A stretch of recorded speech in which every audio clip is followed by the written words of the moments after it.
Hello again, I am Jim Bob and welcome back to F1 Manager 24 Creator Team Career with Cadillac here on the PC. Tonight it is round 2 of Season 4 and we are heading to Suzuka for the Japanese Grand Prix.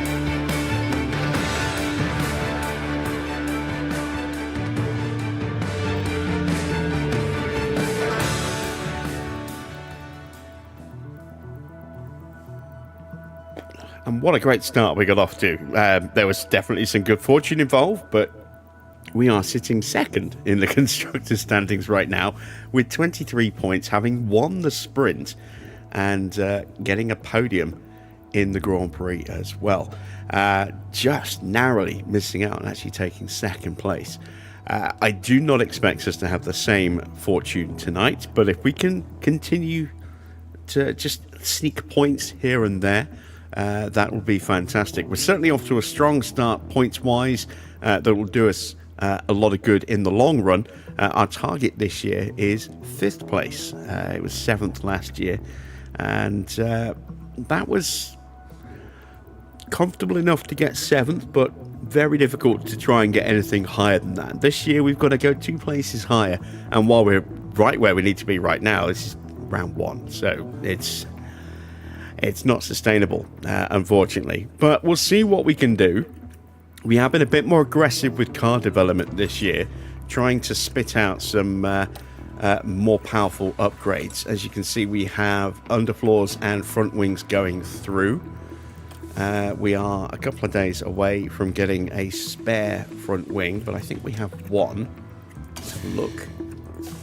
Yes, we do have one, and we're going to give that to Isaac, because we want to try and balance him out a little bit more towards Hamilton. I think Hamilton has enough pace to get the car in a good position regardless of whether or not he has that new front wing. So it will definitely benefit Isaac more, I think, than it would benefit Hamilton today. We will have a second one on race day, and I'm umming and ahhing as to whether or not I want to break Parc Fermé for Hamilton to give him that. Probably won't. I mean, he's more likely to have a better qualifying position anyway. It makes more sense to just keep that as a spare for the Grand Prix itself. That's assuming, of course, that we don't destroy it in practice or qualifying. Yeah, having a spare front wing for Hadjar during the Grand Prix would be good, and then we'll be able to put that front wing on for Hamilton as we head to China. We'll hopefully have underfloors on both cars by the time we go to China as well. Evening Victor, evening Wayne, good to see you guys. Evening Dino, hello to everyone else who's lurking in the chat as well. Do feel free to say hello. Let's get ourselves prepped and ready, shall we? It is the day of the Grand Prix. Let's remind ourselves of the weather. I think it's pretty bad. Yeah, pretty heavy rain on the Friday. We will have a dry third practice and qualifying, and then it'll be pretty heavy rain again on race day. So the hard tyres will be coming out on Saturday for third practice. It'll be inters all the way through, into some potentially wets all the way through on the Friday, I think. As far as the car, we have fitted some new parts, as you can see. So we're still on the original Mark 1 suspension. We haven't designed a Mark 2 yet. That's the next big project, but we need 3 mil to get that underway, because I want to make sure that we get a really good baseline upgrade in, as we've done for all the other parts. We do have a Mark II on the floor that's in manufacturing right now. We'll have those for China.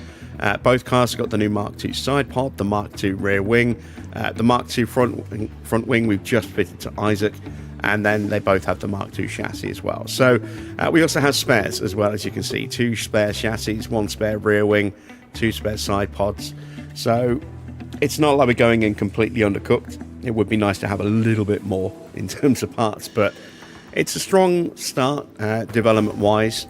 Facility-wise, we still need to sort out the wind tunnel, but we did take care of the factory and the design centre recently. Car Park Test Centre also had a recent upgrade as well. And as far as everything in here, you can see we are rocking our race sim at level 5 now, which is nice. Hopefully that'll really help develop our drivers. We are going to put Ugo in the car tonight. I need to give the boardroom a little bit of a spruce up at some point soon. Hospitality is not too bad. Helipad's okay. Weather center is now functioning as well as it can at 60% accuracy. Memorabilia room also looking a little rough, and the tour center, 5 days to go until that refurb is complete, and then we'll start getting maximum money each week from that again. So let's set some targets for tonight. I think 18th or higher for both will be achievable. I'm hoping. Let's see how we get on as we head to Suzuka.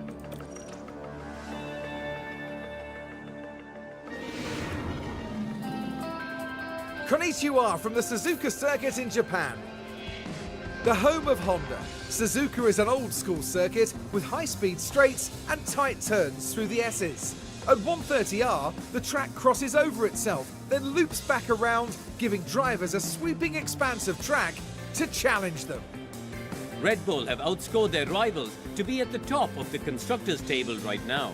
And coming into round 4, there are plenty of teams who want to change that.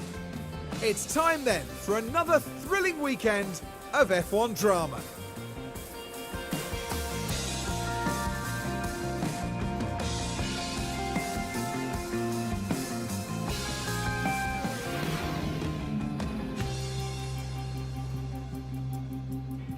Evening, Johnny.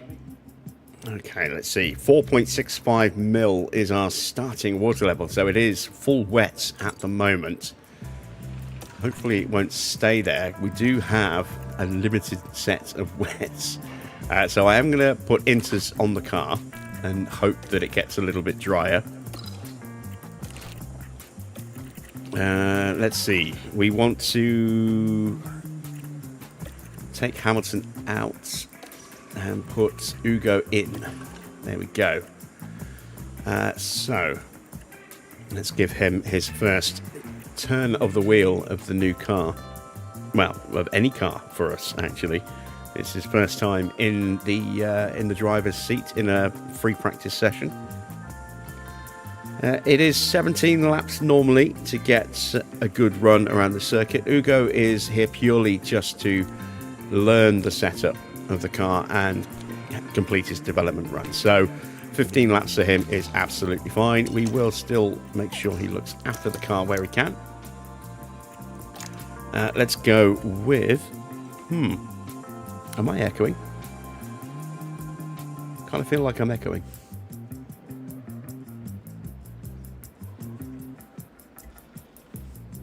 Maybe it's just me. Right. Let's see. What do I want to do setup-wise? Let's go with a 7 on the front. Let's go with a 13 on the rear. Roll bar, we're going to go with a 6.4.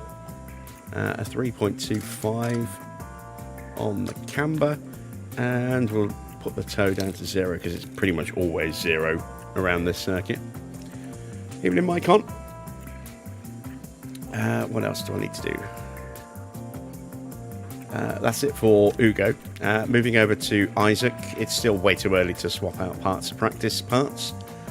So I'm not too worried about that. Actually, one thing I could do, because it is the older car, it is just a setup run. Let's learn some of the older parts just in case we ever actually do need to use them.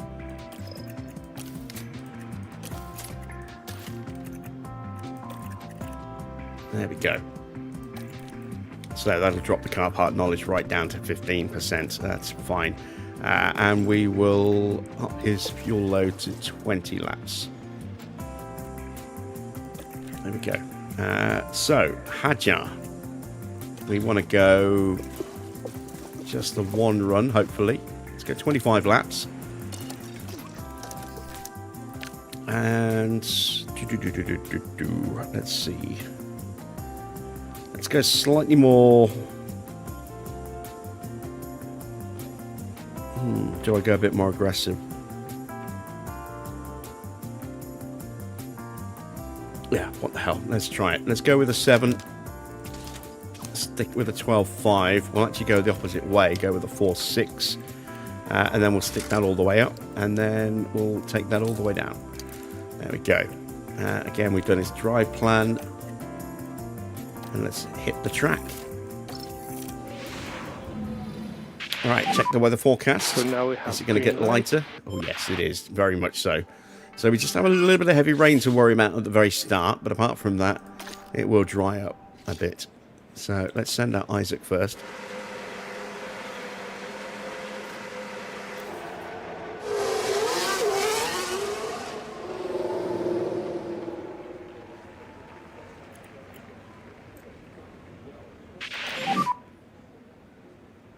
Put a little bit of a gap between our drivers. Brake warming reminder. Yep. And here goes Ugo, our young rookie, wearing Hamilton's helmet because that's the way the mod is coded.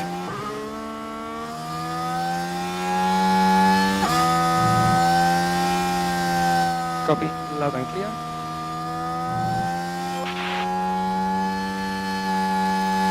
Let's tell them to avoid high-risk curbs. Try to reduce curb use and it's unsettling the car. Yeah. We'll just ride on board for a lap with our new young protege.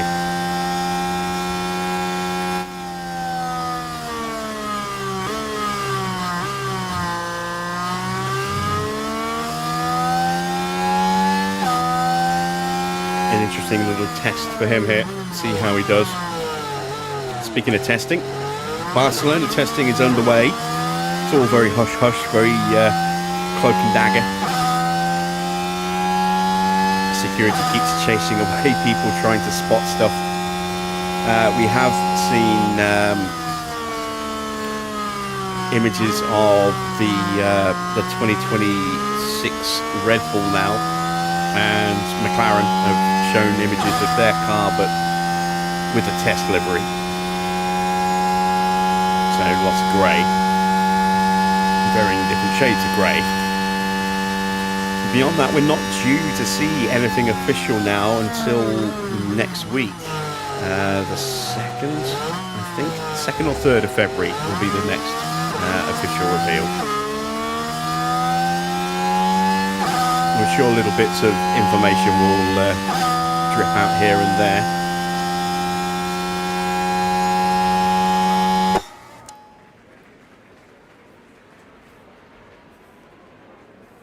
As the rest of the week continues, the odd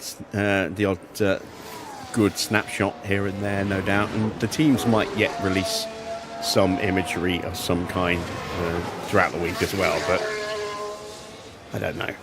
We shall see.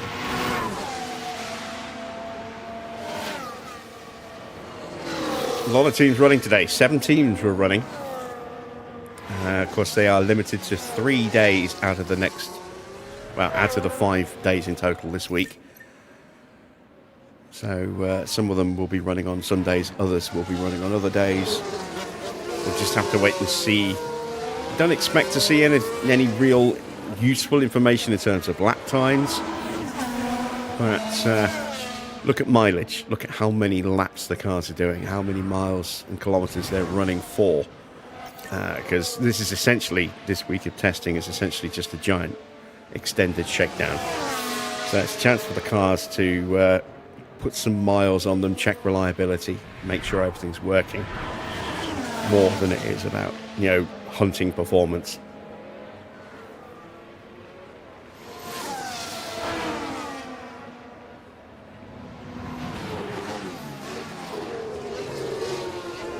All right, the track hasn't dried up yet, but it will do so soon, and we are going to speed things up. It's actually getting worse as Liam Lawson goes up our inside there.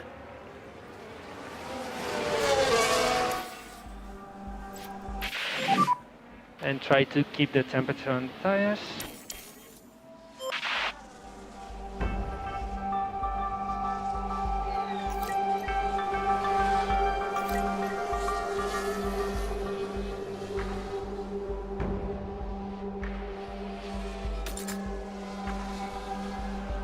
Alright, so it's gone all the way up over 5 mil. It's stayed wetter longer than I thought it would. But we do have damp weather coming.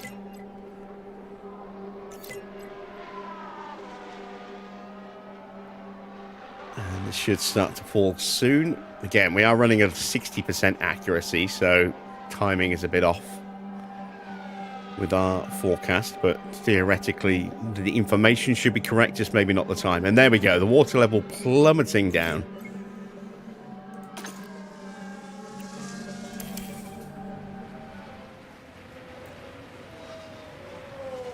Let's see what it looks like on track. Yeah, you can see it's a bit brighter, not massively brighter, but the track is certainly looking a little bit drier. Looking quite so sodden. And very soon we should be setting the quickest times.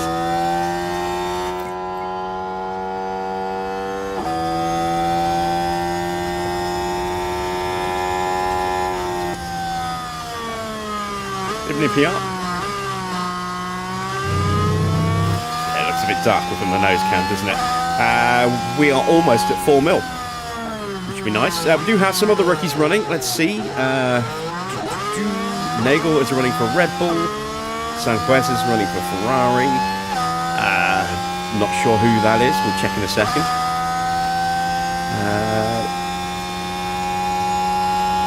DeAngelis and Chisholm running for McLaren. And who is Dow? Let's have a look. So there's Nagel, Sanhueza, Justy, DeAngelis, Luigi Dalla, okay, Jackson Chisholm, Sutherly Lindsay, I did not spot that one. Look at that, Drogovic is back. He has been picked up by someone. We did wonder if he was going to get picked up. He's been picked up by Audi. Or did we put him at Audi? I forget. I think we just left him to see if he would get picked up.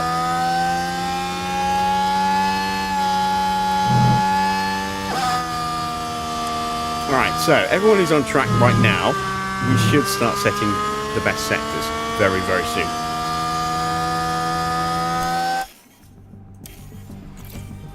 Oh, maybe not. We have a VSC, so everyone's going to box off, but Arvid's put it in the barrier.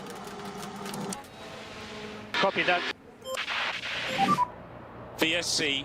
Now we can see Exit what Degner happened. 2 right before the Right, bridge. Turn 9. That's the location for this one.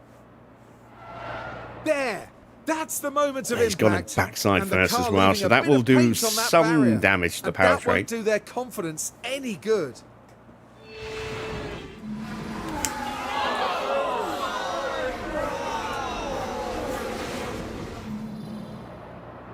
Oh, no, wait, that's not Lindblad, it's Lindsay, isn't it? That's why I didn't catch it. It's Lindsay. I thought it was Lindblad.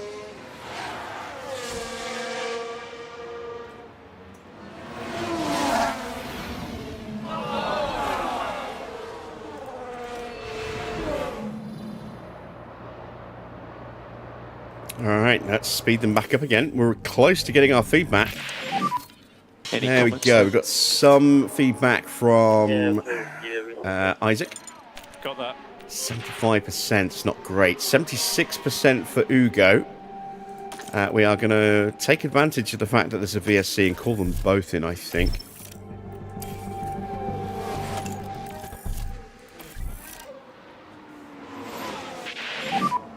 And box, this one. Box, speed confirmed.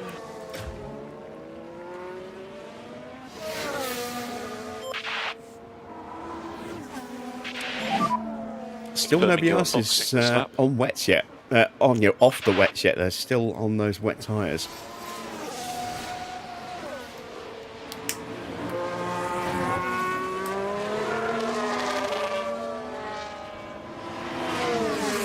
It's going to be inters now for the rest of the session, or at least it should be, according to the track graph.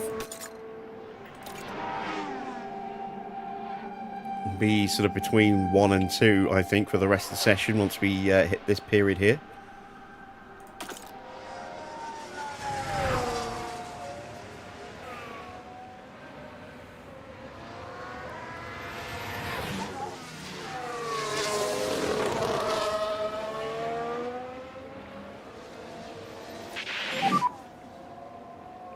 So Hadjar comes into the pits. Box there is very slippery. Copy.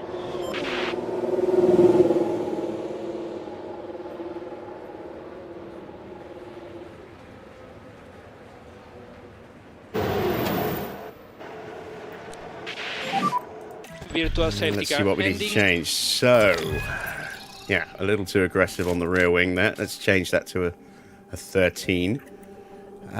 Let's move that back to a 5.5. Do I want to go with more or less front wing? Let's go with a bit more front wing, I think. Oh, do I leave it where it is? I might just leave it where it is, actually. Let's push that back to where it was. Let's. I don't want to move that. All right, let's go to a 4.6. And let's bring this down this way. Let's change that to a 6.5. Maybe. No, too much. All right, let's go to a 7.5. I mean, the toe is almost always 0, which is why I don't want that to move up. You know, I want that position to change because it was over here somewhere, but I do not want to change this value, which is why I'm looking at doing it this way. So let's give that a go. Let's see if that works. And confirm. Right, Ugo is about to hit the pits.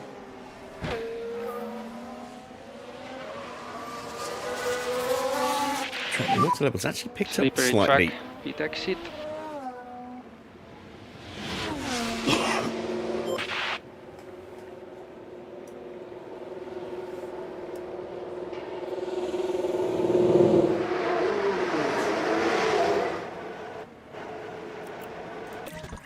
All right. So do I go more aggressive with this as well? To a 12.5, or do I double down on the downforce and go that way? I think I'm going to go that way. Let's increase this. Let's bring this back to a 5.5.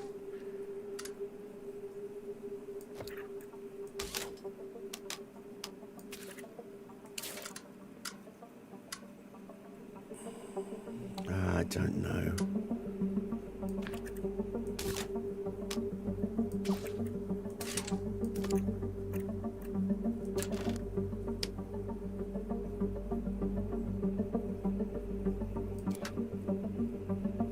Kind of works. It's a bit of a big gap there, but it might just about work.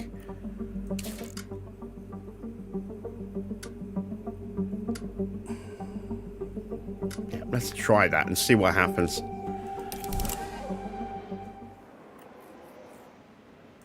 All right, we've got a few more people boxing, so we're going to start to see people coming out on inters now, especially as the track water level's dropping quickly again. And there we go.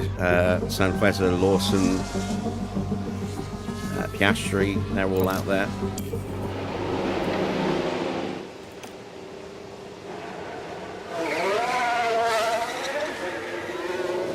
In real cars, there is a relation between negative camber and tyre wear. Yeah, there is. But that does not translate into the game.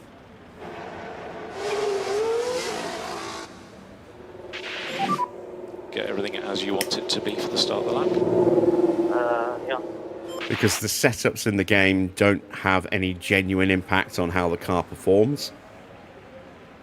Getting close to the setup And we need determines to try how and sync well your all the driver can gears. drive the car, which is what has that indirect effect on how the car performs. You know, the happier the driver is, the faster he's going to drive. The less happy with the setup he is, it has no bearing on the car's pace itself, just his ability to drive it.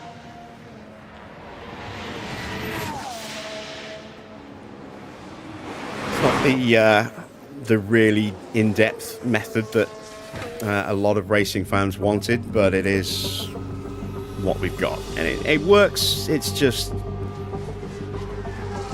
it takes an element of strategic depth out of the game by having the setup itself have no bearing. So you couldn't take a gamble and go ultra low downforce at somewhere like Spa to be really quick on the straights but slow everywhere else.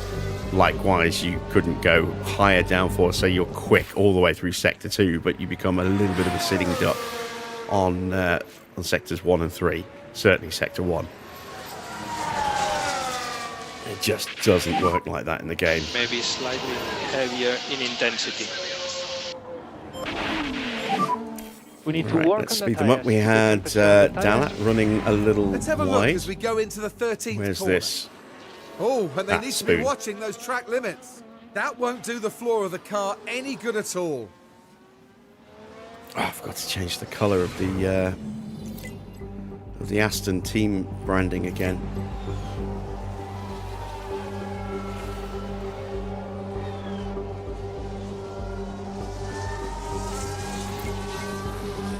I mean, it doesn't matter too much, I suppose.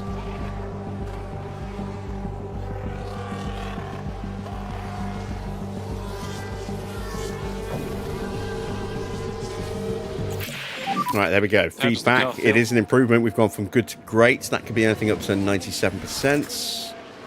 What is it? It's 94. So definitely a big improvement. And we're at 100% for Ugo. Fantastic. Now let's check his copy.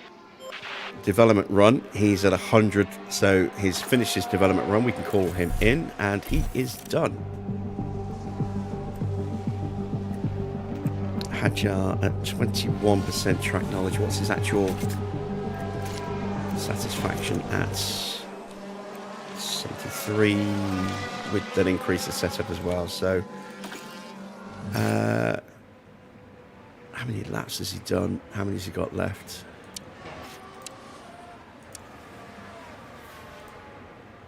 He's done 23 total.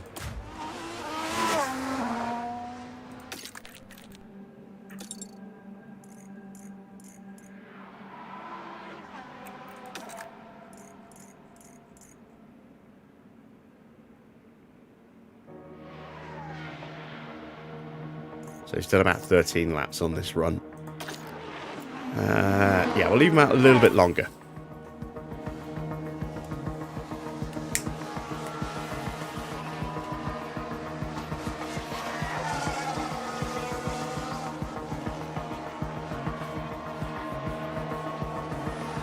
Logo tutorials are coming back on the channel. First one dropped earlier today. That was a very simple tutorial on how to do the Bugatti logo. There'll be a Mobile One sponsor logo tutorial dropping on Wednesday.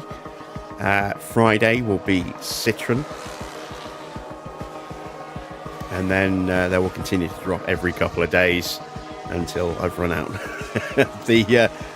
the 7 that I've got done. So there's going to be a couple of weeks worth of tutorial videos dropping. That's the checkered flag. Also coming will be a Texaco, a Fittipaldi tutorial. What else? I actually posted screenshots of them on the community tab. I'm trying to remember which ones they are. Let me have a quick look at the posts tab. So Mobile One, Bugatti, Texaco, Citroen, High-Tech, Canon and Fittipaldi. They're the ones that I've got done so far. I may yet even add some more as well. I kind of enjoyed getting back into the logo making. But those are the 7 that are coming. I say one of them dropped today. That was Bugatti. Mobile One will be the next one to drop on Wednesday.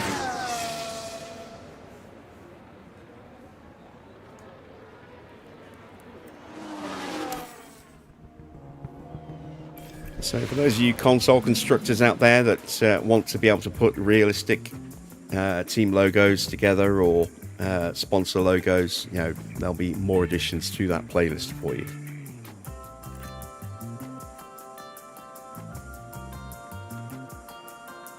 Evening, MP. You're having a good time with with McLaren, are you? Fantastic stuff. Right, that is the end of practice 1. We're at 89% prep already for Isaac. That's good. Hamilton's going to jump in the car now, and his setup's already dealt with, which is excellent. Let's put 30... No, let's not go that long. Let's go 25 laps of fuel, and it'll just be a single run for him. No need to work on the setup itself. As for Hajar, what do we need to change? It's just tight, isn't it? Let's drop that back down to a 7. Hopefully that won't break the rear wing. Let's see what it does to everything else. Is it too much? I'll find 6%. Might be a touch too much, but we'll try it. We'll see what happens. Let's give him 20 laps of fuel, because we are going to be running the hard tyres on the next race, on the next practice session. And we'll check the weather. Let's have a look. Green light. Oh, it's going to get wet. Okay, so we want to get out now while we can.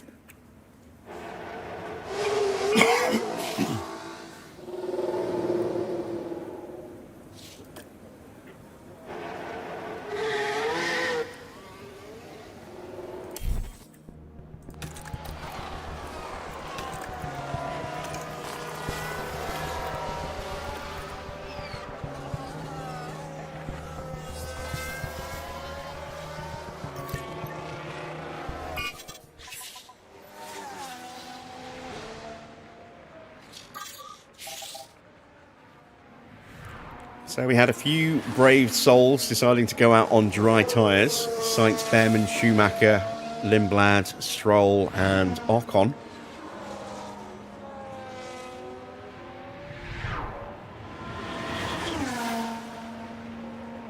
And it's already not good conditions for them, so they may well peel straight back into the pits. We are currently the quickest on track. Hajar a little bit quicker, but he is running considerably less fuel.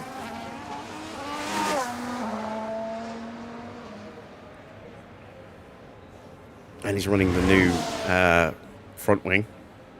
And Hamilton is still running the Mark 1 parts as well. I forgot to swap those back over. So, whoops.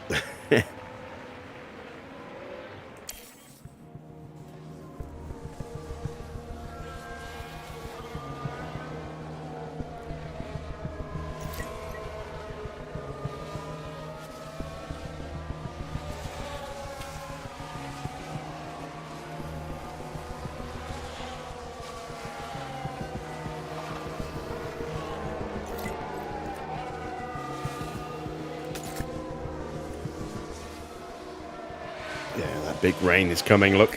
That's 6-7 minutes away. Oh, yellow flag for someone. It's for Isaac. So let's take a look at the replay. Let's follow the action now at turn 7. Oh, and that's where they into the gravel at Dunlop. They've got to be careful and watch the car there. Please don't damage the underfloor. Looks like we got away with it. No aero damage. That's good.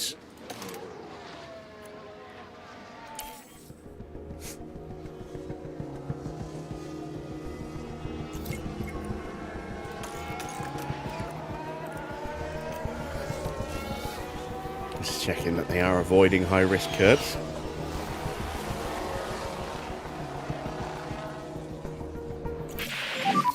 And we have an optimal rating, so that is 97 to 100%. What is it? It's 100. Fantastic. So he's now just 4% away from being fully prepared. Hamilton lagging behind a bit because he's on older parts and has not had much time on track so far.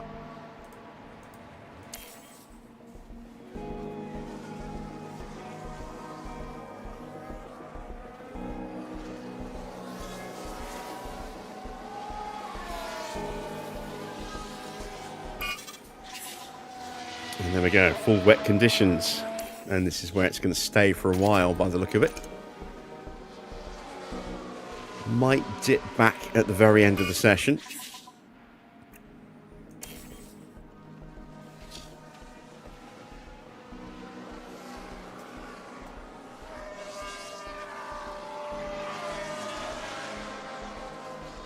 And there we go, it's going back up over the 4 mil again.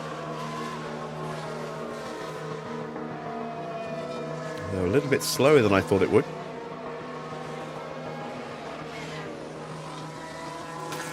All right, Hadjar's coming into the pits.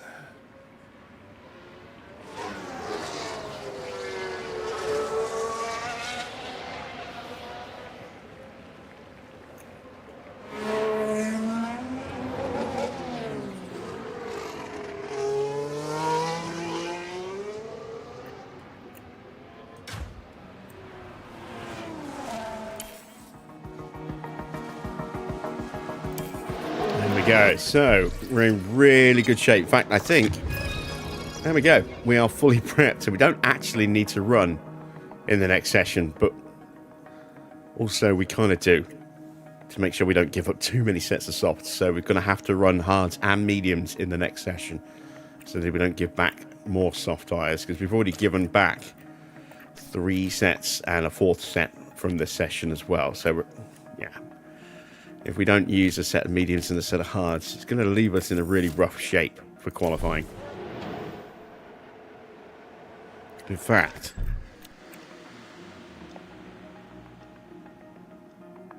do I take that gamble? No. I was thinking maybe I use a set of mediums now. You know, I am going to do that. I'm going to send them out for a lap on mediums, just to break those in.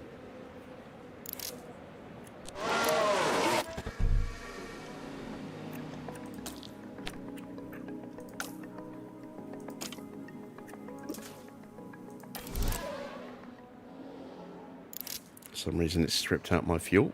There we go. How many laps is Hamilton up to? 20. So he's still got 10 more laps to go. Think, or is it only 5? I can't remember. Did we put him in for 25 or 30? I think it was 25, wasn't it? There we go. Let's get Isaac back in. So we'll hand back a set of inters potentially, and certainly a set of mediums today. Virtual safety car deployed. So Pato O'Ward has crashed out, and again that's the second Degner. Now right before the bridge. Turn 9. It's definitely a hot spot for crashing. Contact.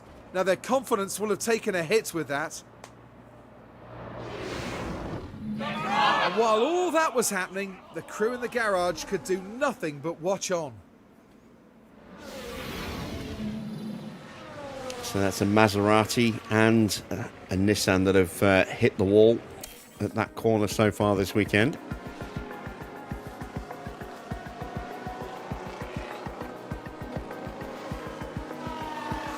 There we go, Lewis coming in.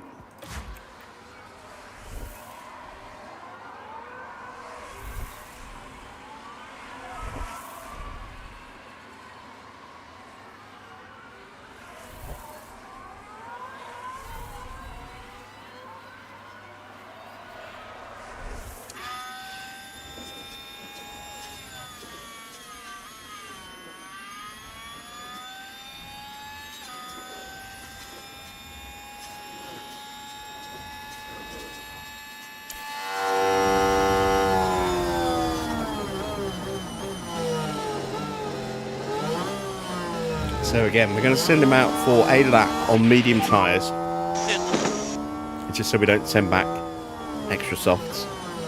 Slippery pit lane. I'm hopeful that we do send back a set of inters with the mediums, rather than a set of softs with the mediums, but we'll see what happens there. I get the feeling we will probably still give back softs and mediums.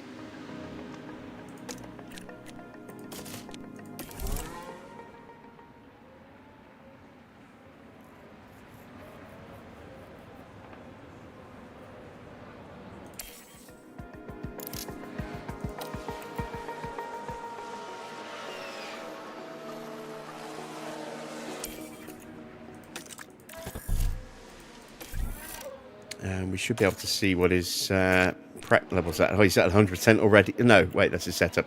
He's at 91%.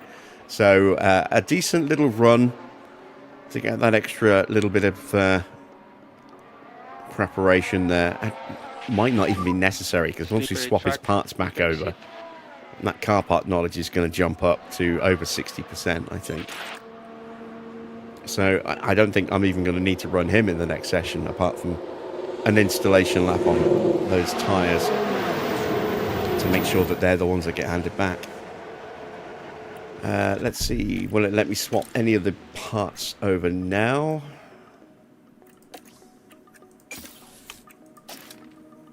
Swap over what we can while we're waiting to end the session. This is going to eat up quite a lot of time. See, our mechanics are already now going to spend 11 minutes on this. We don't have another underfloor yet, and we don't have a replacement front wing yet. So the other things we need to change are the chassis. And that's it, just the chassis, I think.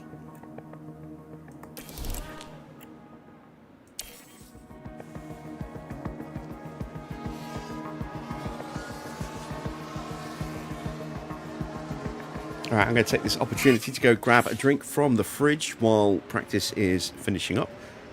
I'll be back in just a second.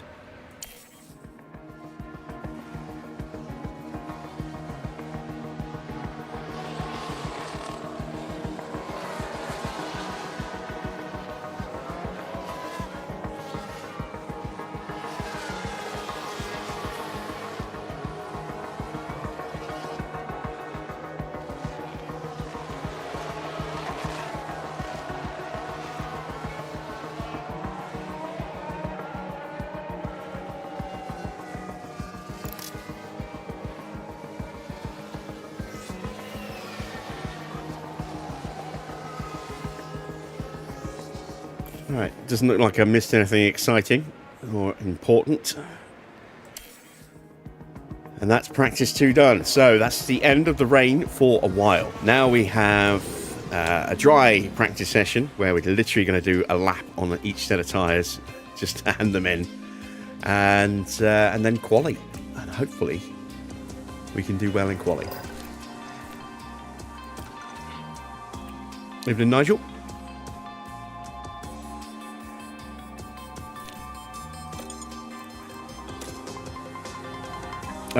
No, they're not beers, unfortunately. They are just soft drinks.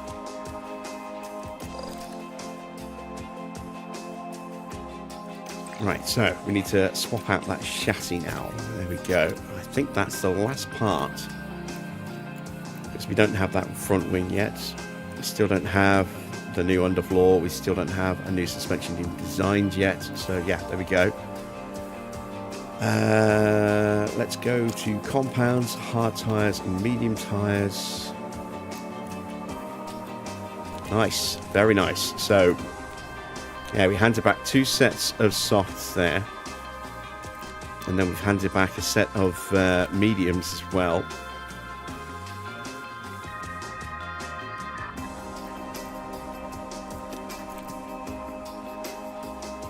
I'm talking about 100% driver percentage, but track acclimatization looks low. It is.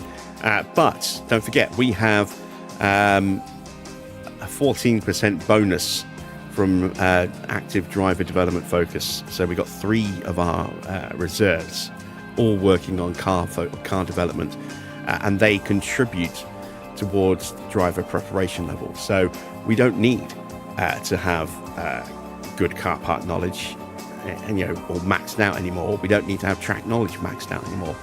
The most important thing is the setup, just because that is the biggest contributing factor. That contributes 50% of our contribution towards driver prep, and also I think it plays more of a role from what I understand with what's written in the blurb about realistic racing Mark IV. I think that plays a bigger role, having a perfect setup. So, yeah. Then hit simulate then. Did not want to do that. So now we have green light. So it's glorious weather, just perfect for long runs, and we are going to be running single lap runs. Not even that, we'll be going out and straight back in again.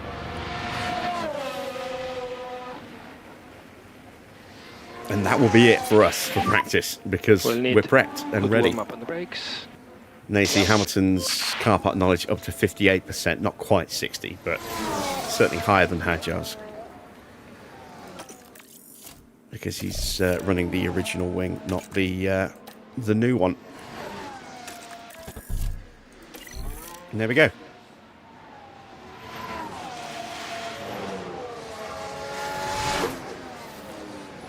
I am keeping well, thanks for asking. You're on the codeine. Ooh. You're on the good stuff.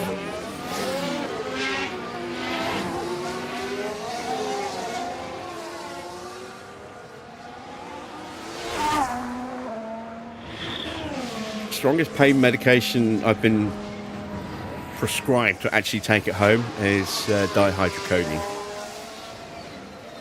That stuff was great, but they only gave it to me for a month because they were.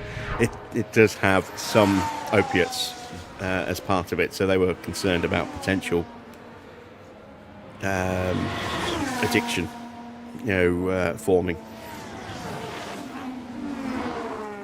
But that was when I threw my back out 12, 13 years ago. I woke up screaming one day. I literally couldn't move. I was in absolute agony.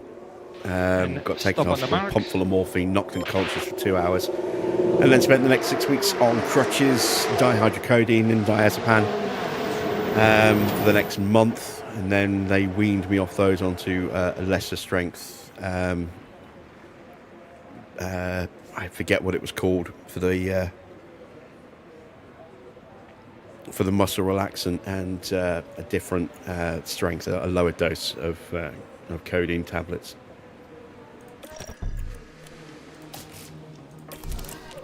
But never had anything quite so strong, prescribed since then.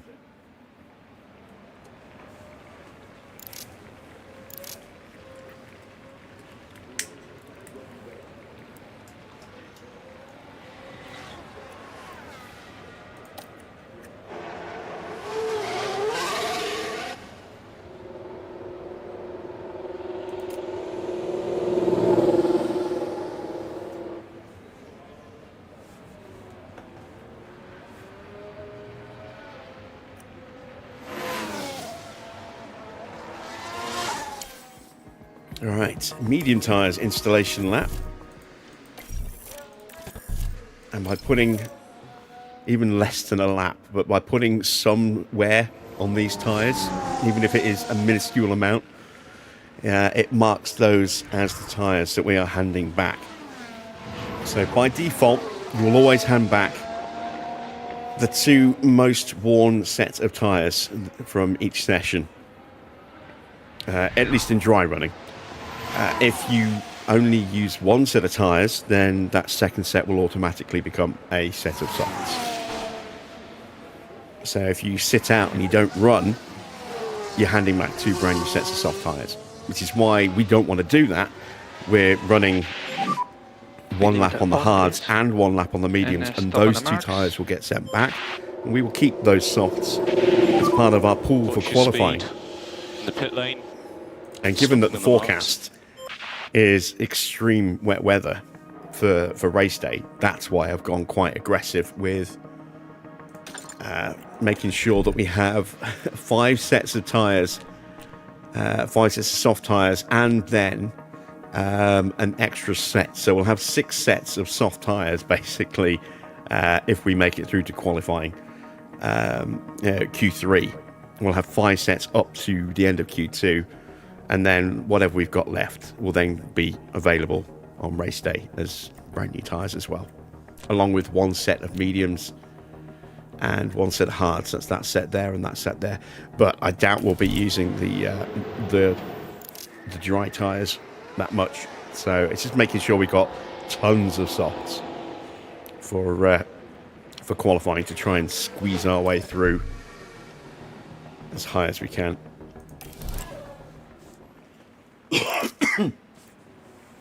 Evening, Just a Spoon.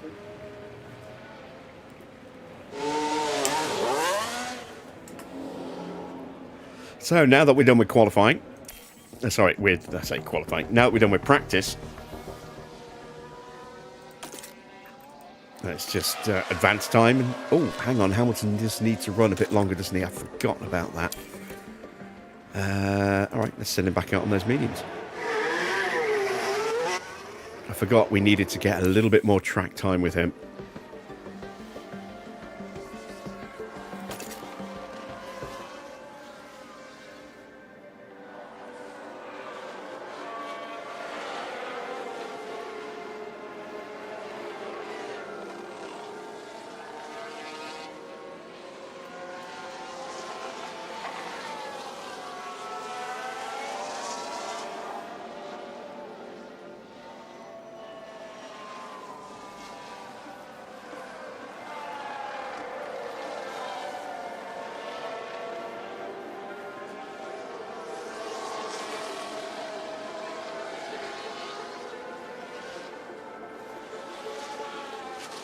And the good thing is, as well, we are boosting car part knowledge at the same time by running. That's why Hadjar's just ticked up to 58%, even though he's sat in the garage, because he shares some parts with Hamilton.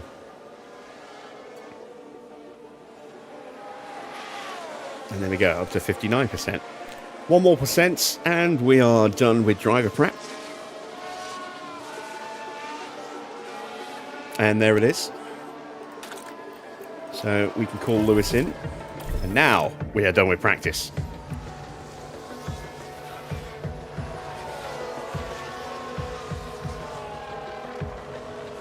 Congrats on winning Comrade Car.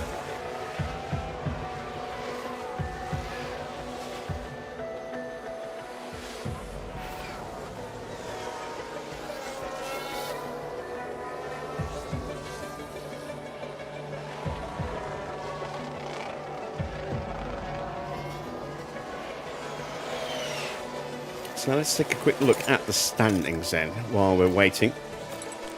These are the current driver standings after one round, which was a sprint weekend as well. Oscar leads with 31 points from Hamilton with 23. Well, I don't expect him to stay all the way up there. Then it's Antonelli, Gasly, Ocon, Tsunoda. Behrman is the lead Ferrari ahead of George Russell. Lindblad, Leclerc. Then Sainz, Bortoletto, O'Ward, and Stroll. So the top 14 drivers all scoring points in the opening Grand Prix weekend. That leaves 8 drivers without points so far. Valtteri, Colapinto, Isaac, Lawson, Norris, Albon, Perez and Schumacher. And of course we are sitting pretty in second place behind Red Bull in the Constructors. Again, do not expect to stay there. We definitely got some help with safety car timing, etc. in the first race. But every team, apart from Williams, managed to pick up points in the opening Grand Prix, which was a bit of a surprise. Normally, you don't see that many teams all scoring points in the opening weekend. So I'm sure BMW Williams will bounce back, but they haven't had the best start to the season so far.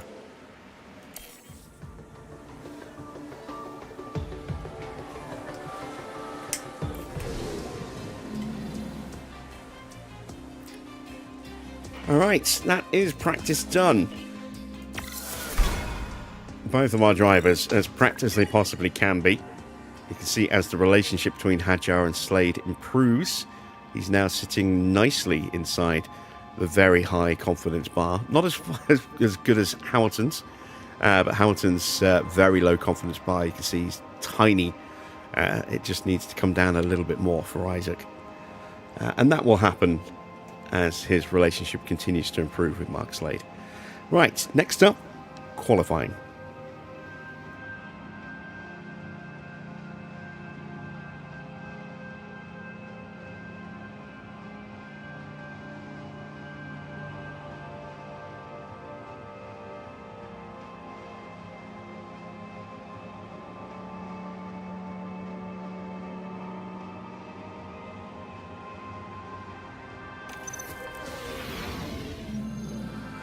Let's hope the teams took full advantage of practice. It's time for qualifying. Suzuka is a notorious circuit, both for its unpredictable weather and the difficulty of closely following other cars. Making the right call on when to head out to avoid traffic and dirty air can make all the difference here. Karun, if we could perhaps talk about Lewis for a moment. How do you think he's feeling? You can tell that we've been watching a driver with real confidence here. And it makes a difference, I can tell you from my own experience. So get yourselves comfortable. It's going to be quite the ride.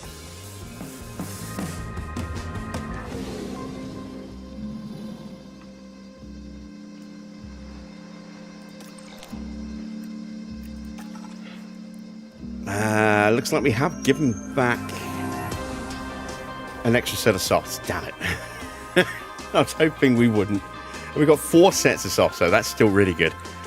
So 4 sets of softs for what is essentially an unimpeded qualifying because no rain. Not likely to need any dry tyres in the Grand Prix, but we've got an extra set of softs waiting if we get to Q3 or if not till race day. Plus mediums, plus hards for a race day as well. So if we do have dry running, plenty of tyres to choose. But it means we can be really aggressive and to use 2 brand new sets in Q1 and still have 2 sets going into the next session as well, which is nice. So let's hit the track, see how well we can do. We'll get Isaac out first. A little gap. Damn it, Lawson popped out.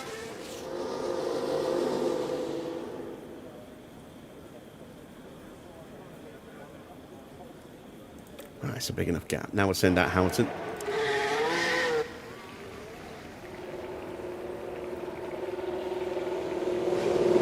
So dirty air is going to be a problem through the S's, potentially. There's Schumacher joining the track behind us.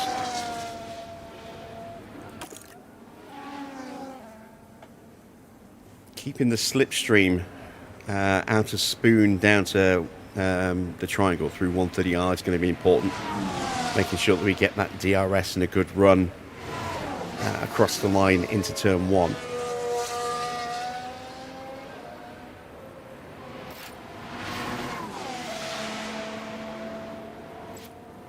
Traffic can be a real pain in qualifying around this circuit. Hopefully we'll be pretty fortunate with that. We've got, who else on track? Colapinto and Gasly on track now as well.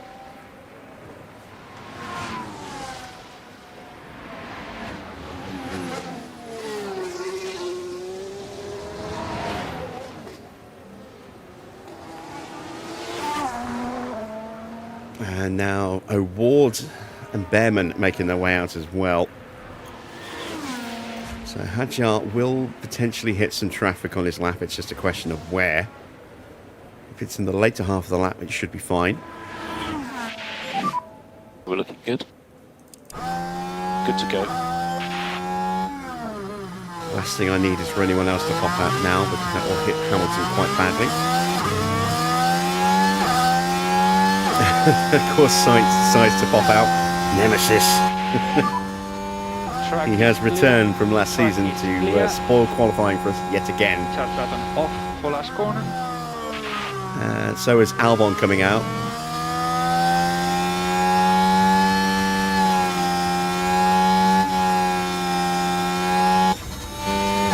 There's Albon. This could be bad. Got traffic, man. It is bad. We've seen it. Definitely lost some time there. We're still got to get Sainz yet as well. He'll get out of the way. Hopefully halfway round Dunlop into the Degners, but I don't know if he will or not. He might be a bit too far ahead. He's too far ahead. He's going to block us through the Degners. Oh my God. Look at that. We've lost 9/10 of a second in the first sector, and now we've lost time at the start of the second sector as well. It's not going to be a good lap for Lewis.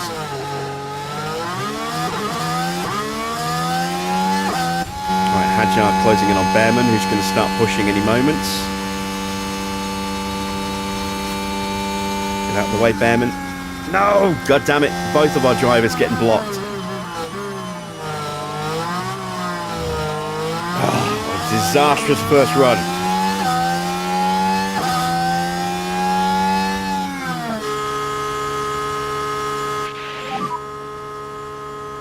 .128.1. Half a second slower than Liam Lawson, thanks to getting blocked. Hamilton's is going to be even worse. It's a second down on Isaac at the moment. 1.33 off Lawson. Clawed some time back to Hadjar, but still 0.8 slower.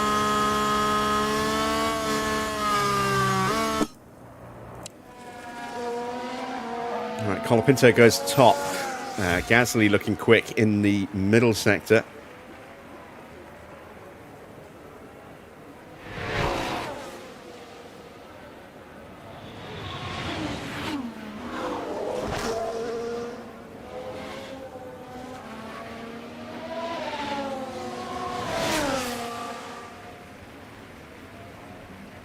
And he goes top just from Colapinto. Right, Ollie Behrman didn't have the best first sector. Middle sector's decent. Final sector coming up.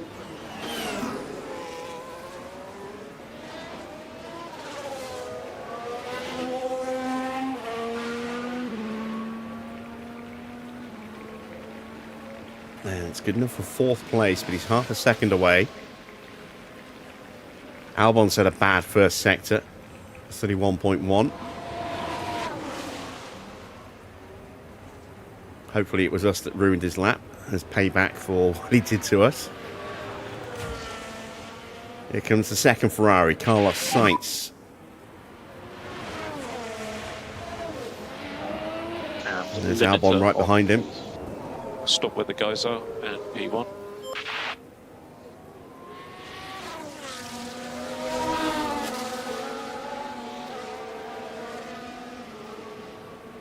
So Albon goes fourth. Sainz 2 seconds off the pace. Oh, he lost out massively in the middle sector. Look, 38.7. That's where he lost up pretty much all of his time there.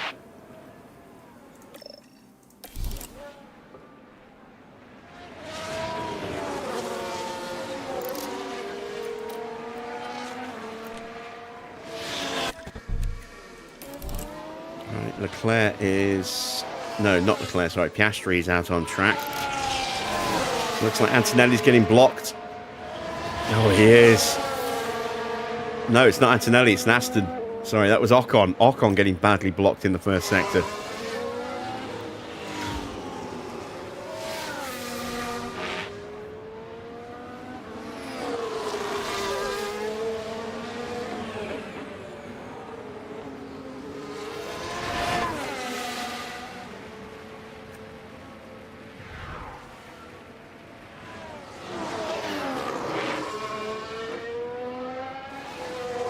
Antonelli's for opening sector has been pretty bad as well.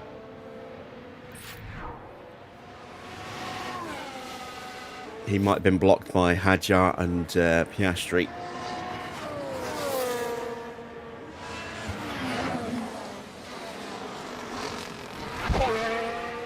Right, there's a definite lack of cars having set times that are still in the pits.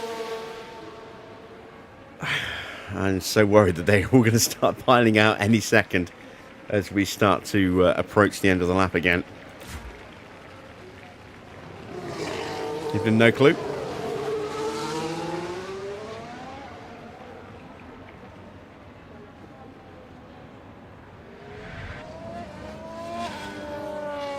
So Antonelli recovers after not a great first sector to pump in a really quick middle and final sector. He goes up to fourth.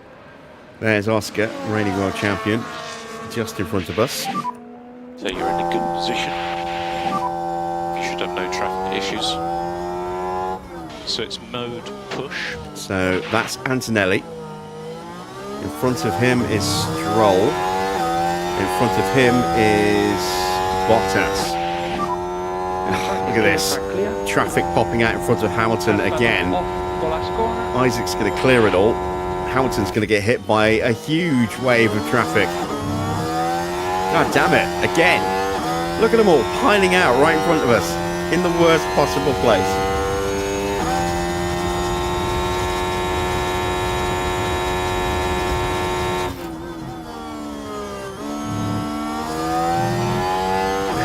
Somehow thread the needle past the McLaren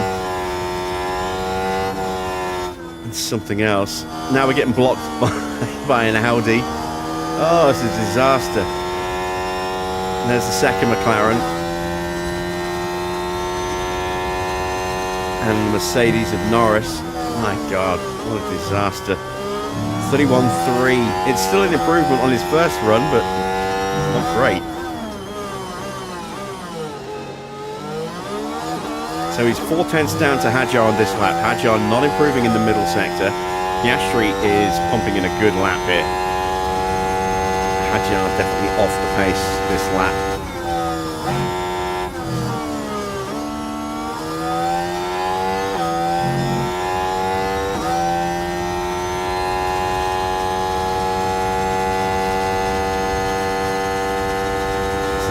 For Hamilton, that's not too bad. Piastri crosses the line.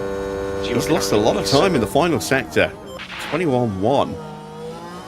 So he is over a second off the pace. What can Hamilton do here?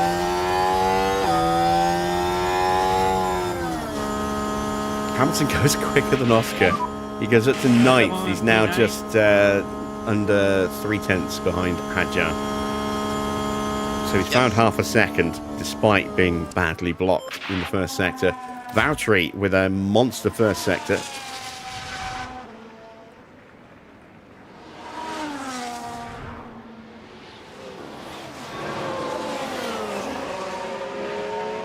Oh, he's getting blocked by his teammate.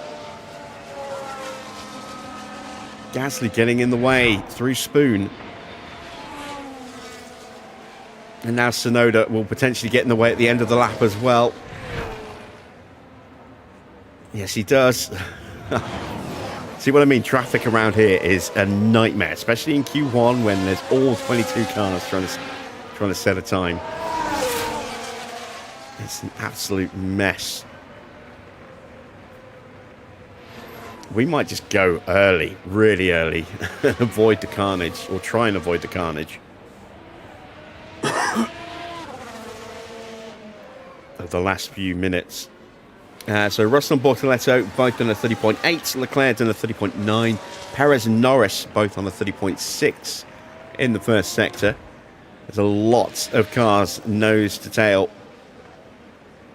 There's these three, and then Russell is right up on the backside of somebody as well. So limiter should be on now. So stopping on the marks.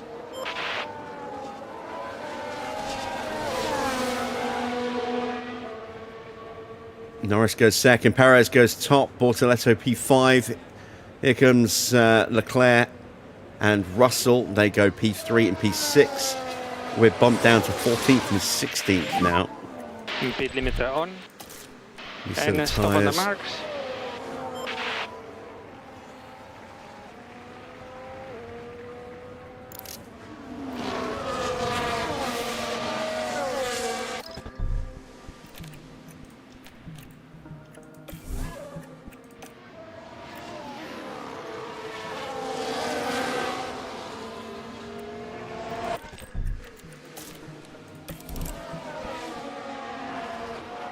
All right, here comes Yuki. Home circuit. He finishes in 9th place. I think it's the last 2 years in a row that Yuki has finished on the podium here, Just or 2 of the last tires. 3 years. He might have missed out last year. We'll dig into that in a moment. We'll get this session out of the way first. So, let's have a look. Hamilton... Is he going to have to pull over for someone? Yes, he is. That's Colapinto going through. And we've got... Who is that behind us? Is it Gasly? Gasly, but on an in-lap. So no threat from Gasly. Let's see if we can actually get a clean run this time. Ironically, Isaac got a clean run on his last run but didn't improve. Hamilton's yet to get one.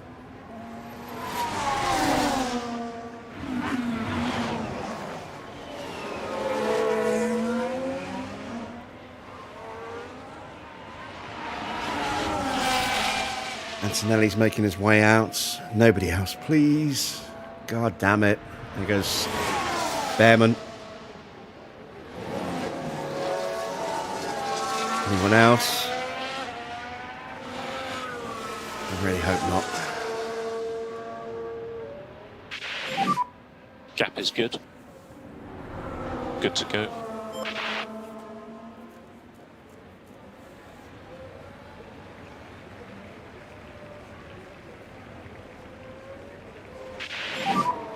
Traffic, traffic, traffic, traffic. Hadjar's going to hit traffic in the first sector. Last corner. Who's he tucked up behind? Lawson.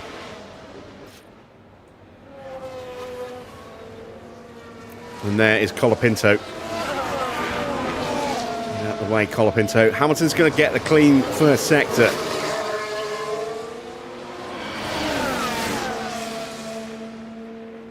Hadjar is not. Copy that. It's a terrible first sector. 31.8. I'm going to abort this run. Evening, Farrell. So, a clean first sector for Lewis. It's a 30.6. That's a bit more like it. Here comes that cluster of traffic that I was dreading would hit us as we came through.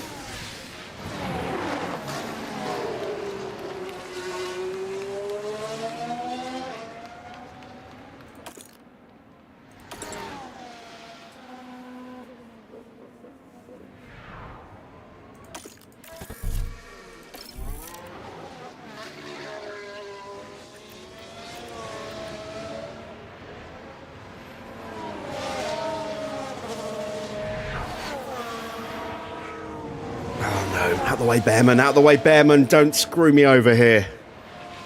Thank you. Ooh, that was close. 36.9. This is going to be a decent lap for Lewis. It should be enough to get him through, I hope. Got to send Hadjar out instantly.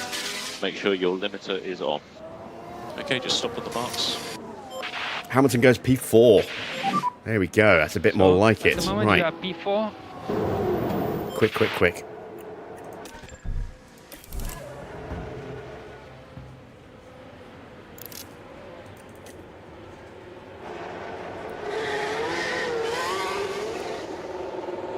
Colapinto coming through. Oh boy. So it is 127. Yeah, we need to take manual control. We want any chance of getting through.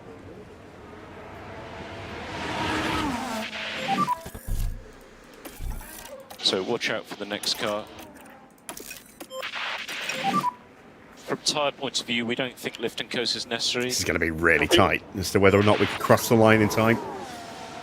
Marco Peroni helps the team. Well, he helps someone's team, not mine. We replaced him, remember? We have Will Courtenay now.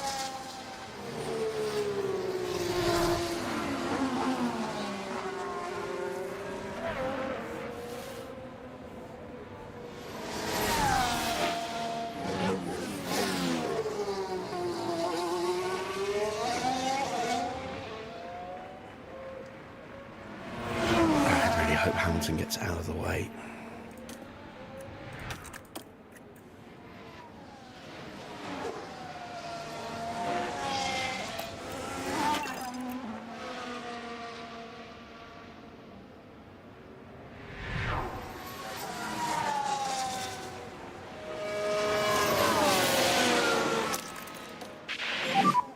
So let's have mode push now, please.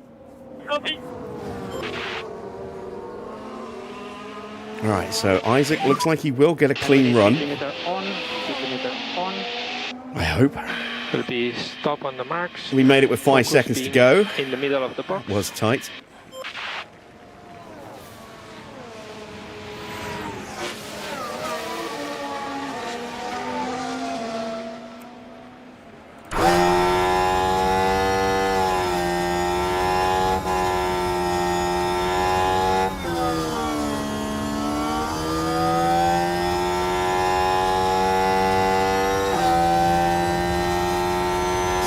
think that's Stroll in front of us.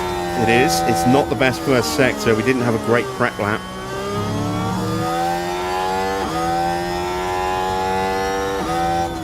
These tyres are now past their best as well, unfortunately.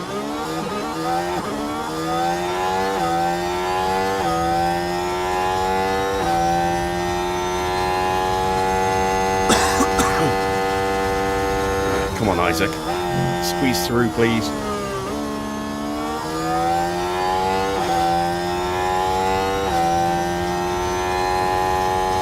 I don't think we've done enough. No, we haven't. We're out.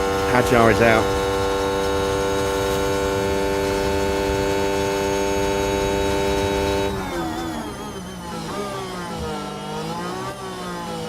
Just not able to improve after that first run, which wasn't clean, which makes no sense.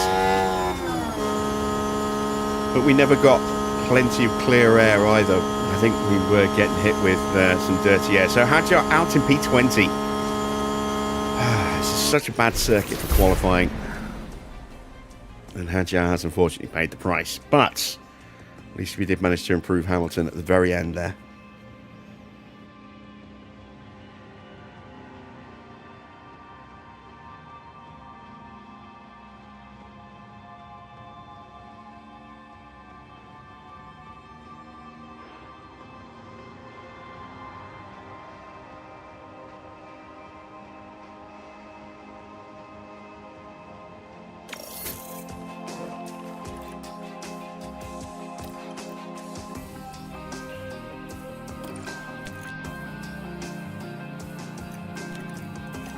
So into Q2, we're going to start on these tyres. I don't think I've got any real chance of getting Hamilton all the way through into Q3. Well, I don't want to say we've got no chance, but I think it's going to be very difficult. So now we have green light.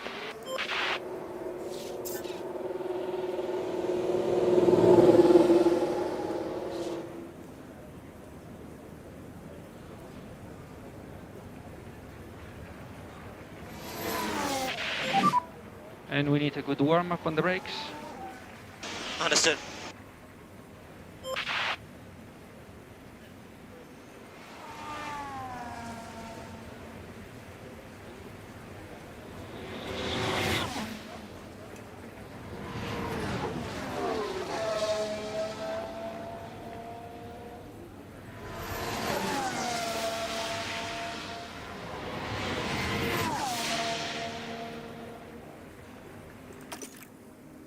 Let's see, we get hit with traffic as we come round yet again. We've got Gasly and Stroll on track.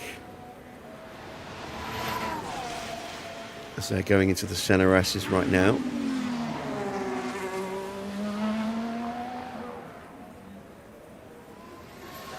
There's Norris leaving the pits.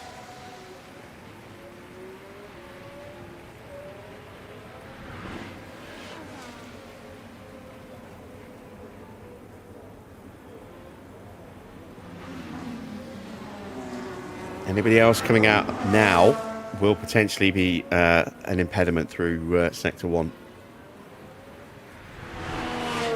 So keep your fingers crossed.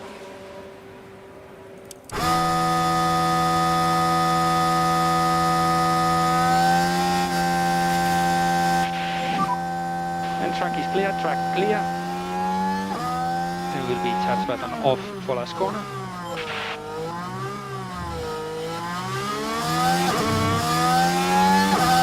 So we are going to get a clean run.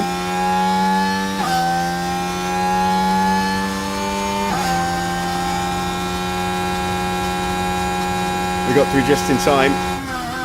There comes Colapinto and Perez and Behrman. So we got through just before they hit the track. That's nice.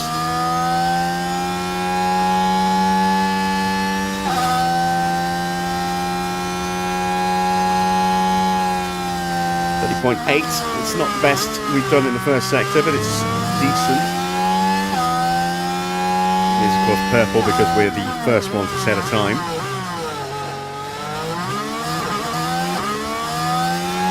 We have a yellow flag out there. Is that a mistake from Stroll? It is, of course, Stroll doing Stroll things. Now this was at turn 1. And that's... Going in a little that's too not heavy quite what they over would the have curb. wanted. Well, hopefully not a sign of things to come.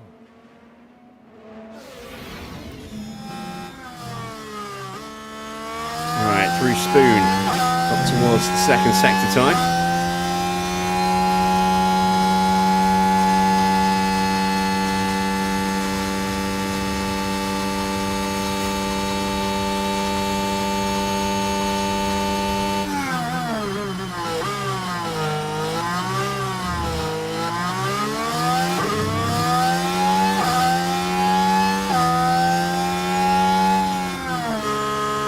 And it's 127.6. It's not going to be topping the leaderboard anytime soon.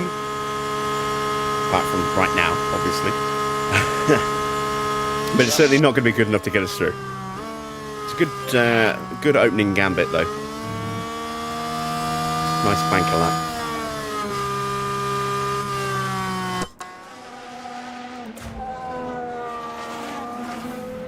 So, not a good first sector for Stroll. As you can see, 1.4 seconds down on us. Pulled back 2/10 in the middle sector.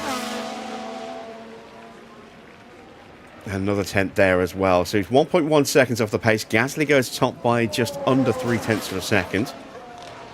Norris is the next car to set a time.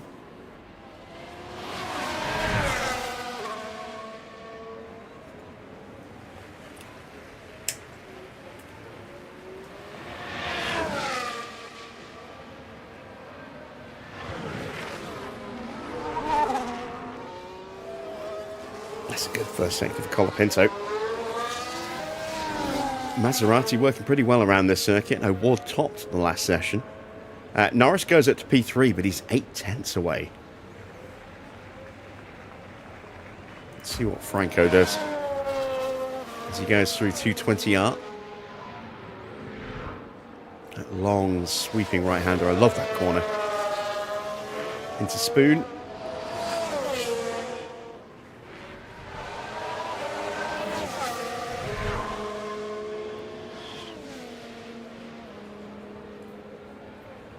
And you see Albon pulling out of the way as he rockets through 130R into the triangle. Speed limiter on, please. And we stop in front of the garage.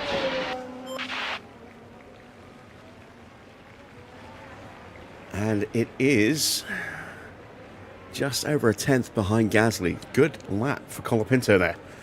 Behrman pops up into 4th. Russell goes purple in the first sector.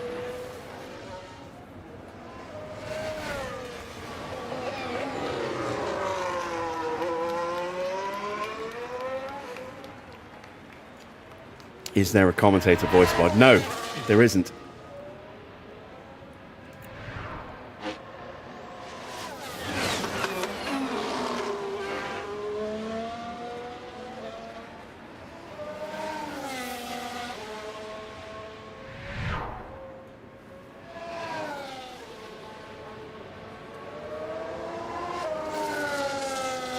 It's going to be a little hold up here, I think, possibly. Yeah, Norris gets in the way. It's going to compromise Russell's braking point there. He's still purple in the middle sector, although we're now into the final sector. Let's see what he does as he exits final curve. It's a 20.0 across the line, so he did lose a touch of time there. He was on an absolute flyer of a lap. But he still goes top by nearly 1.5 tenths. Sainz crosses the line. Ahead of Valtteri. Valtteri getting a monster slipstream. He's now top. Sainz in P6. Here comes Alex Albon.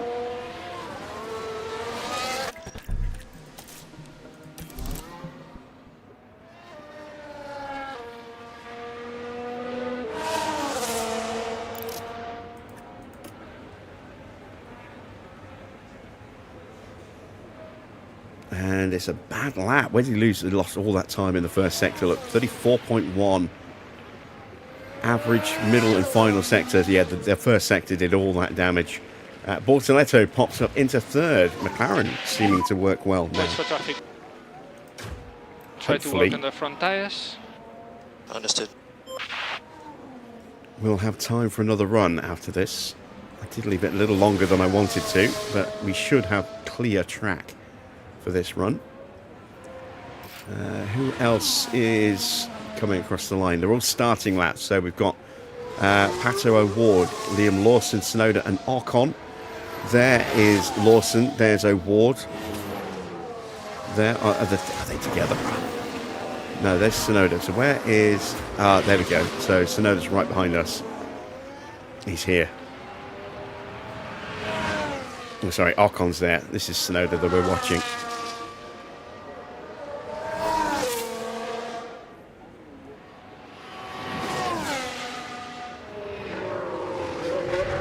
It's not the best first sector for Yuki Tsunoda there. A 31.0 as he exits Degner 2 under the bridge.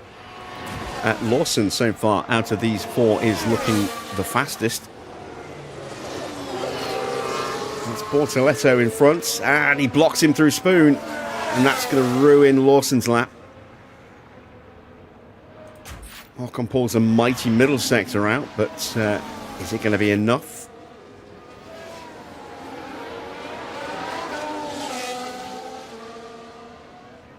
Got traffic ahead as Ocon goes up to P5. Track is clear. Track Someone is coming out clear. the pits, of course. Just as we're coming through, someone decides to leave the pits. So Lawson in P11. Didn't have a great middle sector, as we saw him getting blocked. Tsunoda goes P11 now. Lawson down to 13th, as O'Ward has gone up to P5. And is immediately going to get in our way. We've seen it. And we've got more traffic coming up here with... who is that in front of us? Gasly. Yeah.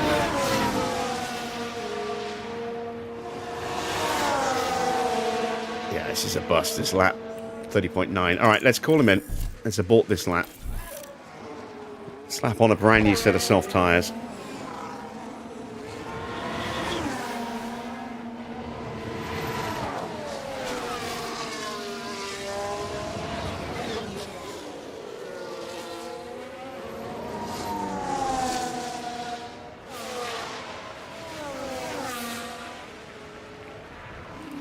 It's an improved lap for Stroll. Is it good enough?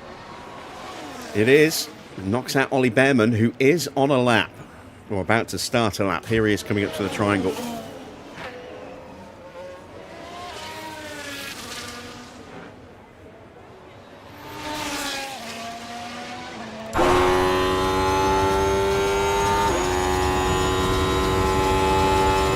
Sainz exiting the pits.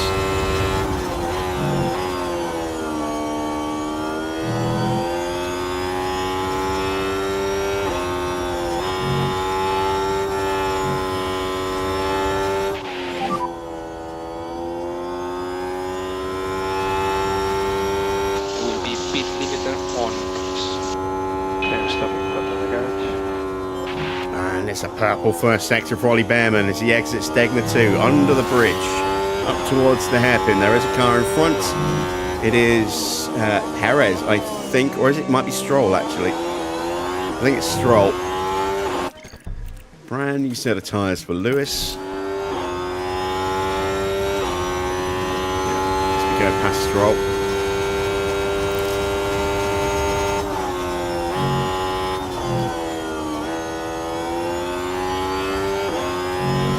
Going to go out behind Bortoletto. This is a really good lap for Behrman. He goes purple in the middle as well. There's 130R and the triangle to go, then into final curve for the line.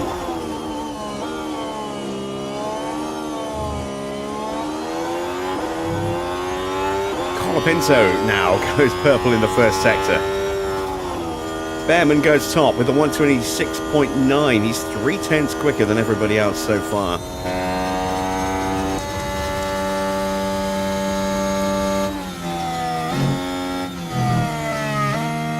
And we're in a little three-car train behind Bortoletto and Lando Norris. It's now an all-purple lap for Colapinto. But That's Sainz in front. Is Sainz going to get in the way? I think Colapinto just about got away with that. He's actually going to get a slipstream across the line here.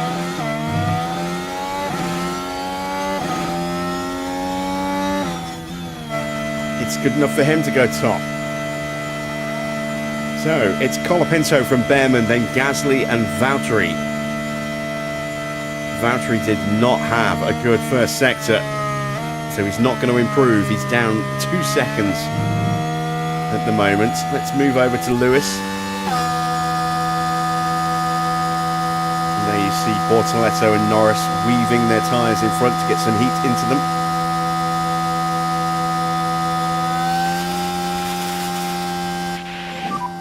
And track is clear, track clear. We've got a slow car in front. Mode push for last That's corner. Valtteri, Mode push. damn it.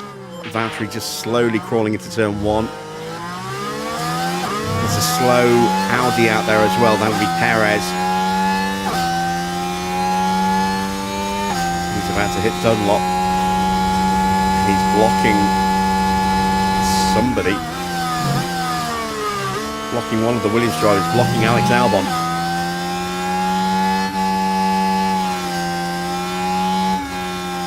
Sainz goes purple in the middle sector. We are still just inside the top 10, but we are going to get bumped. We've got a yellow flag. Where is it? Single yellow. Yep. It's not here, so it's not going to ruin our lap. It's Colapinto. And let's spoon And the car just locks. on his in lap, Just so unable to no control the major car by loss that there. point. But if anyone else is coming through, that yellow flag will force him to slow down a bit.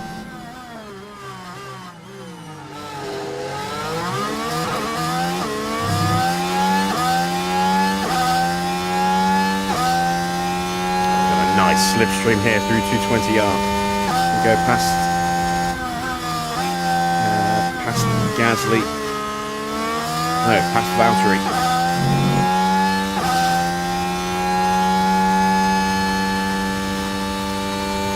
Decent middle sector. Norris is going to improve here. Bortoleto is going slightly quicker than us as well. Sainz did not make it. He's out. Stroll is out. Tsunoda and Lawson not improving, but on flying laps right now. Norris goes top. Bortoleto goes P5. Hamilton up to P7. Is that enough? Albon is out. It's Ocon and Tsunoda and Lawson that could still spoil the party, and potentially Pato O'Ward as well. That's 4 cars behind us that are trying to improve. Lawson cannot make it, so that should keep us safe.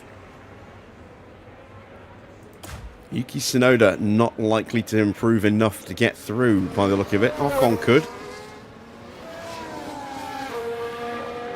And with O'Ward improving, it might be George that gets knocked out here.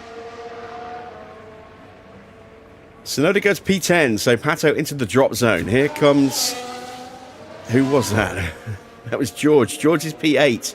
He's at risk. Yuki Tsunoda gets knocked out as Ocon jumps to 6th. There's still one more car to cross the line. It's Pato O'Ward. Teammate currently in 2nd place.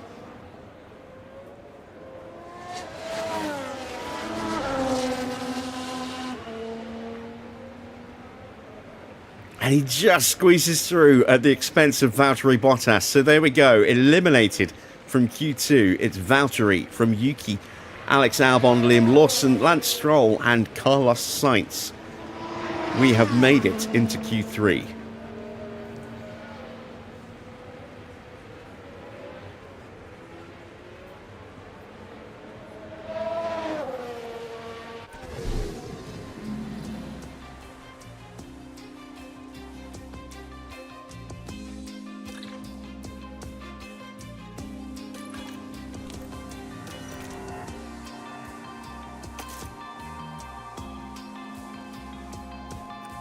We are probably only going to have time for 2 runs. So we're going to go with this set of tyres for our first run and then slap on a brand new set for the next run. I want to keep 1 set of softs available for the Grand Prix itself, just in case the weather does turn nice at some point.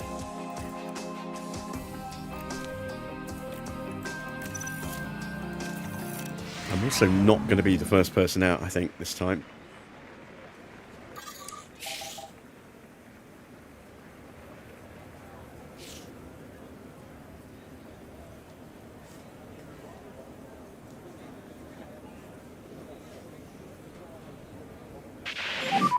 It's going to be Colapinto and Gasly, the first to break cover.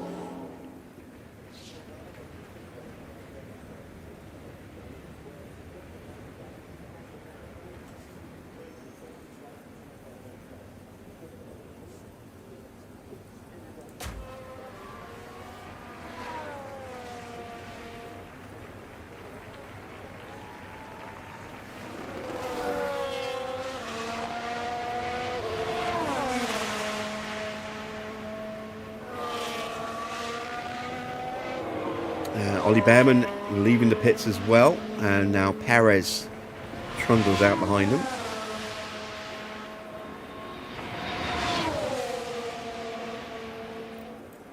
And now I'm going to send Lewis.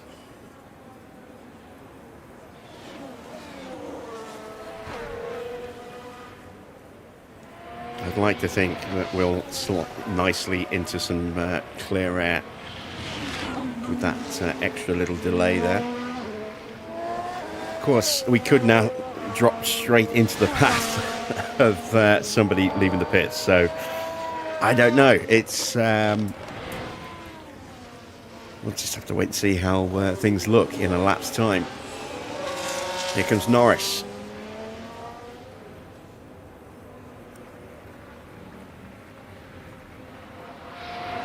And Ocon. So if we'd gone early, we would be hitting these guys because we would be ahead of these two. We'd be actually right up against these guys almost immediately. So I'm glad I waited. But did I wait too long?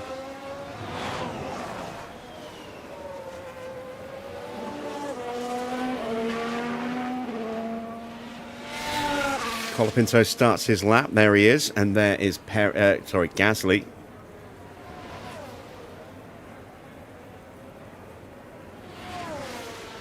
Now we've got George Russell leaving the pits. So just 2 cars left in the garage so far, and I'm worried they're about to pop out. It's Bortoletto and O'Ward. There's Bortoletto. Colapinto goes purple. Gasly just a 10th behind him. And there's O'Ward. And it's just as we're coming through. Clear. Every time. Every time. Charge button off.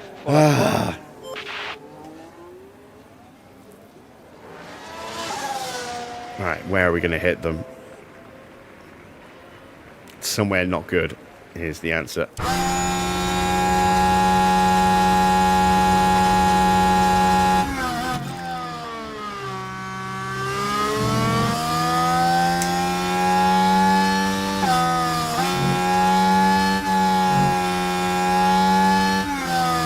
Center S's. They're going to catch him at Degner. Damn it, as we go into Dunlop. That's Degner 1. Oh, we might get away with this. Degner 2. Pull over. I think we're going to get away with this. Slightly compromised into the hairpin. Nice, good exit through 220R though.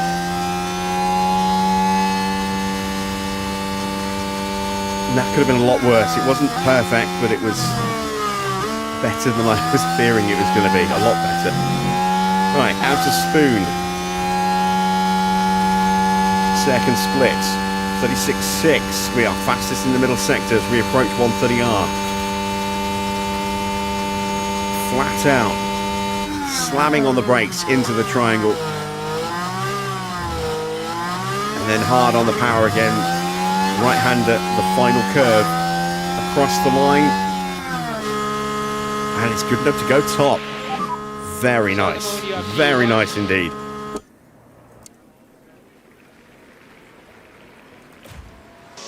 Let's see what Norris can do in response. Well, 2 tenths quicker already, apparently. All right, final sector it is then.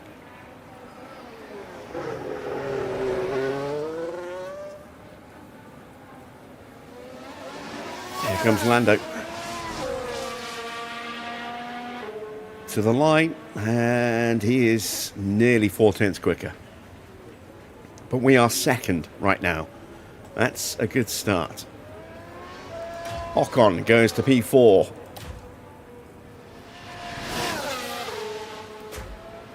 There's Pato O'Ward. Is he running 0-1? He is. We're going to have to change that.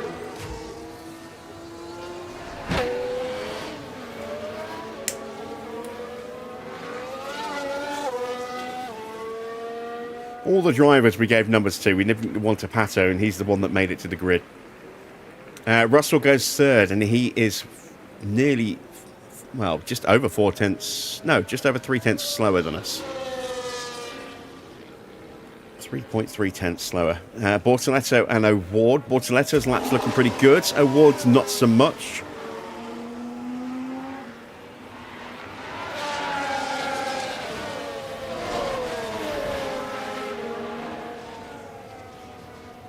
And there we go. It is 7th for Pato and 5th for Gabriel Bortoletto. I am loving where we are sitting right now, especially with a wet race coming up. Hamilton is excellent in those conditions. Stop in front of the garage. We could be on for a really good race if we can stay this high up the grid.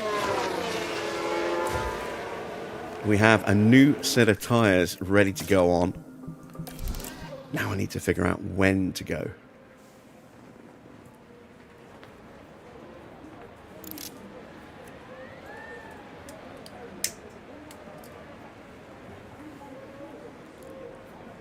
Out goes Franco. He's decided to go early.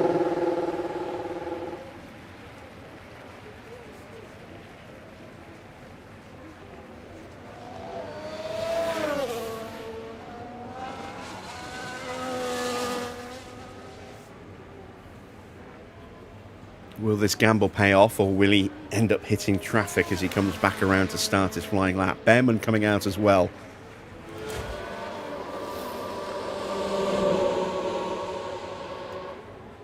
Outperforming his teammate here this weekend, at least in qualifying. Finished ahead of him in Melbourne as well, actually. So, been a better start to the season for Ollie Behrman than Carlos Sainz.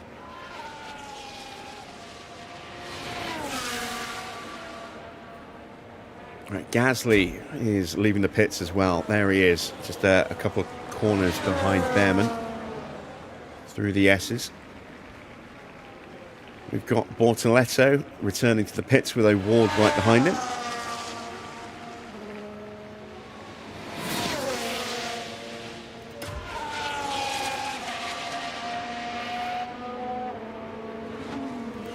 Colapinto is starting to wind up towards the end of his warm-up lap and start his flying lap. We've got Perez making his way onto the track. Norris goes again now. I'm going to send Lewis now.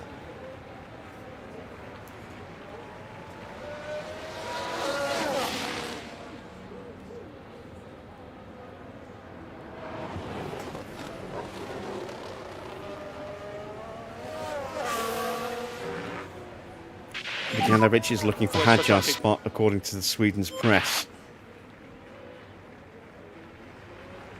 Yeah, that's not going to happen.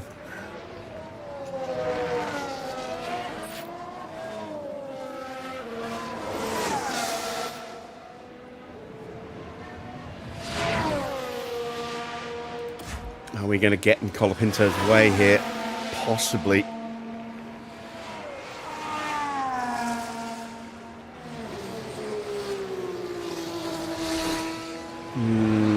Yeah, just a touch. Understood. Could have been a lot worse. We will pull out of his way quickly. Could have been a lot worse.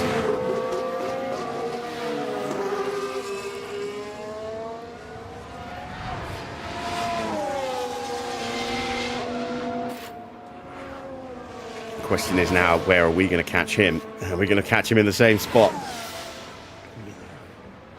Behrman has improved slightly in the first sector. Everybody's out on track now, by the look of it. Either on a lap or warming up. It's not been a great first sector for Pierre Gasly. He's not looking like he's going to improve. He's lost 2 seconds in the first sector. Track is clear. Colapinto improves to P3. Still slower than Lewis. And yeah, we are going to catch him in a bad spot. Damn it. I should have waited. Should have waited before I sent him out. Evening, Harvey. All right, Behrman into the final turns as he comes out of final curve up to the line. What does he do? It's good enough for second. He's bumped us down a place. Norris is up on Colapinto. Norris will get through. That might cause us a problem.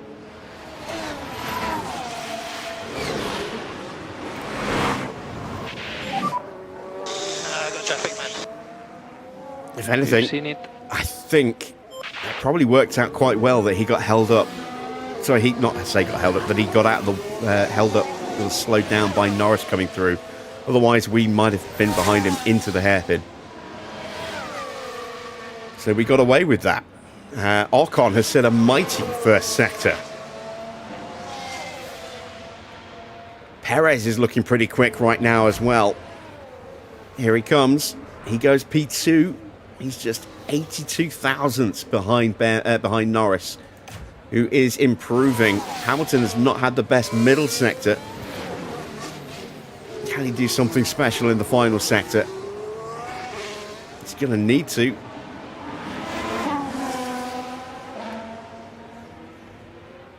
Norris does not improve his time. Hamilton does, but he stays P4.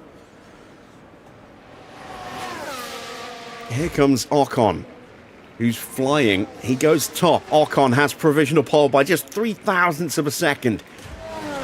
Can he hold it from Pato? Yes, Pato just fell apart there. He finishes 9th. Bortoletto's still on lap. Gasly is done. Colapinto's done. We're done. Behrman's done. Perez is done. Norris and Ocon are done. Here comes George Russell. It's Russell and Bortoletto left, I think. Russell goes top comfortably by a 10.5. What about his teammate? Does not improve. A bad lap. Very average in the middle sector. Lost some time there. Very poor in the final sector. Perhaps he got held up by Gasly. But there we go. We have qualified P6. That's not bad at all.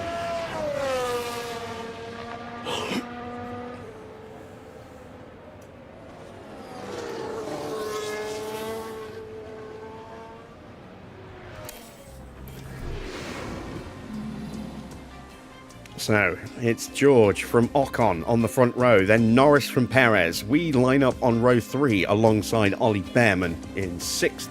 7th is Colapinto, 8th is Gasly, 9th Pato O'Ward, 10th for Bortoletto. I don't think there are any penalties. No, there are not. So it should be an unchanged grid. We'll find out in just a second.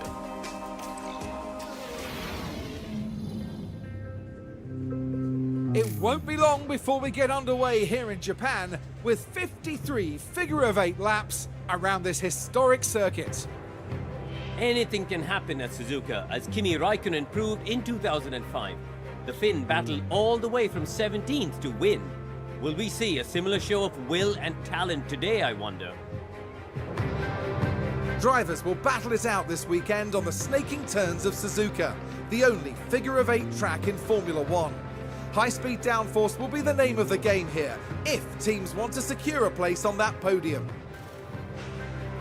The teams are making their final preparations down in the pit lane, ahead of today's race.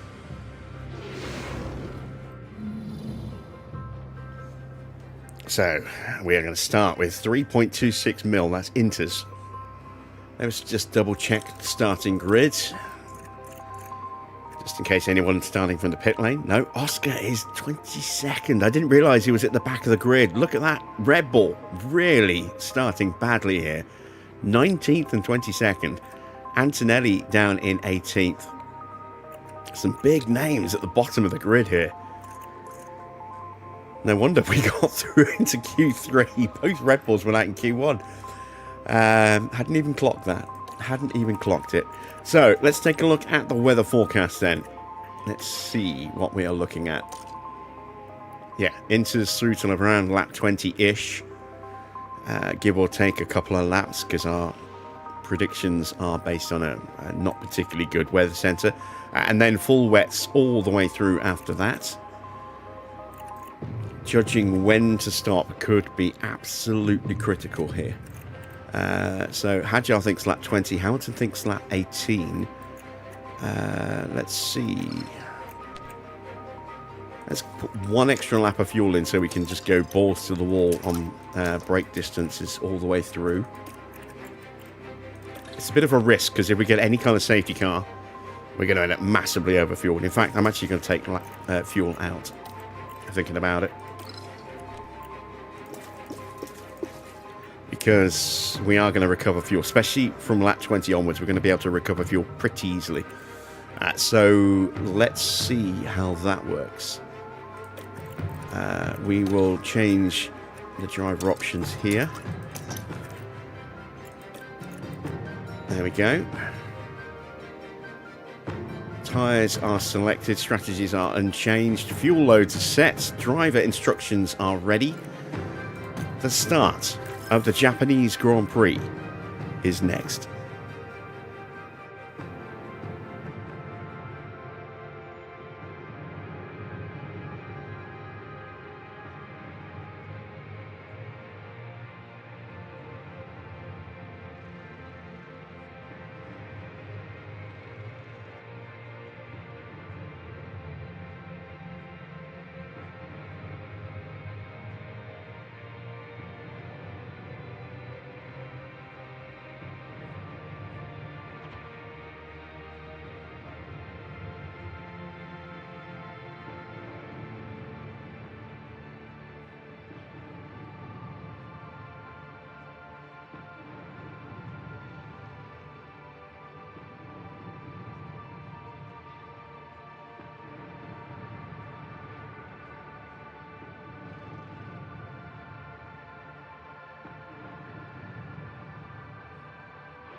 Well then, it's not long until we get started here, and we should be in for a tightly contested race. Now I wonder, will things be going Lando Norris's way in this race? It's a promising position for them starting in P3. They'll be looking to make the most of the slipstream. This should certainly be a good one, folks. Here's hoping. The drivers are warmed up, they're ready to go here at the Japanese Grand Prix. And it's lights out, and away we go.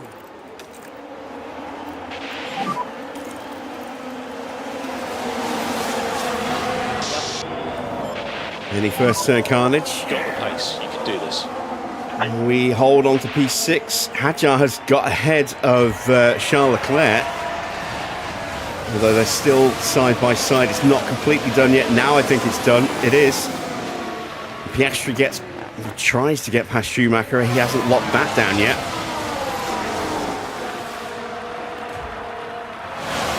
Now he locks it down. There we go.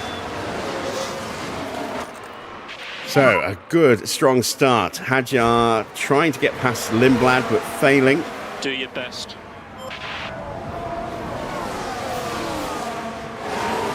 might try and go around the outside of him here. Track condition update when you can. We've got a slipstream, we've got the battery. Is it enough? Yes, it is. Fantastic. Hajar up to 18th. Good start, Isaac. Really good.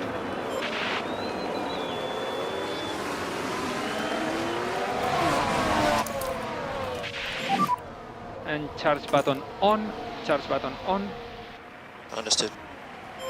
He's trying to take on Antonelli as well. He's thinking about it.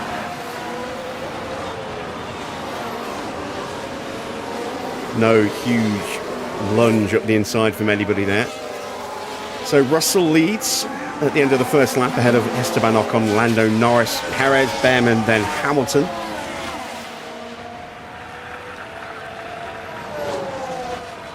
Isaac is still having a look at Antonelli. I don't think he's going to get him hit. No, he's not. All right, let's drop him into top-up mode now, and we'll ease off on the fuel burn. Charge on. Go back to Especially with Lindblad looking a little bit feisty behind us. Let's check in with Lewis. Lift and coast. Colapinto putting us under some pressure. Going to have to push his battery again in a minute, I think. Make sure he doesn't lose touch with Ollie Behrman. Now, what trophies do you still need for the Platinum, Harvey?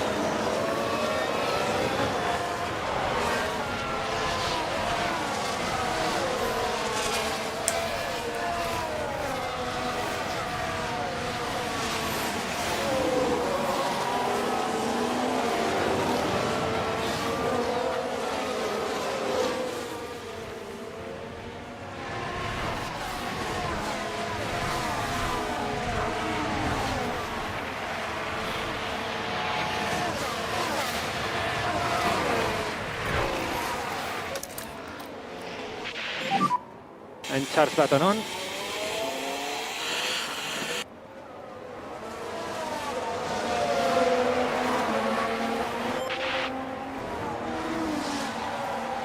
The fastest pit stop, the DHL competition award. Yeah, that's probably the most time-consuming one. It is possible to do it in one season.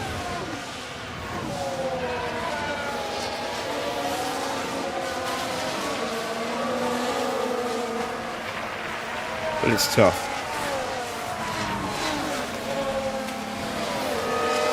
All right, so we're going to ease off the pace a little bit with Lewis. And Isaac actually keep temperatures under control. But we're going to ease off the battery deployment, start to just trickle that back in again. Management on this set. We are reasonably well positioned. We should be able to stay ahead of Franco Colapinto, I hope. Hajar isn't really going to make any more progress for a little while, I don't think. Not with everybody bunched up like this. So again, we'll just hang on to that bit of battery he's got left. Water level starting to creep up a touch, but it's only a temporary thing. It's going to drop down again soon.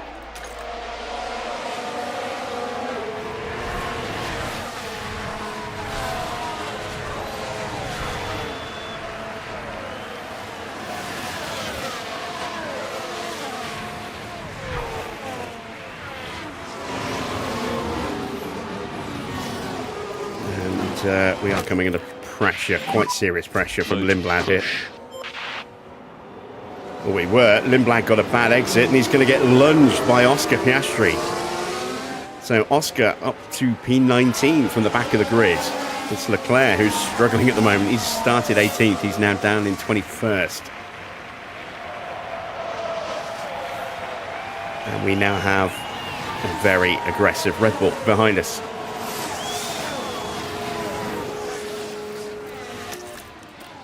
There we go. Charge on. Temperature's dropping a little bit as the gaps between us and the cars in front open up. And the water level increases slightly. That's good because temperatures are going to be potentially a bit of an issue soon with the track about to start drying up.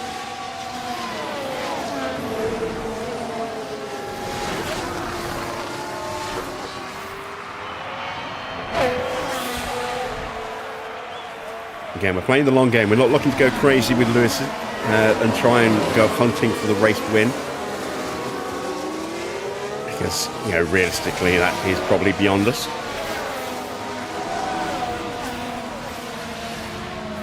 Is it worth it to hold Colapinto? What do you mean, going to a full defensive mode? No, not at this stage. I think we have enough pace and enough talent to stay ahead of him. I say that as we are side by side with him. Yeah, we might need to, but we should outbrake him here. There we go. Yeah, Hamilton should be able to cover him off. Unless he has a lot of battery to deploy. But I don't want the gap to the cars in front to get too big, which is why I don't want to put him into defensive mode. I'm trusting to Hamilton's, you know, wheel-to-wheel racing skill to prevail like that.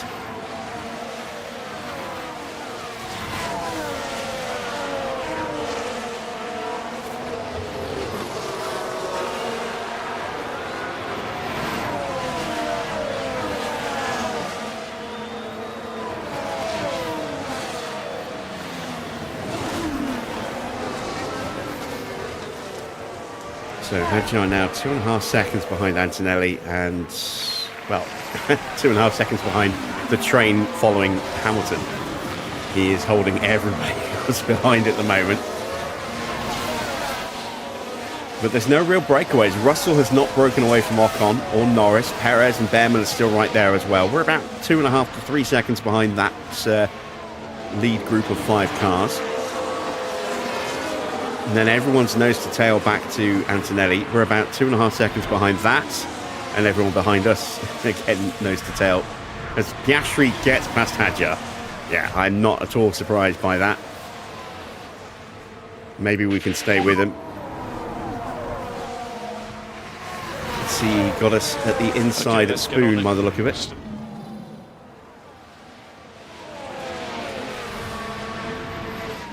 Oh, you're talking about letting him through. No, it's not worth it. There's no guarantee we'd stay with him. I mean, we saw how quick both Maseratis were in qualifying. There's no guarantee we'd stay with him, and we would just be vulnerable then to Gasly and then Bortoletto and then O'Ward. If we can hang on to 6, we might as well just hang on to 6 and not cede further track position.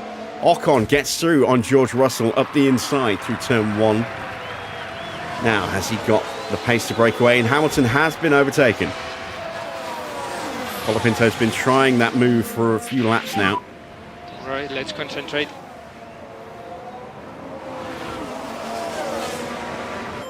And you can see immediately we are having to drive defensively because of the pressure from Gasly. This is why I didn't want to just let Colapinto through. Because we just get under pressure again from the next car behind us.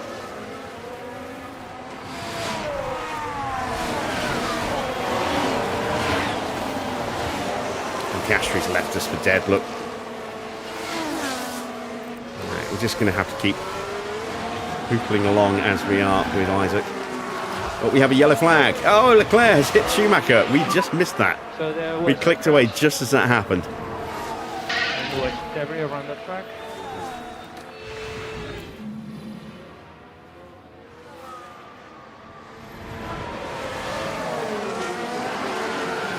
Ah, there we go. A little punt.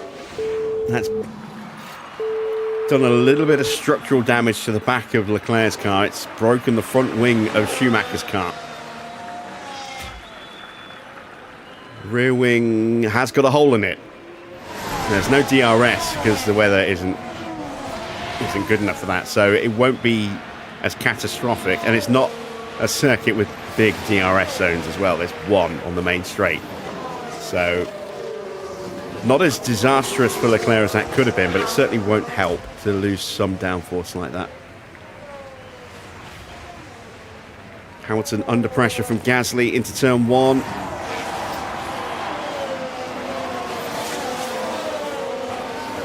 keeps him behind, but we're already 2 seconds behind Colapinto. Track is drying up.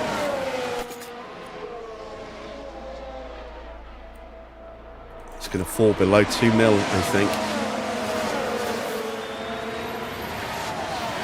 See, we saved a good chunk of fuel already without really trying, which is nice.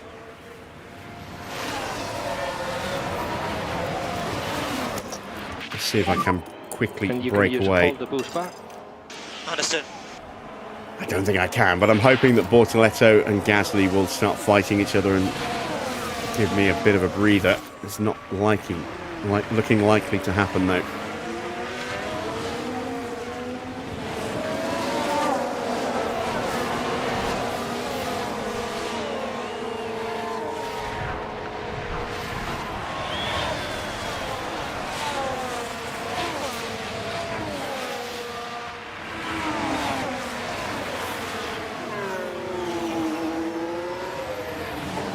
Das has actually closed the gap again.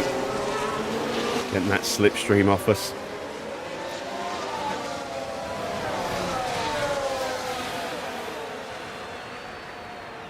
Alright, let's just drain what's left of the battery. Rates come down a little more.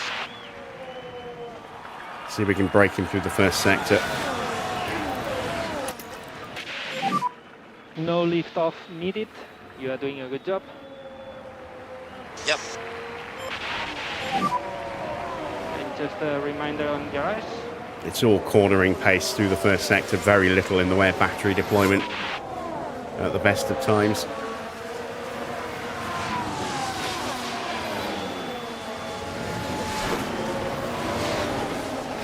Still, we can't drop Gasly. All we're doing is dragging him away from Bortoletto, who's under pressure from O'Ward.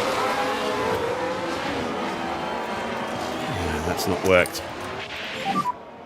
Charge button on.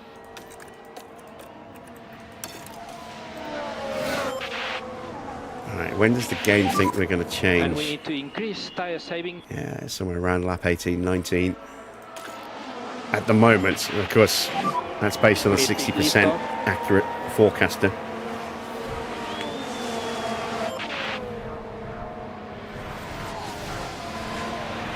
Beganovic wouldn't deserve the number 8. The number 8 is not Beganovic, it's not Hadjar. Hadjar's number 6.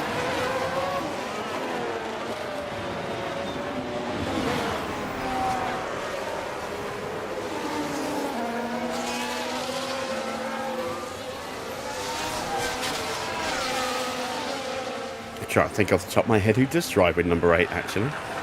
And I'm not sure. We're going to get overtaken here. I don't think we can hold him off.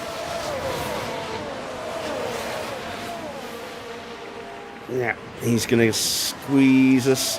Now we're still side by side. Yeah, I'm a sitting duck, man. He's got us. Keep All going. right, down to 8th place.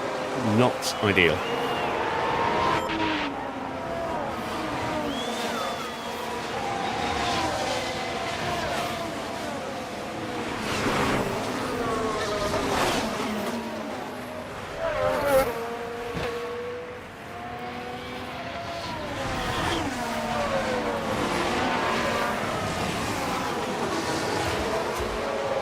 So Piastri still has not caught the back of Antonelli. We're still having to defend against Arvid Lindblad, who's got Leclerc for company. Mick, a little out of range because of his wing damage.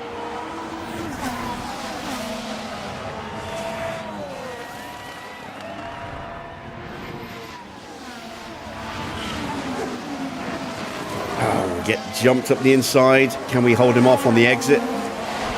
Nope. Look at Leclerc immediately trying to swoop. A long way to go. Car behind is Leclerc.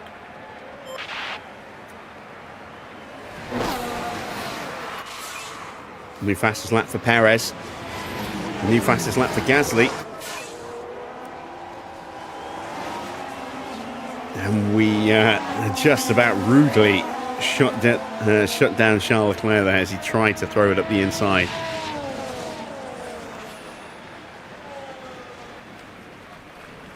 Tramless doesn't have a Formula 1 number.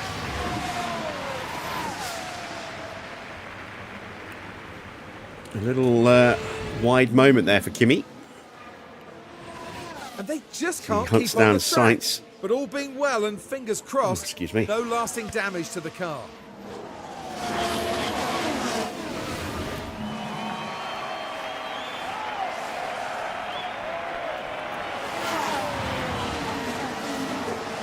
Lindblad's looking to make a break. All right, let's see if we can go with him. Mode to push, please.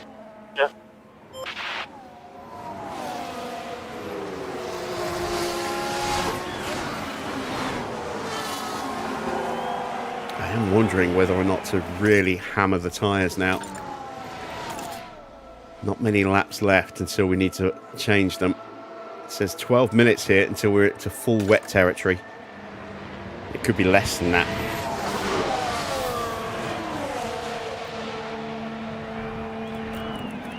Let's burn the tyres.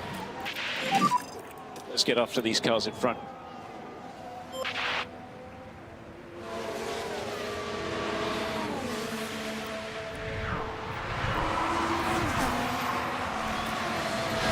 Let's start to harvest some battery with Hamilton as well. I'd like to get Hadjar back in front of Lindblad if possible. And then slam the battery into charge again.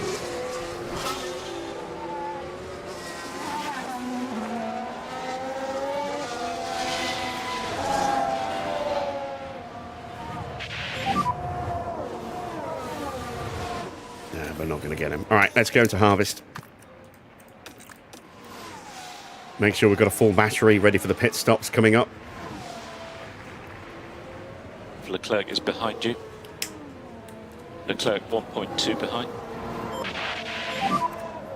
Okay, ramper mode push. So still no breakaway at the front. Ocon leading still after getting past George, but George still within about half a second of him. Norris tucked up there as well, as is Perez. Behrman's dropped back just a little bit. Colapinto's behind him, then Gasly. We're down in 8th place now with Bortoletto giving us something to think about.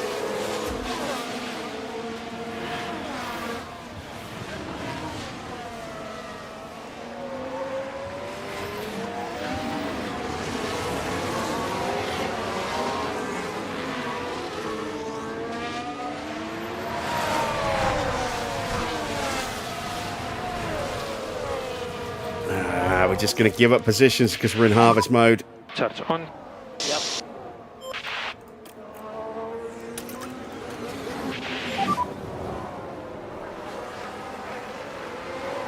Understood.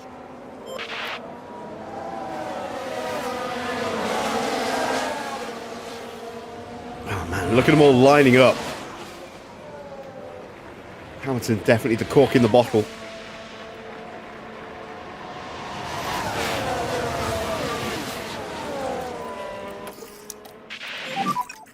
And charge button on. Charge button on.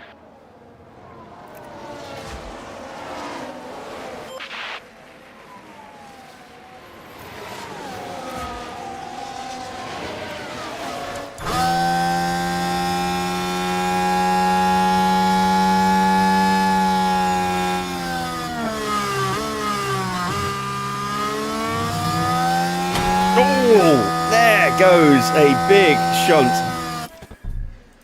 Pato O'Ward into the barriers yet again. Same turn again, look. We just saw him spinning out in the background there. And that is our fuel situation sorted. It's a little early. It's a little early to make that change, but it's tempting. Take care of the tires. Now there's been an incident with the RB driver. Let's have a look at that. Now this is where the RB driver's involved. Clearly unable to take evasive action. That's a huge that would hit. have knocked their confidence, I'm sure. He's looked pacey here this weekend as well. He lost positions off the start and he's been frustrated ever since. I think that frustration's got the better of him. And now he's out. We're not going to hear anything, so there's no point clicking on that. But we are going to see the replay from the helicam, apparently.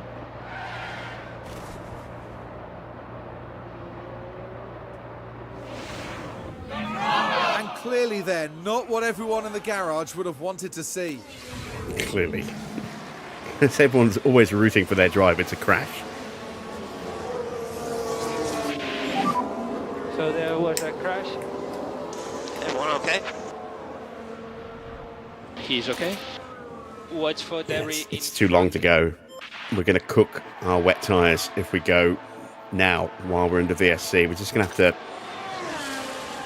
to wait. I wonder if anyone is going to make that gamble. If they are, they're going to have to stop again for another set of wets. So you have P8, Because they're going to burn P8. them up in the next half a dozen front. laps. There's hardly any water left on the track. It's at 2.1 mil and falling.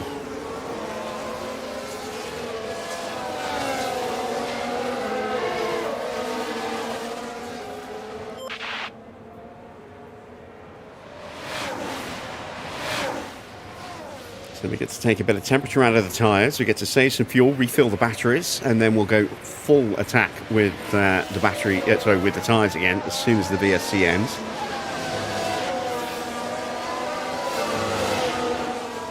And we'll probably just go into top up on the battery as well.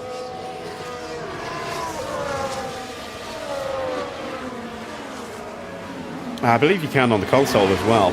I've never bothered trying.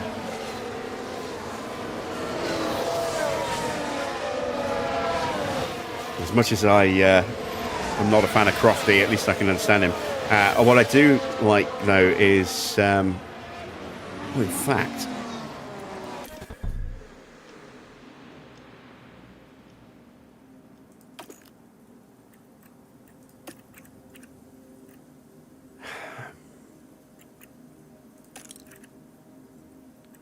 I'm trying to remember which game it was. I think it might have been F1.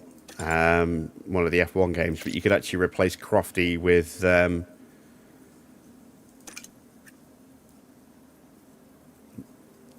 different commentator. Yeah, it's not in here. I must be thinking of when I was playing F1 22.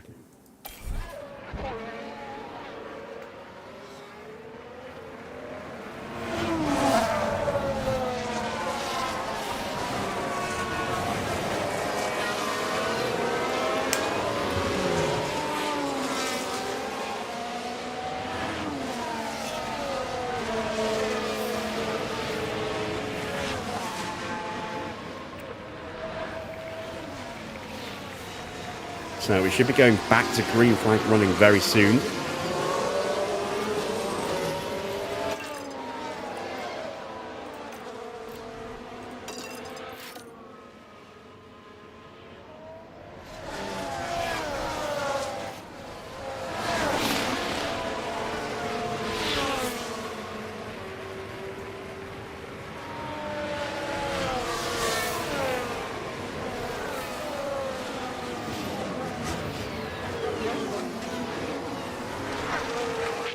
There we go.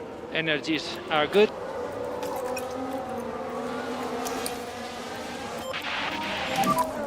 Virtual safety car ending. Understood. Right. Is anyone going to push their battery on the No restart? lift off needed. You are doing a good job. We're not going to. We're saving it for the pit stops that are coming up. Down to 1.7 mil on the track. Just a couple of laps away.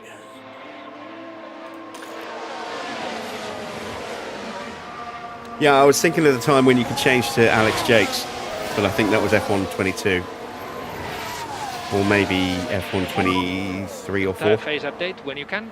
Or possibly both, but I remember immediately having the option to disable Crofty for someone better and doing so.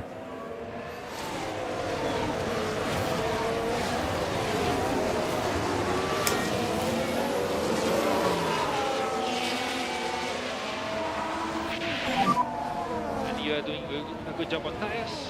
Down to 1.58 and still getting drier, but the big rain's coming.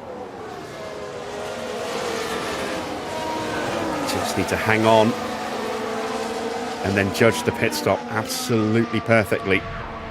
We can box them on the same lap. There's a big enough gap that even if there's a slightly bad stop for Hamilton, should not affect Hadjar. It's about 7 seconds back, I think, if not more. Let's have a look. How far back is he? Oh, he's 9 seconds back. 10 seconds back. Yeah, so plenty of time. Definitely picking up, mate. Here comes the big rain. Look, 4 minutes away. Yep.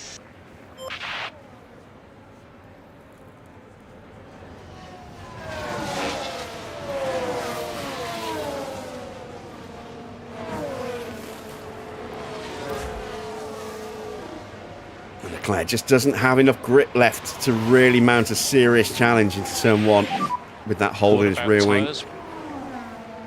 It seems that way.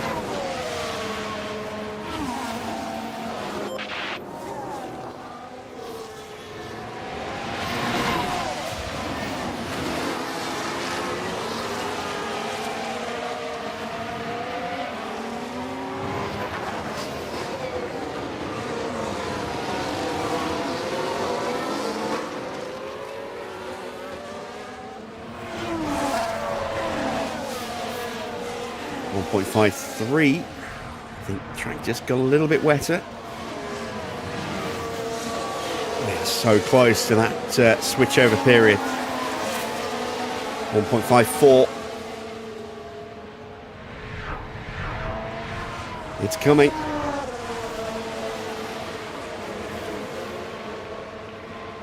We see Valtteri having a little look at the back of Bortoletto behind us. New fastest laps being set, no surprise. Oh, someone's off. I heard a lockup. Oh, it's in front of us. Oh, sorry, in front of Hadjar. Antonelli has been hit by Carlos Sainz. Or is it the other way round? It's the other way round. And the contact between the cars, inevitable. I'm waiting for Kimi Antonelli to say, I got hit quite badly.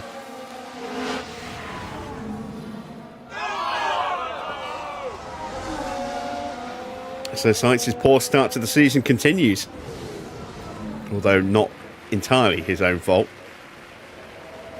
What damage does he have? It'll be at the back of the car. His rear wing looks intact, so that's going to be structural damage. Antonelli, that rear wing is just glitched out. It's not actually broken. He's got some front wing damage.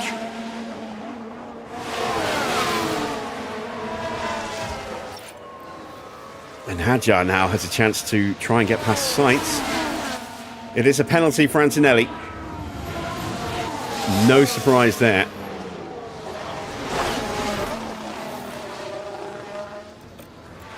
And we have to use the battery, otherwise we're going to lose too much time. Push. Yeah. We don't think we need any lift and coast. Yeah. We're going to start up Hamilton's pace a little bit as well. Understood. Up to 1.6 mil. Big water is still a minute or two away.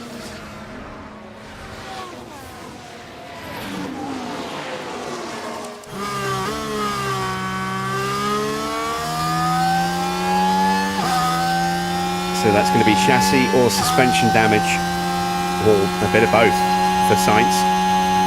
We're going to go up the inside into 130R. Makes it stick.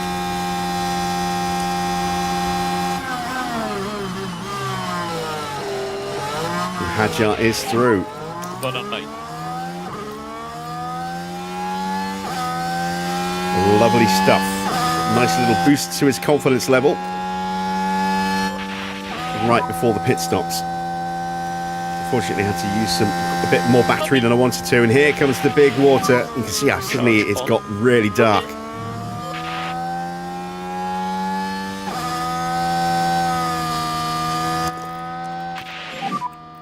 And more energy available. This is where we have to push. So mode push.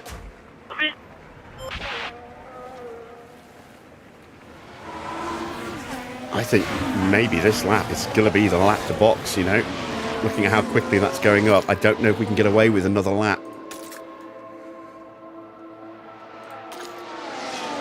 It says wet in 4 minutes, but that just means in 4 minutes' time it will be wet. It could be wet in a minute's time. Yeah, that track water level's rocketing up. I think we have to box this lap. Box this lap, box.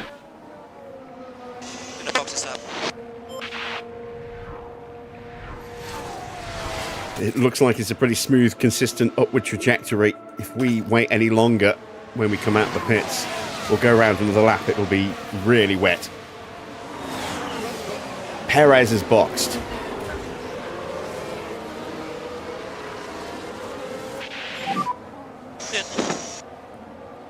Bortoletto boxes behind us, so does Lawson. Have we judged this right or have we judged this wrong? In comes Hadjar and Antonelli. Antonelli will have that penalty, so we should jump him in the pits. Area is very slippery. It's a 2.0 stop, that's pretty good. No traffic in pit exit. It's a 1.9 second stop, very nice. You're in clear air. It's not quite ready. Damn it, it's slowed down. We could have gone another lap. We probably should have gone another lap. Schumacher. But we're in full attack mode. Let's see what we can do.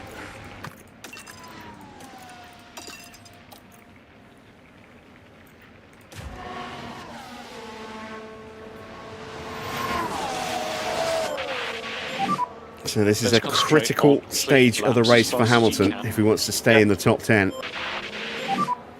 Hadjar can hopefully close ground a little bit.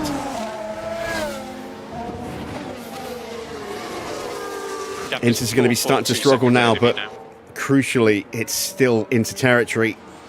We should have waited another lap. Damn it. I didn't think we could get away with it. 36 laps to go at the end of this one. There we go. Ocon and Russell are in. Norris has stayed out. That's a mistake. Behrman's in.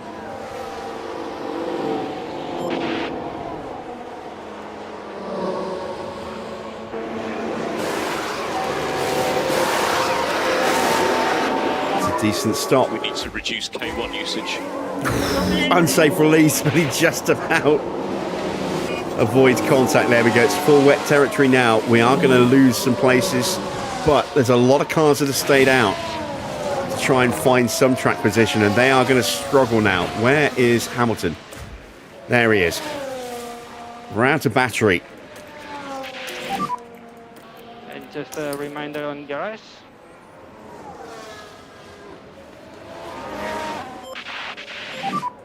Charge on.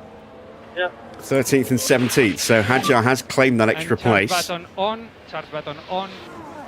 Don't think he's going to get anybody else. Well, he might do. It depends how much time Lindblad loses, but I think he's too far ahead.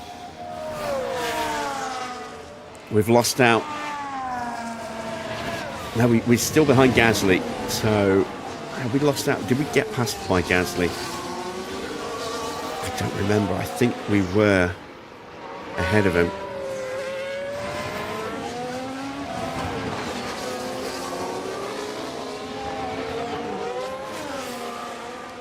Remember.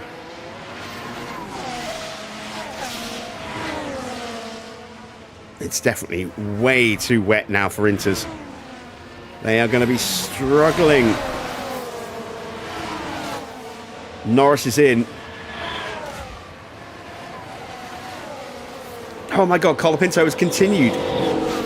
No, he hasn't got round yet. No, he has continued. Colapinto stayed out. Why? Albon has stayed out. Sonoda stays out. It's just Stroll, Piastri. Oh my god, Lindblad has stayed out. These guys are going to be so slow. Where's Norris going to feed out? There he is. Russell gets past Norris. He gets out just in front of Lindblad. That was important because Lindblad's on the wrong tyres.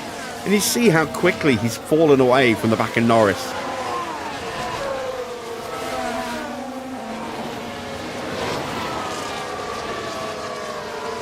Look how wet it's getting. It's up to 5 mil. And still it's climbing and it's going to stay high. This is a disaster for anyone who's still on Inters.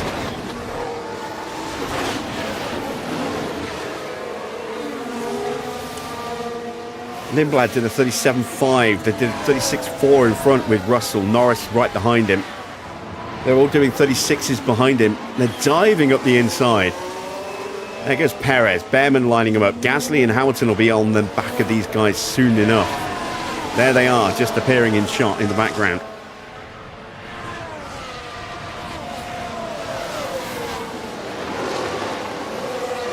Who else is still on Inters? The top 5. Yeah, look at the sector times as these guys come through.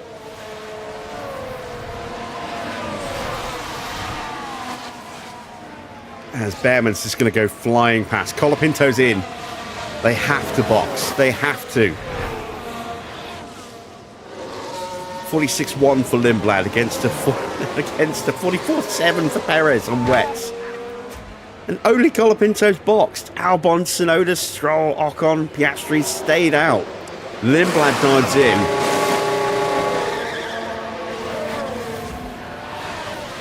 Hamilton's going to get through. I don't think Hadjar is going to get him, but he's certainly going to close the gap. So P12. Okay, next guy in front is Gasly. And we're right behind Colapinto. Yeah. Lindblad gets out. Oh, no, he doesn't. Hadjar has jumped Lindblad. There's Lindblad. So P16 now for Hadjar. It's P12, but 4 cars very much on the wrong tyre. So that's effectively P8.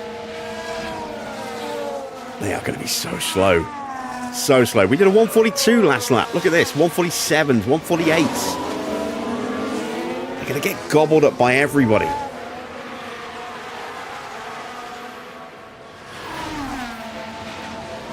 Look how... Oh, look at the chaos.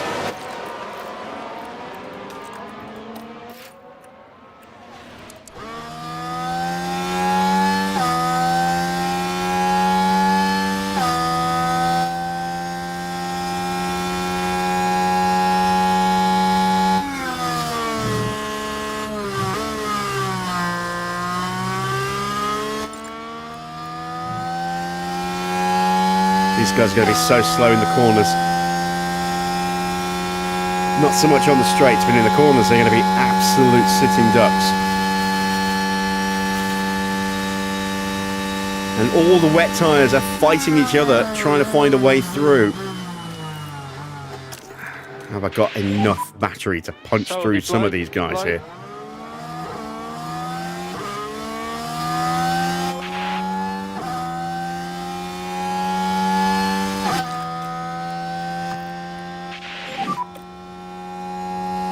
Sure I don't give a slipstream through run to Bortoletto.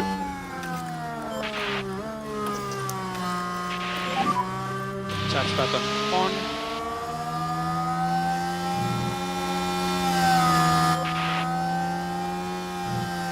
I can't believe these guys are still out there.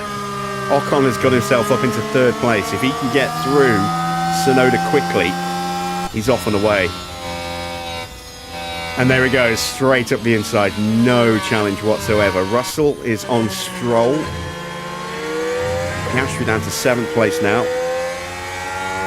This should be an easy pass here for Russell. Just dives up the inside, look. The Inters have no grip left. It's nearly 6 mil on the track. 5.75. And we're stuck behind all these wets trying to pick off the Inter brothers. Hadjar's closing up to Lawson really quickly because we're all lapping 3 seconds a lap slower than we should be.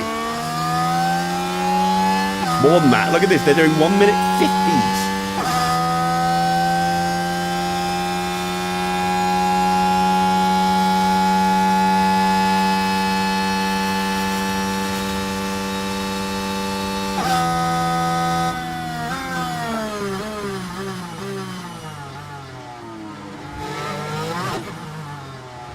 Bonkers. I can't believe they haven't boxed. Why are they still out there? Did they use all their wet tyres in practice? Is that why they're still out there? It's possible they did. Only 2 sets of wets, and we had 2 wet sessions on the Friday. they might not have any new wets. But surely used wets are going to be better than no wets. Ocon is through, and he's just going to sprint off into the distance now.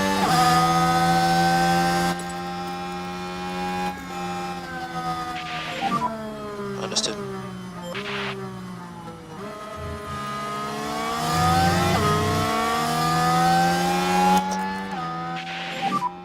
DRS. Yep.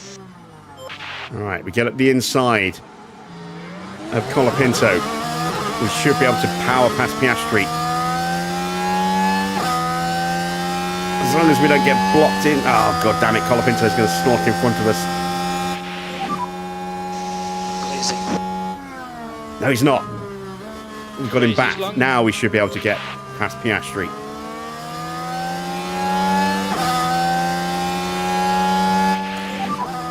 You're doing a good job. Okay, next guy is. I've given up the Piastri. position. Yeah, Colapinto's right alongside me. There he is.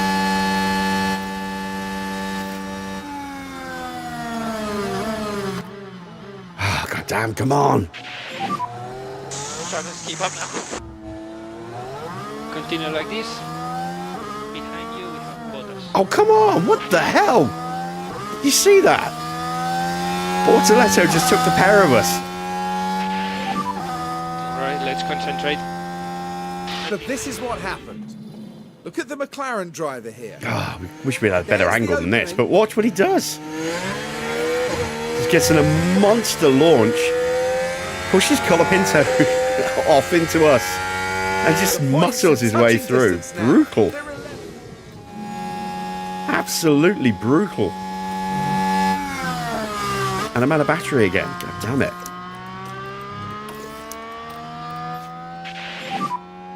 Charge button on. Charge button on. Now Leclerc's picked off Hadjar. It's just chaos.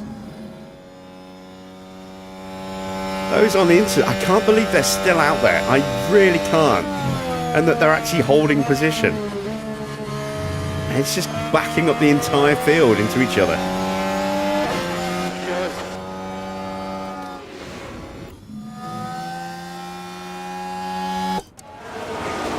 This is chaos. Ocon's 8.5 seconds clear. He was nearly 6 seconds quicker than Ocon on that last lap. This is absolutely ridiculous.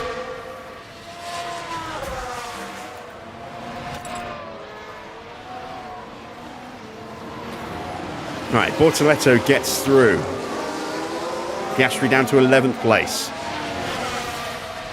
Now he's giving Colapinto a slipstream, so Colapinto will push past us again.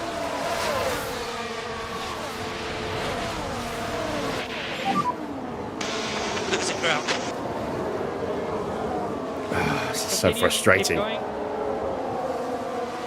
I want to capitalize on this, but we can't. Because every time we try, we get boxed in.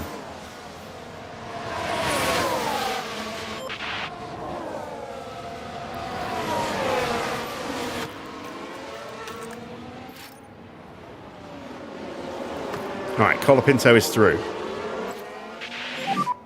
Yep. And finally, Piastri boxes just as we were about to get the overtake on him. God damn it. That's so annoying. And charge button on. Charge button on. Leclerc's got past Sainz. Hadjar might get past Sainz. He does. And Leclerc's now past Lawson. What is going on in That's this all Grand good. Prix?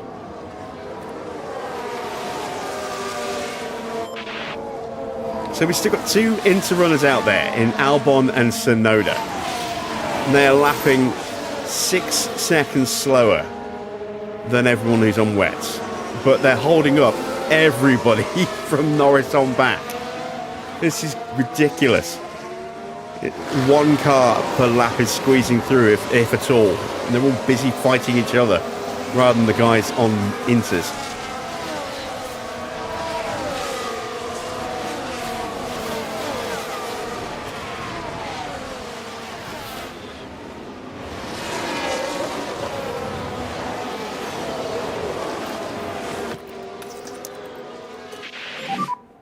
charge button on.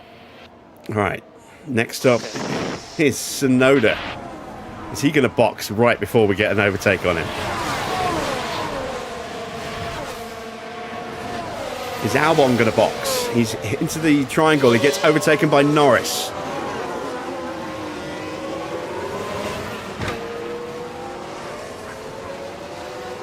Albon stayed out. Tsunoda's stayed out. What is going on?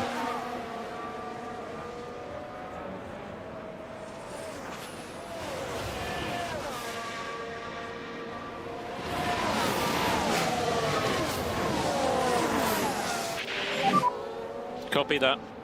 Oh my God, now we're getting jumped. Leclerc's on the back of Hamilton and pushing to get past him. Go past me.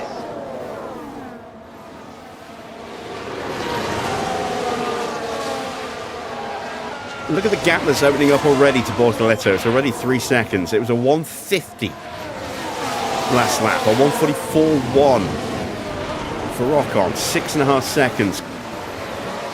Tsunoda gets overtaken by Colapinto. Now Valtteri's up next. And I am sick and tired of getting muscled out of the way here. We are Use the energy. going to try and fight back here. No lift off needed. You are doing a good job.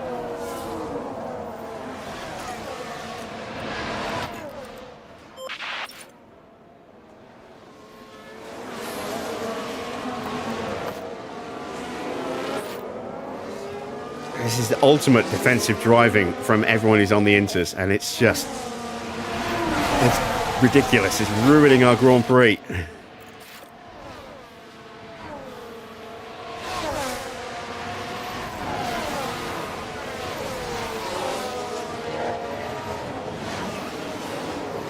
How are these guys staying ahead? Need more power. I've got nothing left for you, Lewis. You've got everything I've got.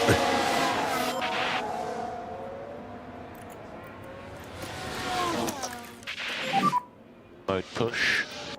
Yeah.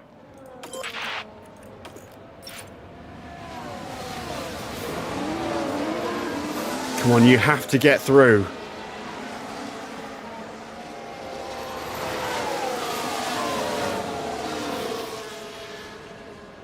I'm supposed to be the king of these conditions.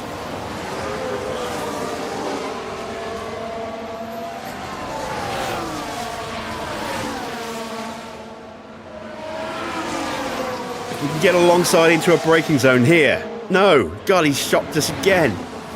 There's Hadjar.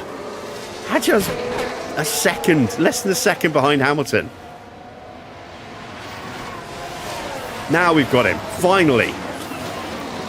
Oh my Lord. Try to reduce curb use and it's unsettling. Sainz trying to take the place back. We've got him and we are through and we've got no battery, but we are away. We Right, need charge button on. Isaac. And just a reminder on your eyes.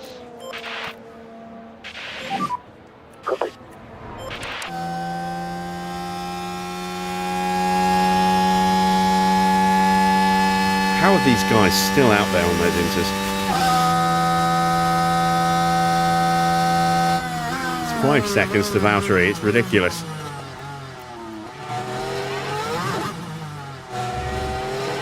Closing down Albon quickly, and Tsunoda finally gets out of the way. Can I get a run on Lawson into turn 1? He's going for it, but I think he's too far back. Cool the car. Copy. He is. Yeah. Charge on. Yeah, mate. Yeah.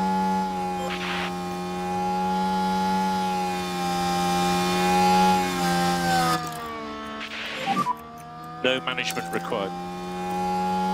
Yeah. Albon's the last one left And on we need to Inters. look after these tires.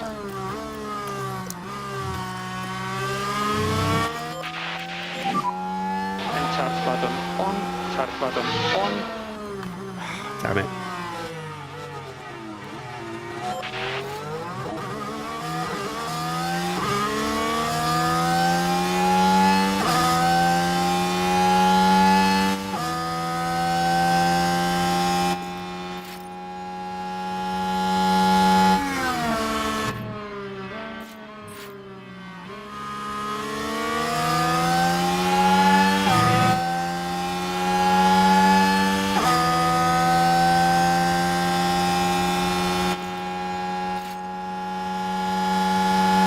the inside. Stay up the inside.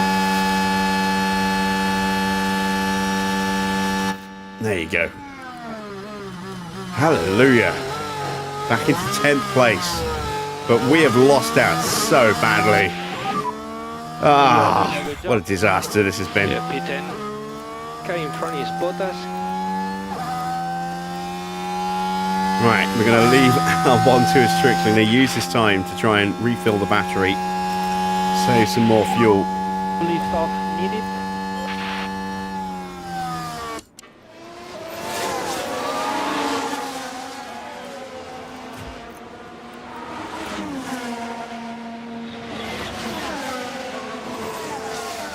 Tsunoda's now 14 seconds behind Oscar.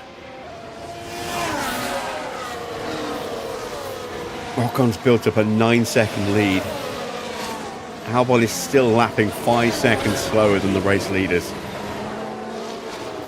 And everyone who's stuck behind him is going absolutely nowhere. Charge on.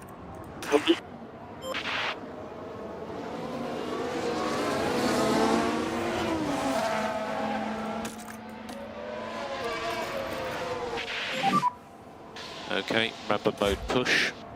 Yep. Even in mind?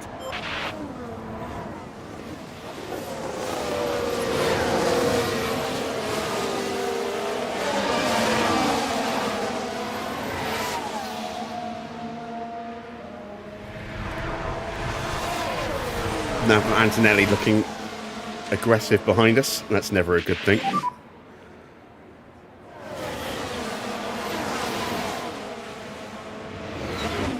As Leclerc finally gets through. Remember, Oh, long way to go we've got a in this chance race. to get past Lawson here. You need to be mode push.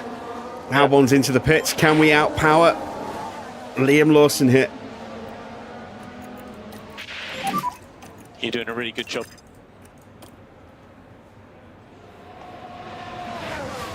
Leclerc 1.2. Come on, hold him off, hold him off, hold him off. You can save less. Push, push, push.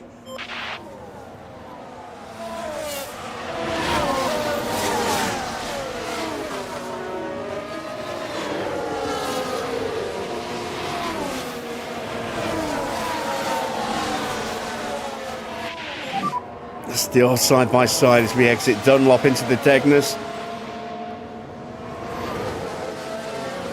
Yeah, come on, hold him off. There's progress to be made. Damn it. Let's try again through 220R.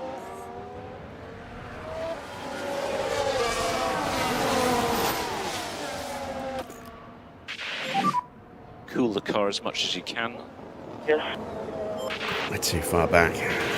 And that might be chance gone. Ah, damn it. Damn it, damn it, damn it. Tyres. Too cool. Full push. I think we might need to box for another set of wets. Maybe that's why they stayed out in Inter so long. Because they didn't have 2 sets of wets available. Did I see any of the footage from today's testing? No, I mean, Just do your best. there wasn't really much. It was all stealthily shot where possible.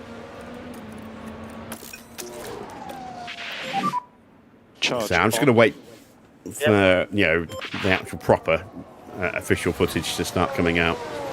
There should be, I think, an hour of footage being released on Wednesday. P30. Memory serves.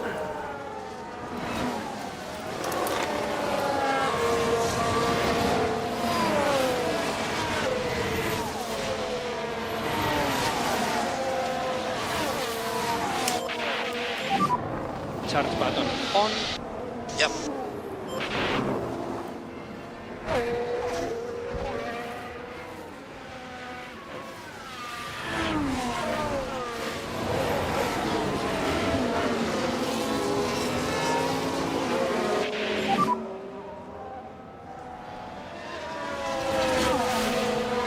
Okay, let's get on it. Still everything to play for.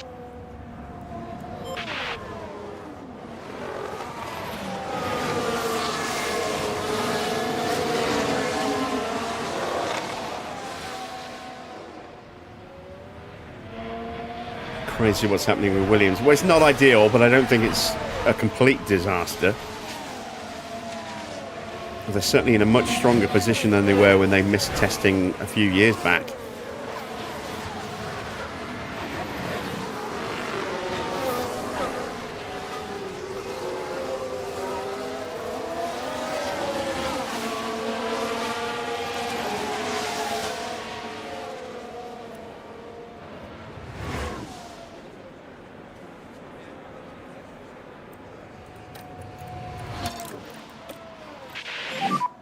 Slow down now. Yeah.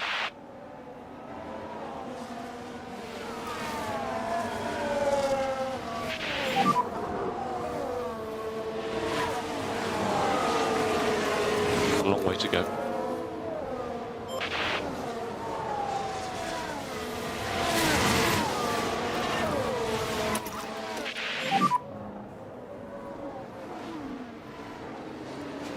Understood.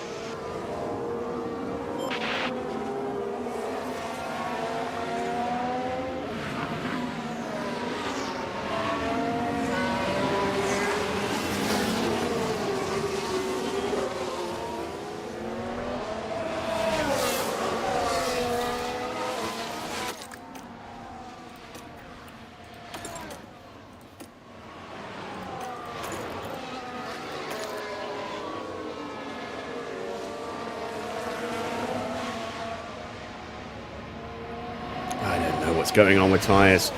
We have to keep pushing them to keep the temperature in them. We're getting dirty air to help keep Hadjar's heated, so we can probably try and take him to the end, but I don't know whether or not we can get away with that with Lewis. If we have to keep them at this push rate all the way through. It's 21 more laps to go. They should be fine. But they are under the prediction.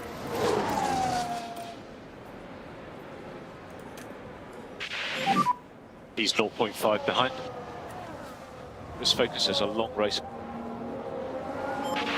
We're not closing in, so the opportunity of decent points has gone thanks to those intermediate tyre shenanigans that were going on. We got shuffled out down the order a bit. We don't really have the pace to go back up the order again, I don't think. Let's get after these cars in front. Mick's car has a problem.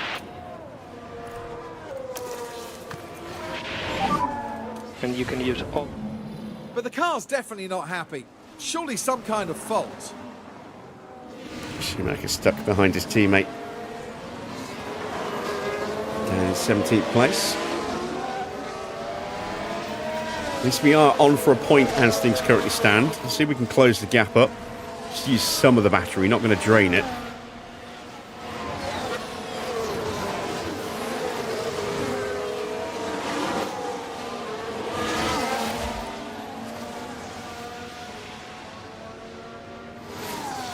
We are lapping quicker than Behrman and Bortoletto at the moment, but Colapinto and Bottas lapping about the same time as us.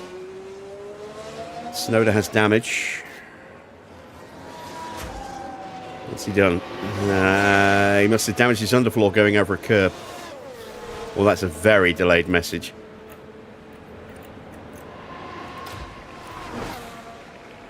Not seeing any incident replay pop up, so I think that might just be a delayed message. Charge on. All right, let's see. We did 134.3. We took a couple of tenths out of Valtteri. Track water levels climbing again.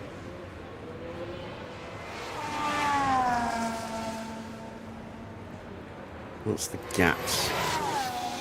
It's only 17 seconds to Albon. And if we do box Hadjar for fresh tyres, I don't think he's going to be able to punch his way through.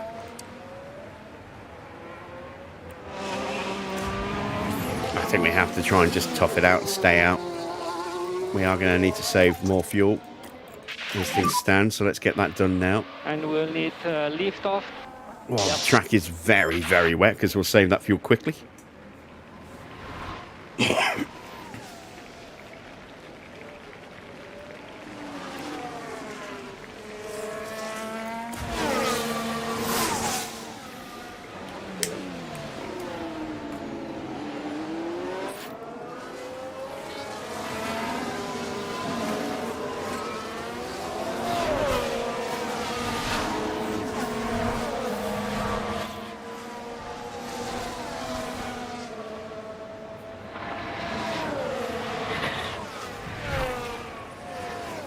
So 144.0 for Valtteri. Hamilton up to the line. 143.7. Another couple of tenths taken out of them. 6 tenths out of Colapinto, who's now stuck behind Bortoletto.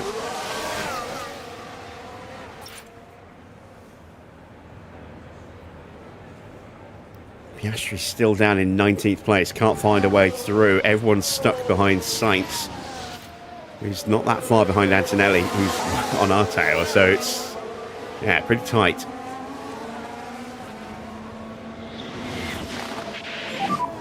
Rain intensity seems to be decreasing now. Let's get an update from the radar. Yeah, we might have a lap or two at the end where inters are good, but not enough of a period, I don't think, unless our forecast again is wrong. Not enough of a time period on the inters to make it worthwhile stopping.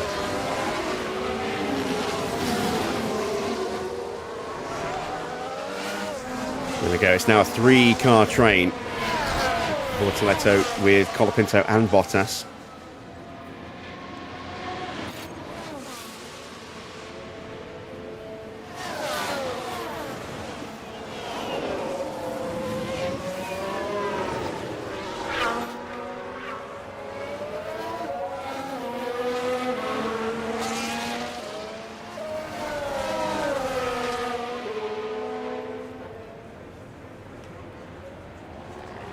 What do we do as we come out of the final turn?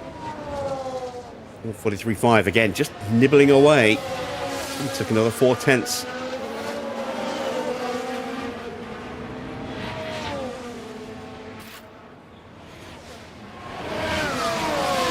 Keeping that gap to Lawson about steady. Keeping Antonelli about a second behind.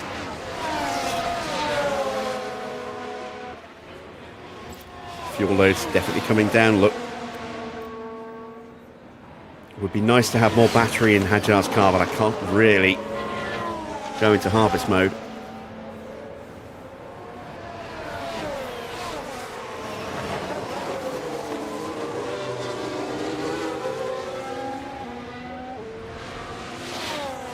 So Ocon looks like he's going to win this comfortably unless something dramatic happens. Russell's on for a good second place, I think. Norris and Perez will fight it out for third. Oh, yellow flag. Leclerc running wide at the hairpin. And that's got Hadjar up into 12th. Does yellow flag. Oh, he spun.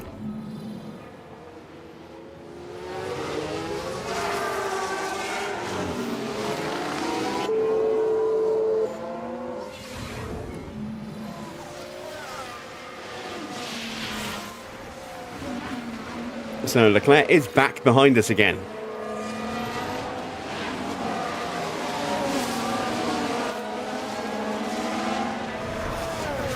And if we have these guys maybe have a big lockup and a crash, we're going to have 2 cars in the points. We are closing in. We're now 5.5 seconds behind. We did a 142.9, so we took another 6 tenths out of them on that lap.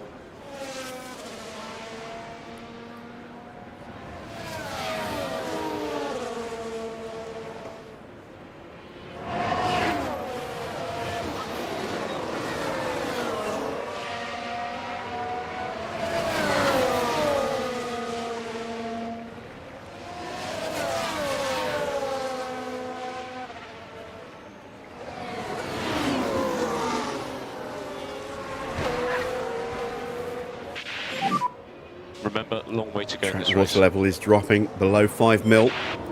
Fuel load's coming down nicely.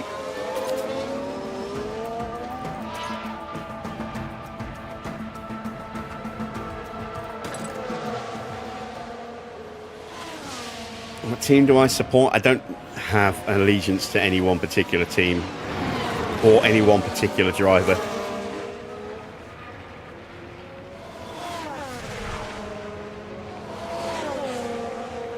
I'm a fan of Piastri. I'm a fan of Charles Leclerc. I'm a fan of Hamilton. A fan of Ferrari in general. Like McLaren, like Mercedes. Big fan of Williams.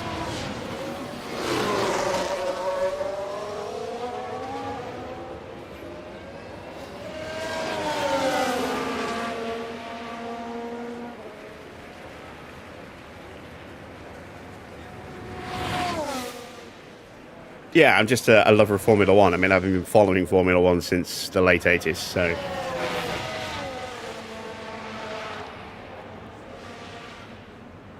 Piastri and Stroll fighting.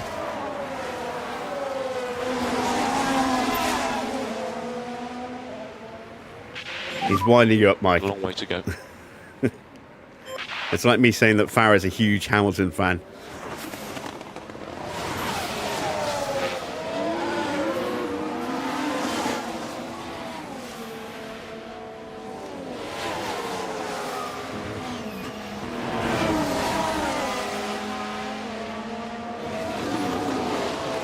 Piastri finally completes the move.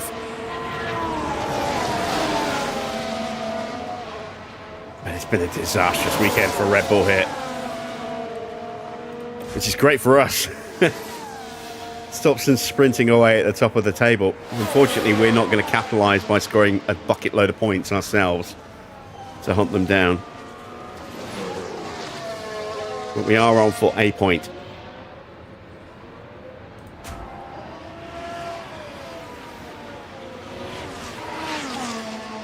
We are closing these guys down. 15 laps to go. The tyres aren't going to go the distance.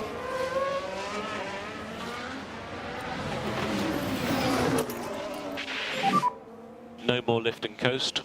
Copy. Oh, I don't have any kind of love for Alpine.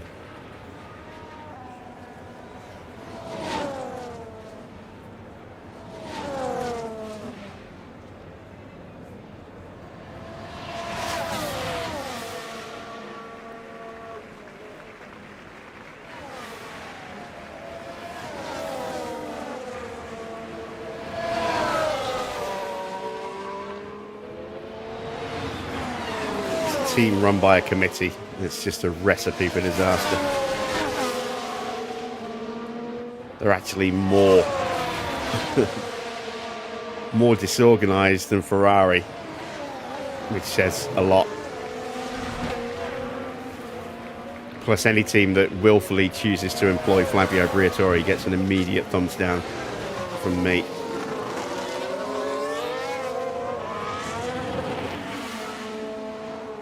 Yeah, I saw that Christian Horner is part of a delegation, or not a delegation, a consortium that's interested in buying a stake in Alpine.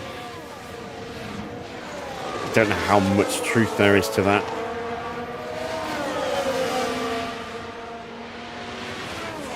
But if it does happen, it'll be by Briatore, I think.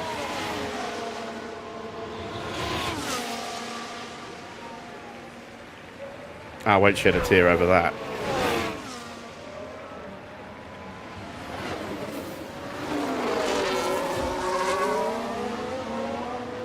Right, 4.3 seconds is the gap with 14 laps to go. Pace of the front runners is picking up a little bit, but we are still a couple of tenths quicker every lap. Hadjar still keeping close to Lawson, still keeping Antonelli behind.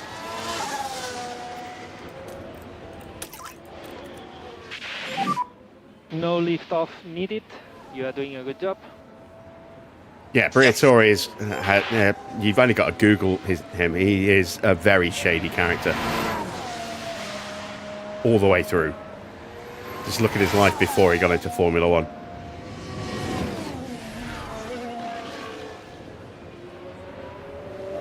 But yeah, he is. He was at Benetton when they cheated with traction control. He was at Renault when he caused Crashgate.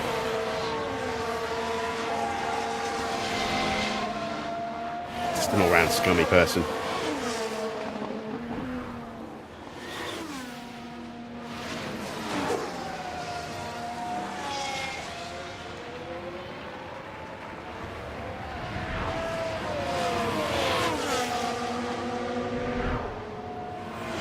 And the reason I have zero, love for Alpine is because the fish rots from the head.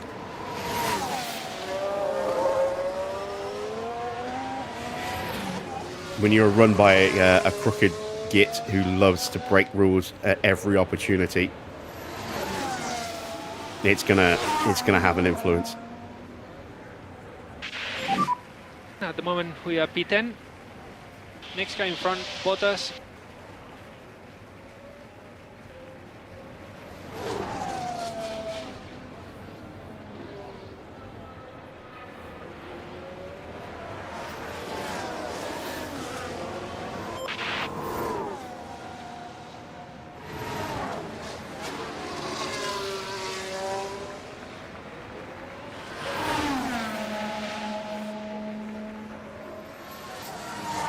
We're under 4 seconds behind.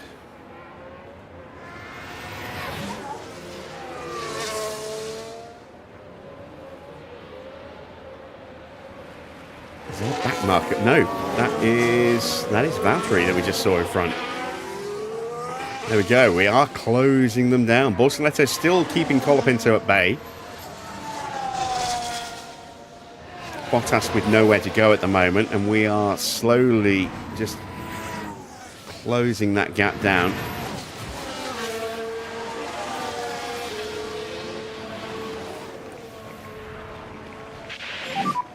We're currently P12.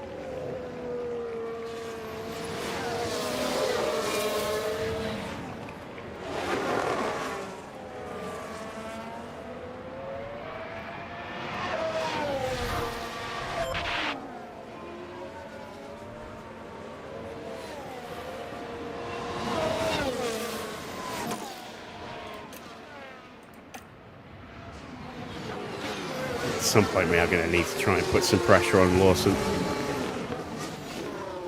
We're not quite in a position to do that yet. And again, I really don't want to burn up the battery because it's so hard to recharge it here. Let's use a little bit more of Hamilton's battery. And more energy available. Given that it's just about full again.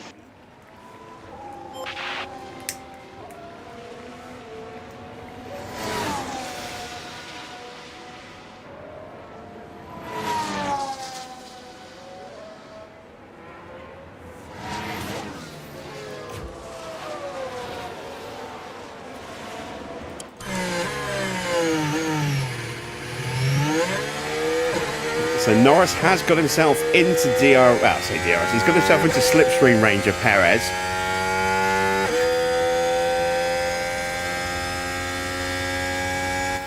Might be getting ready to make a move. Let's turn our attention to that for a second.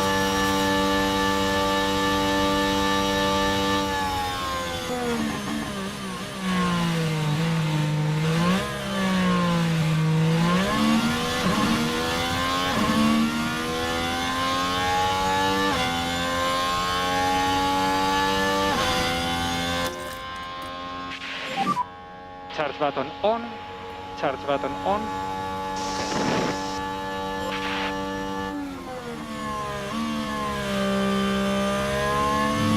No way through for Norris at the moment.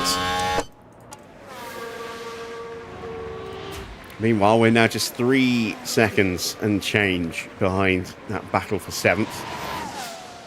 Be nice to be involved in that in some small way. Let's just bank a little bit of extra fuel just to make sure that we don't go over. Lift and coast. Understood. And we need to increase lift and coast by 30%. Yes.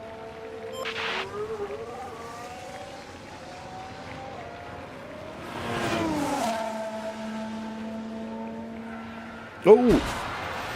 Bortoletto's out! VSC. Stay as close to 0 as you can. Yeah. Now let's see if anyone boxes for fresh tyres. Oh, big hit. That's engine damage for sure.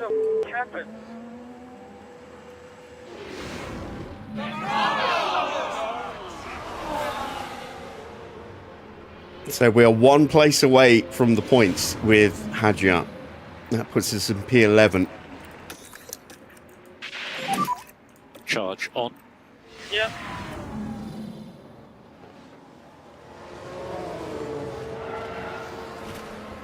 Bang.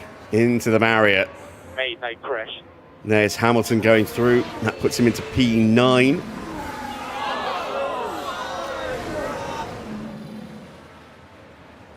And now this fight with Lawson becomes worth a lot more. A crash in the main straight, on the left, crash in the main straight. Oh, look at this. Is he okay? Look at this. Inters are coming. Debris offline. Potentially for several laps.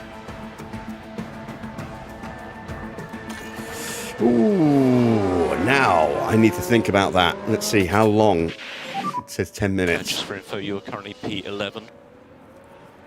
Ooh, do I gamble? Do I gamble?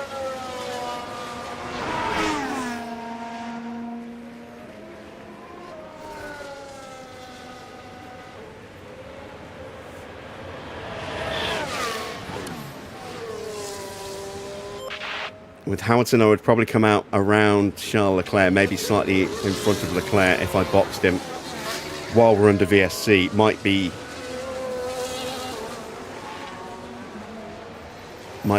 behind Leclerc, potentially, under racing conditions. I don't know. And then we've got Lindblad right there as well. So that's risky under normal conditions. Track is too wet to gamble now. And it's getting wetter. It's going to get worse before it gets better. I think it's too soon. That crash has come too soon for us to take that gamble now.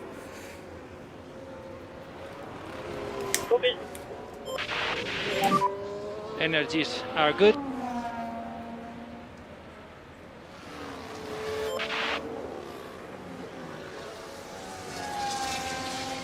If the track was drying up already, I would be in the pits right now. I'd tough it out for a couple of laps. In the hope that, you know, we would gain back the time we lose on track for a lap or so by saving time in the pits. And certainly avoiding all that chaos in the pits as well. It's falling. We're 4 minutes away, look. It's still too early, though. It's still too early.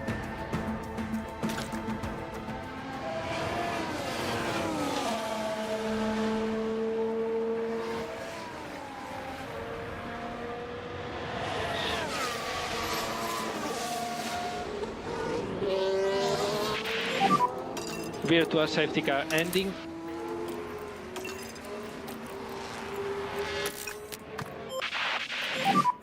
Let's get after these cars in front. So we need to push for these laps. I don't think there's enough laps left to make it a viable gamble. It just didn't quite work out for us.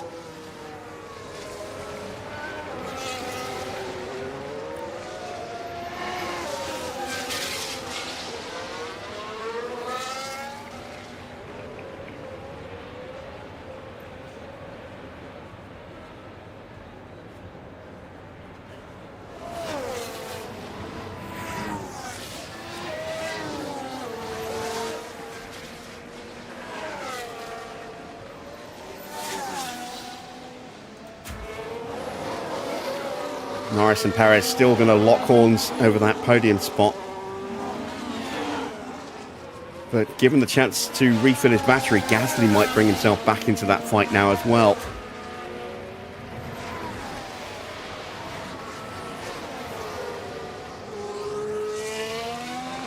I wonder if the AI is going to gamble. I hope the AI gambles onto Inters and boxes, Doing a good job on tires. and then I will keep my boys out.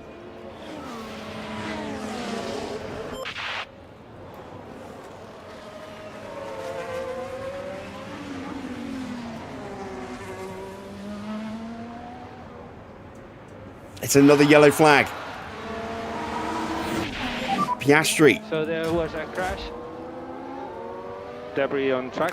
It's just been a horrible afternoon for Here Red we are, Bull. we're looking at turn 11. The cars jostling for position. And you can see how the cars come together. Oh, he They'll gets have to hit from pick themselves behind. Up after that. Is that Stroll? And for the crew watching on in the garage, that really... I think that was Stroll doing Stroll things again. It was. So Stroll's got a broken front wing. He's going to get a penalty for that.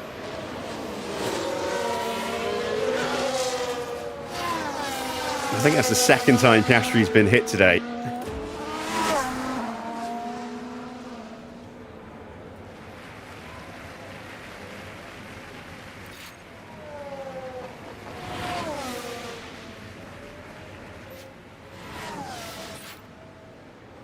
Yep, there we go. It's a 5-second penalty for Stroll.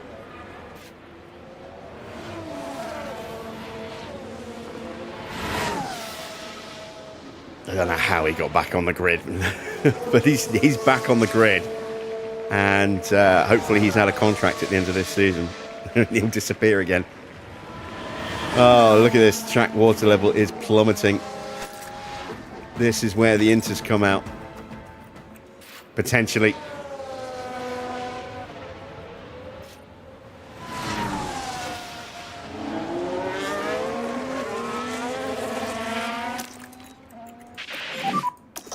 So deployed.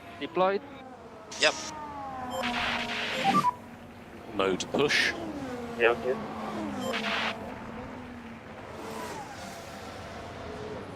I really want some of the boys in front of us to take that gamble. I think anyone from Perez down, we can undercut, or we can jump if they box. Russell's too far ahead, I think, but he would be throwing away second place. Tire phase update when you can. There's not enough laps left.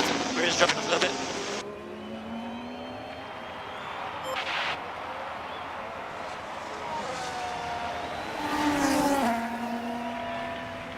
I would be open to replacing Red Bull at some point if there was an actual replace mod that made sense, but the only one there is at the moment is a complete Ford takeover, which I might do, but we have just that one livery for a complete Ford takeover. There are no other team takeovers for Red Bull that I'm aware of, not even Porsche. That's just an engine deal. Piastri's in. Is this going to be to go to Inters? I mean, it makes sense for him to do that. It is. It makes sense for him. He's at the back of the grid. He's got nothing to lose. Apart from a bit more of his car bodywork. He's got a hole in the front wing. Oh, he's got a hole in the rear wing. He's been punted a second time as well.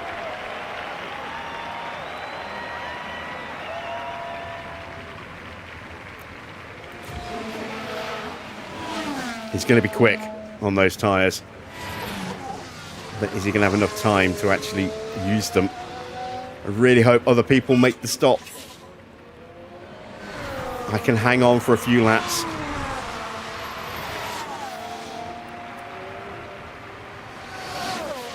Valtteri's isolated. Can I get him? I'm hunting down Lawson, but I'm out of battery. Charge on. Yeah. Charge button on. Just close. He's almost a second away. And 6 laps to go.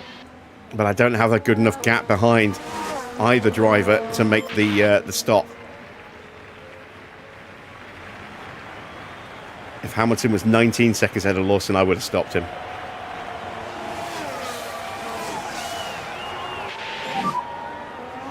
That would have made sense, but There's progress to be made.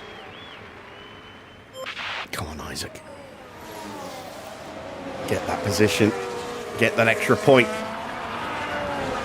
Your first point of the season. Who won the World Championship last season? Oscar. who's languishing at the back. But Oscar is the reigning world champion, as you see the number 1 on his car. Red Bull absolutely walked the constructors last season as well.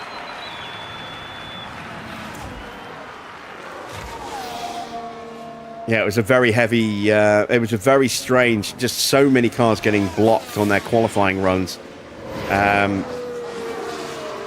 Shit, we are melting these tyres way too fast. And Both Red Bulls went out in Q1. The track is damp, but there's only 4 laps to go when we cross the line. There's not enough time left to justify boxing for Inters now. This is why I'm hoping the AI is going to do it.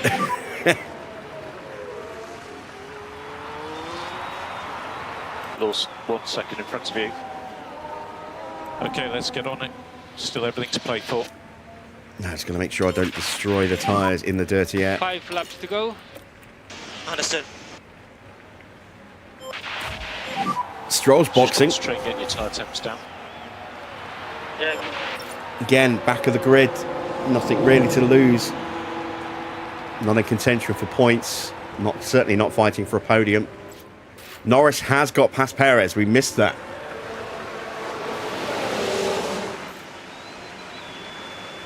Is he going to change his wing as well? Yes, he is.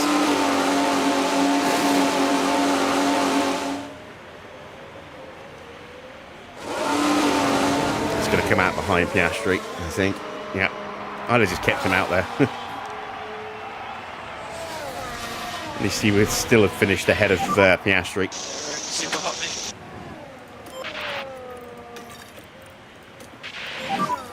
Cool your tyres. Right, my hope now is that our tyres hold on and everyone else's tyres explode. Or they box for Inters.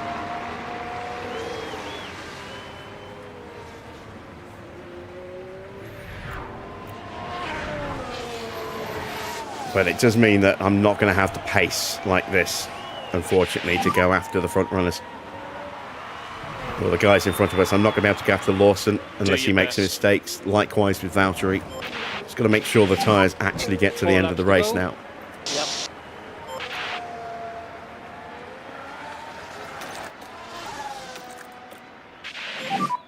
Cool the car. Yeah, yeah. I'm worried about Antonelli as well.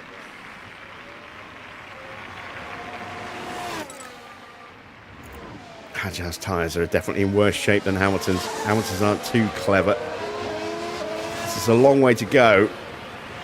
There's definitely going to be risks of punctures. What about the rest of the grid? Are they going to be risking punctures as well? There could be a huge twist in the end of this Grand Prix. I have to tell him to avoid high-risk curves as well now. Try to reduce And the hits Hamilton. on the curb. Just too much heat in these tyres. They're melting. Come on, hang on, please. There's only 3 laps to go at the end of this one. Oh, the temperatures are skyrocketing.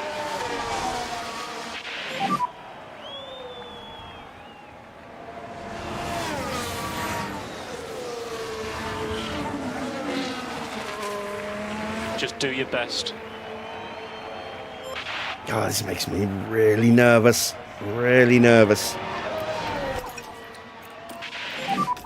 Go back to doing lift and coast now.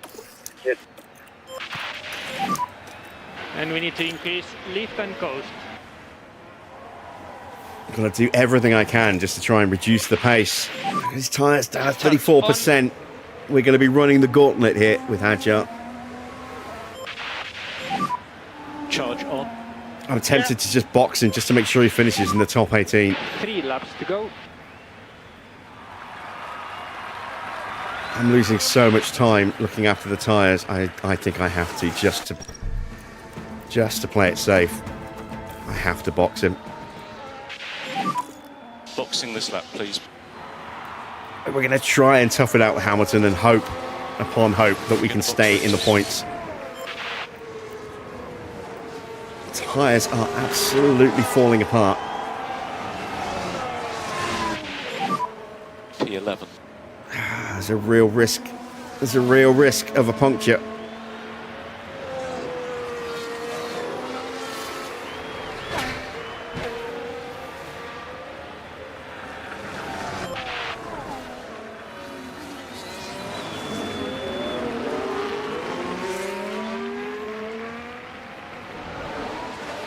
%33% to Hamilton's tyres. He still has 2 more laps to go when he crosses the line.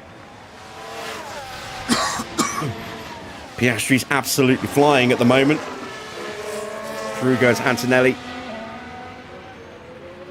Stay off the curbs, stay off the curbs.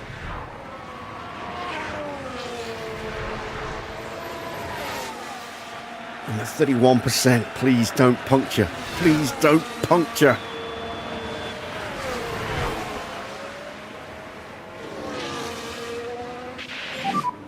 Two laps to go.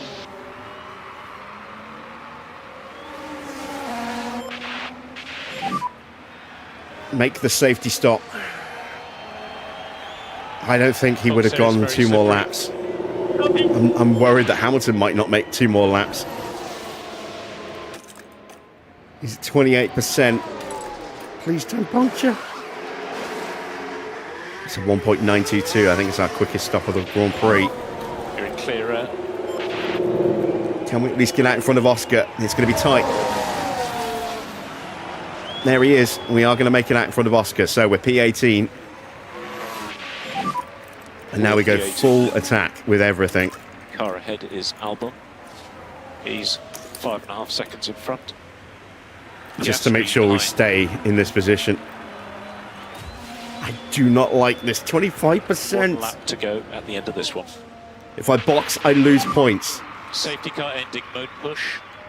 Yeah, okay. Perez is punctured. This is the gamble. This is the gamble. If we stay out, this might happen to us. The tyres are screaming at us. I can't do anything else to lower the pace. That's it.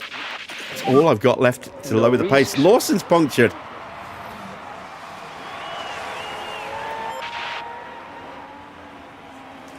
Don't puncture, please. Don't puncture. Please don't puncture. And last lap. Perez is staying out. It makes sense.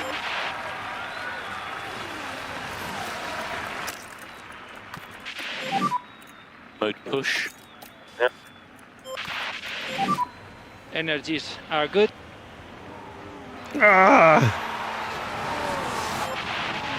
18%. Oh, this is so nerve-wracking. Car in front is Bottas. Oh, Hadjar's flying.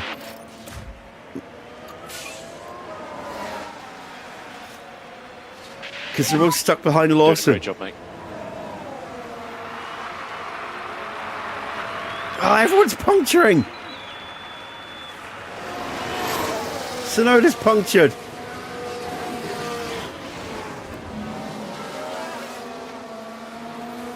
He hit the curb and bang, there goes his left rear. Puncture, I think.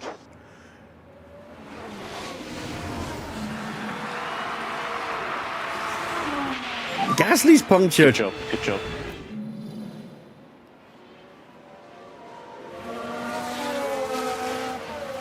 Check my tires. Who's that in front? Is that Norris in front who's punctured? Oh my god, everyone's puncturing their tyres. Please hang on, Leclerc's punctured. We might still get the points here with Hadjar. You know, And it's insanely. Ocon first over the line today. And it's a victory for Oh Esteban god, if Ocon. I had gone with the Inters, maybe I could have gained more places. It's not over yet. We still might puncture, but I think we've got enough of a And gap. you can hear just how happy the crowd are for them too. They're on their feet.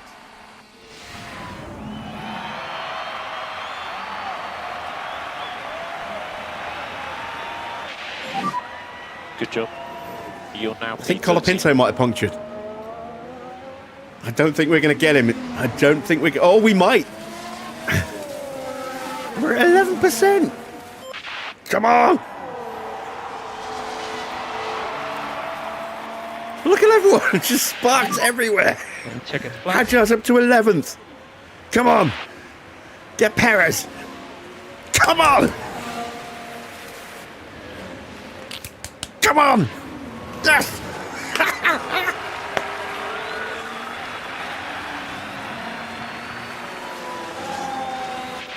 Oh, Excellent. what a finish. Right then, you can take a look now. Now we're through the last turn here. It's certainly inviting. Oh my God. What a final lap. 10th place. Double points.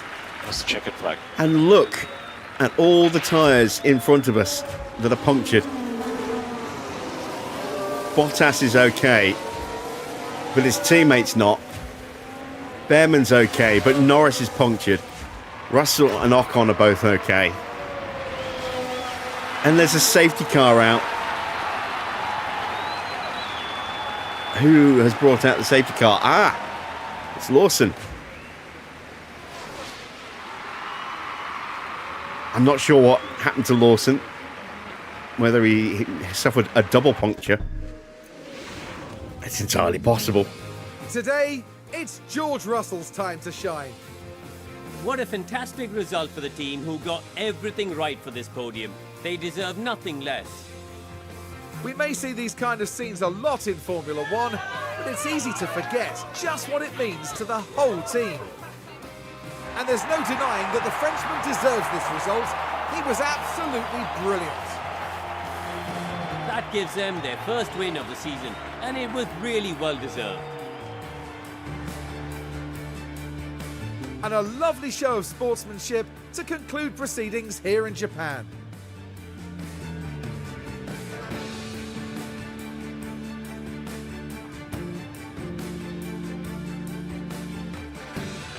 Well, Karun, how do you think they'll be feeling in the team garage at the end of that? It was a strangely mixed weekend for them.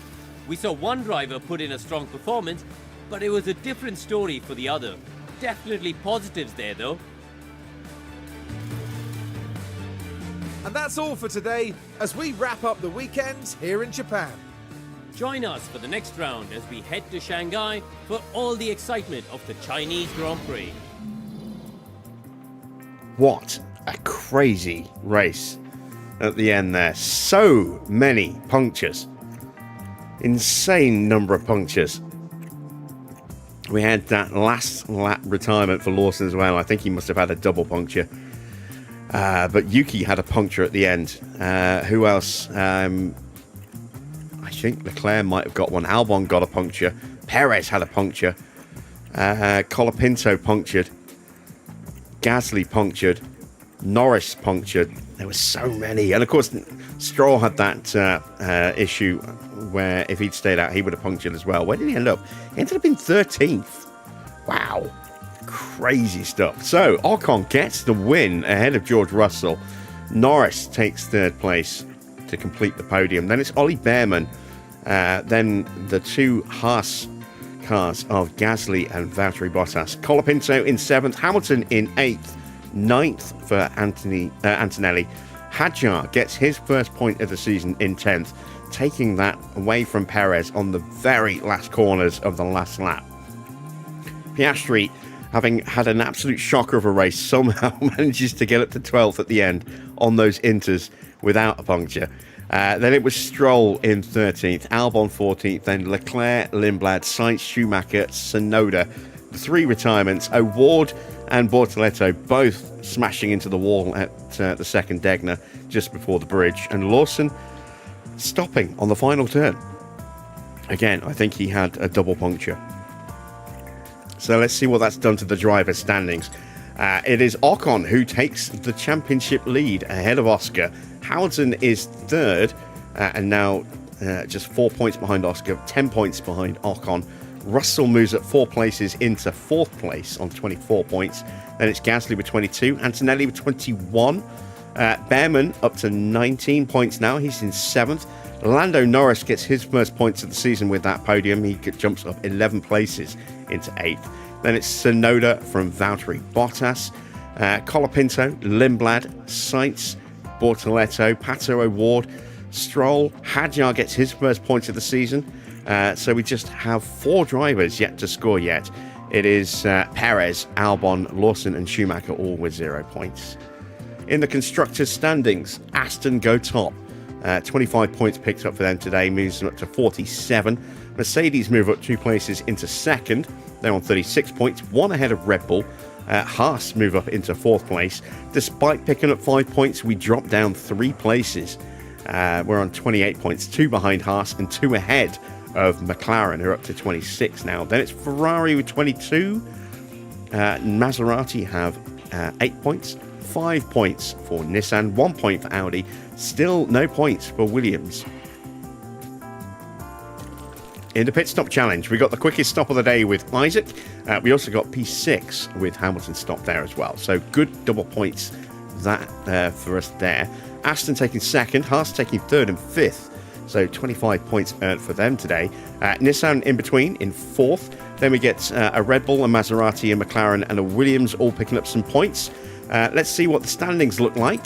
We are top with 66 points now, and we've got a nice little lead brewing already. We are 39 points clear of Nissan. Haas up into 3rd place with their first points of the season. McLaren down 2 into 4th. They have 22. Aston up into 5th place with 18. Mercedes have 12. Also with 12 is Williams. Then it's Red Bull with 6 points, their first points of the season. Audi has 6. Ferrari in 10th have 4 and Maserati have 4. Every team has points in this competition, but we are sitting at the top of the pile. And there you see our stops, 2 very, very good stops for Hadjar. Unfortunately, we couldn't quite break the 2-second barrier for Hamilton's one and only stop, but we do get points with both drivers, which is nice. And both drivers hit their sponsor targets. So another 2.658 mil added to the bank balance. Let's head back to HQ and start prepping for round 3, which is China and another sprint race.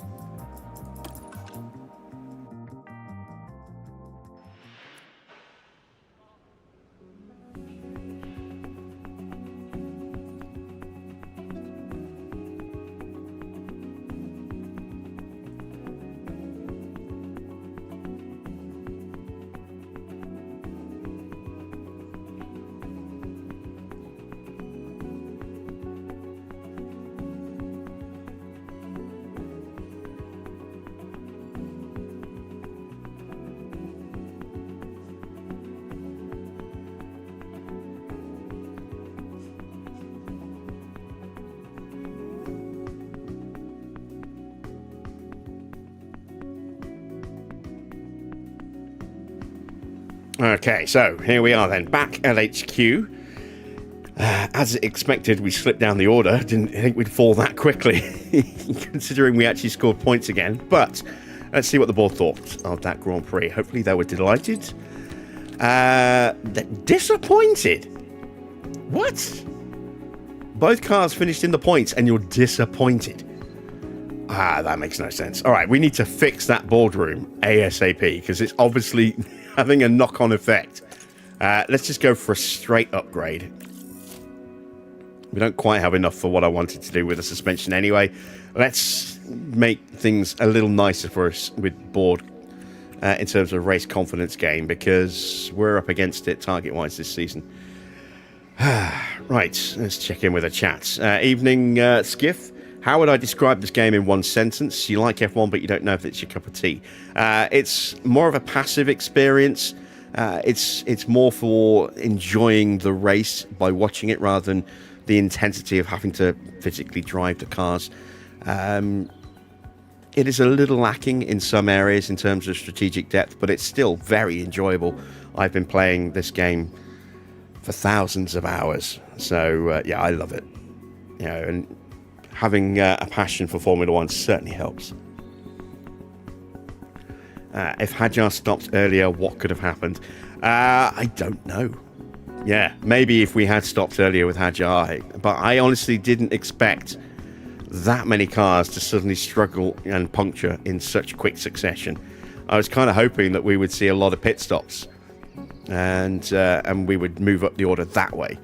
I didn't expect everyone to stay out and just blow their tyres. Evening, Adrian. Maybe they want to win. Yeah, the board are demanding, but I think it's more the fact that the race confidence gain dipped all the way down to 12%. So rather than going just for a refurb, go for a full upgrade, boost it all the way up to the next level, I think will help us going forward. Let's dive into the inbox. The cars came through completely unscathed, which is nice. Engines have taken a fair bit of abuse from the first two Grand Prix, down to 80% already. But points have definitely been earned, which is good. How long do we have? 3 weeks, nearly 4 weeks until China. So plenty of time to get the new underfloors going. We've got 4 on the way. We've got 2 more front wings to come. What else do we need? I think we need another rear wing, don't we? Let's make 1 more rear wing. There we go. Where did I finish? I finished 8th and 10th. And yet, surprisingly, that wasn't even good enough to be satisfied. I can't believe it was disappointed. That's not good. Right, China is the next Grand Prix, but we do not have a weather forecast yet. We've got a little bit of a way to go before that happens. When is our money from the sponsors due? Let's have a look. There. So, in 2 weeks' time. I can definitely hear an echo.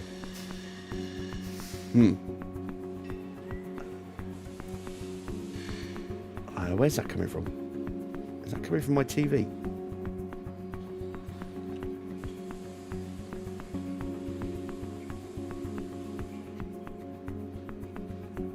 It's coming from my tablet.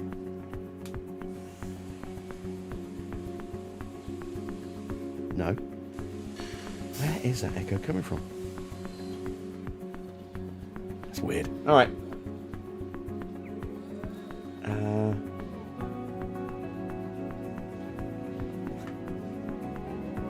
Mute the TV.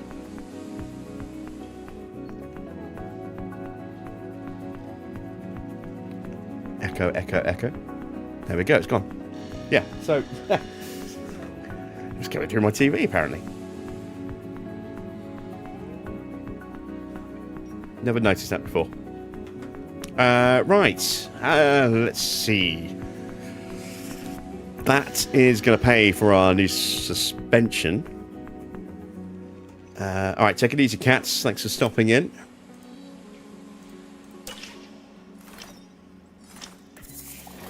Our Tour Centre refurb is done. That's now back to level 5. There we go. So back up to full 150% boost to effectiveness. We'll get a nice boost to our marketability and extra cash. Ooh, that's nice. 145. Oh, is this the facility that's getting the boost from the sponsors? I think it might be.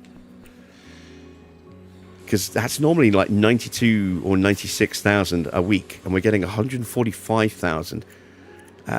One of our sponsor objectives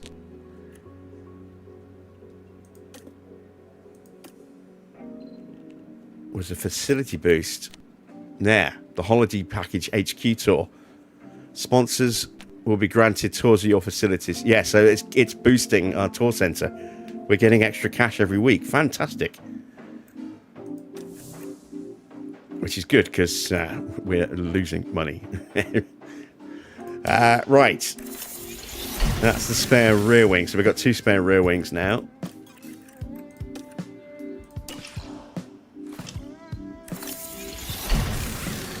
Our front wings are done. We can now fit that to Hamilton's car. There we go.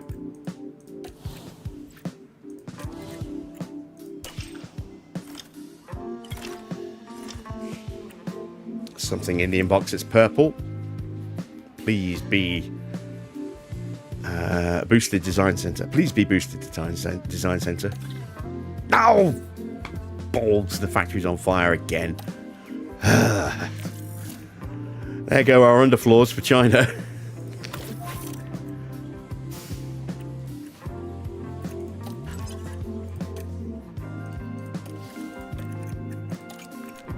We got one out. Now it's 27 days to the next one.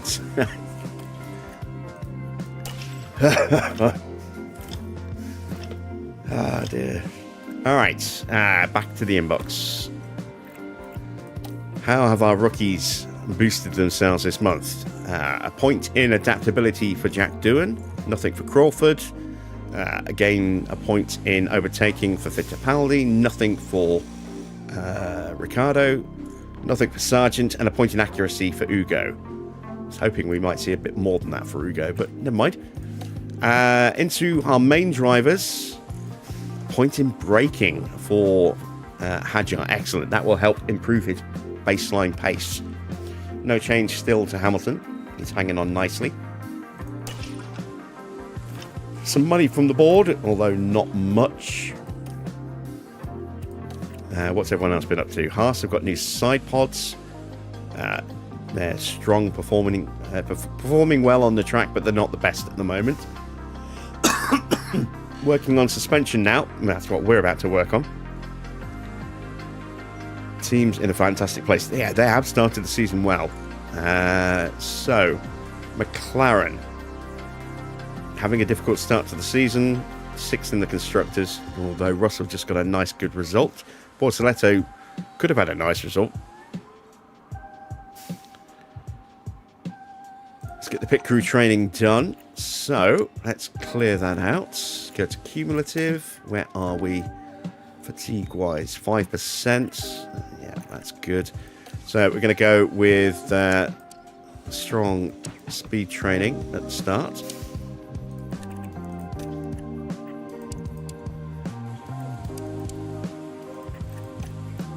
Keep bringing that speed up as much as possible.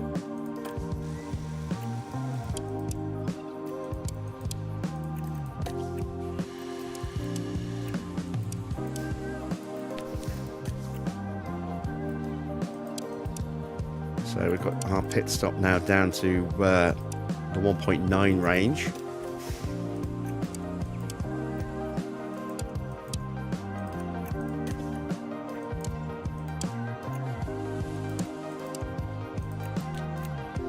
It is a sprint weekend, so we have to be at 0 fatigue going into this one. Otherwise, we're going to carry out way too much fatigue at the end of the weekend. We've got plenty of time to play with.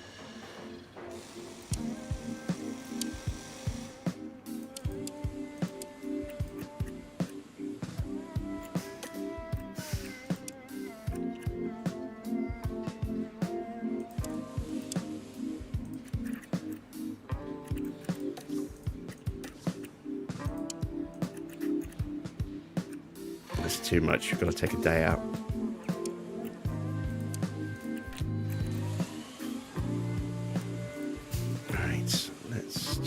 That we can recover up to 9% a day, so yeah, we'll go with that. Actually, can I get away with that? Oh, I can. That's perfect. Okay, so we'll have to make sure we get stat training in when we come back.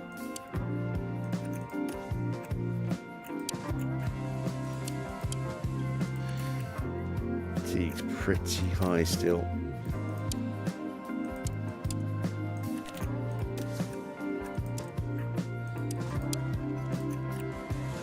Let's give him 2 days off. Let's do a day of car building.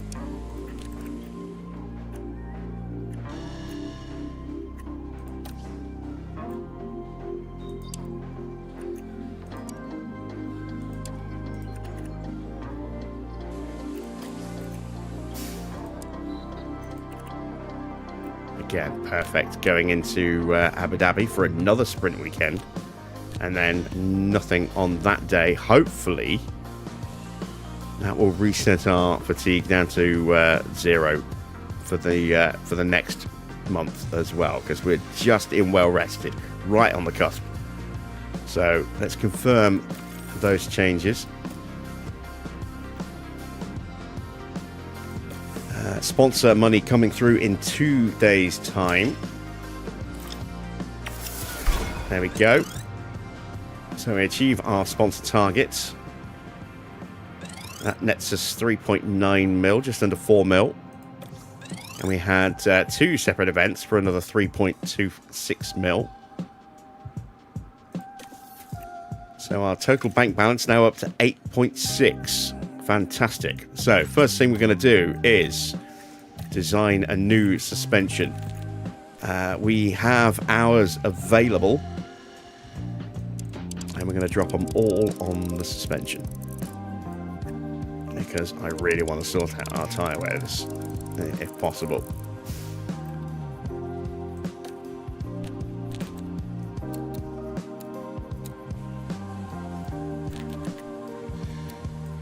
We are not getting anywhere near the level of gains that I thought we would, but we'll do that. Let's take some weight out of this.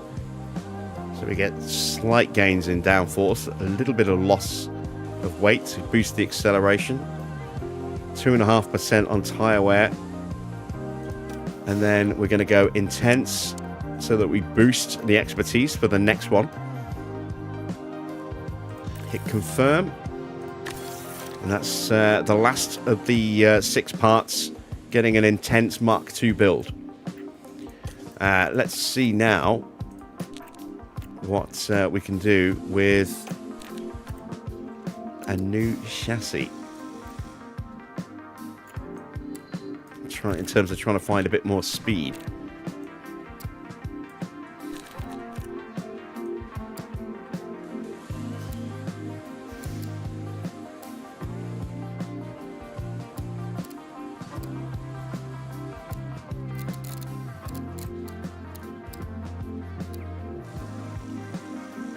Don't want to overdo it too much. Let's go with that.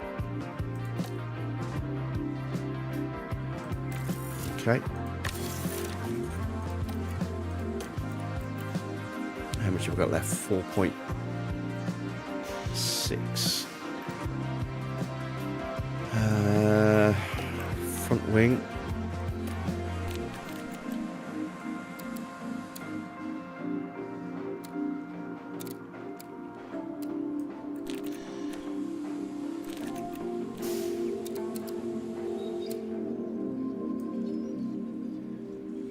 Again, pretty minor gains.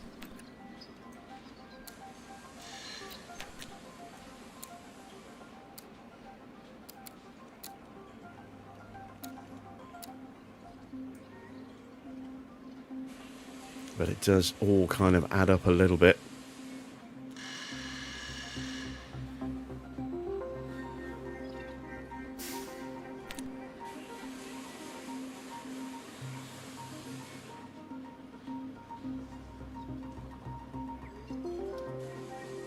Two seconds.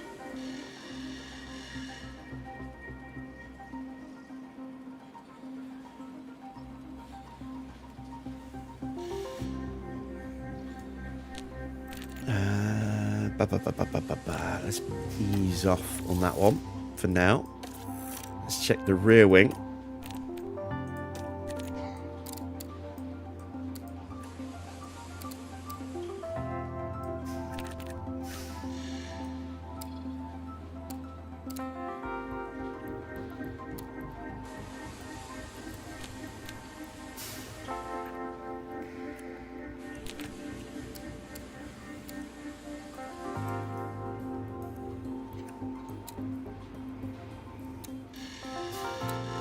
Again, I'm not going to get massive gains, unfortunately. Just tiny little incremental gains. I think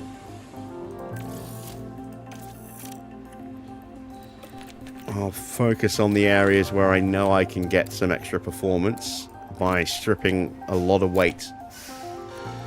Even that's not much luck.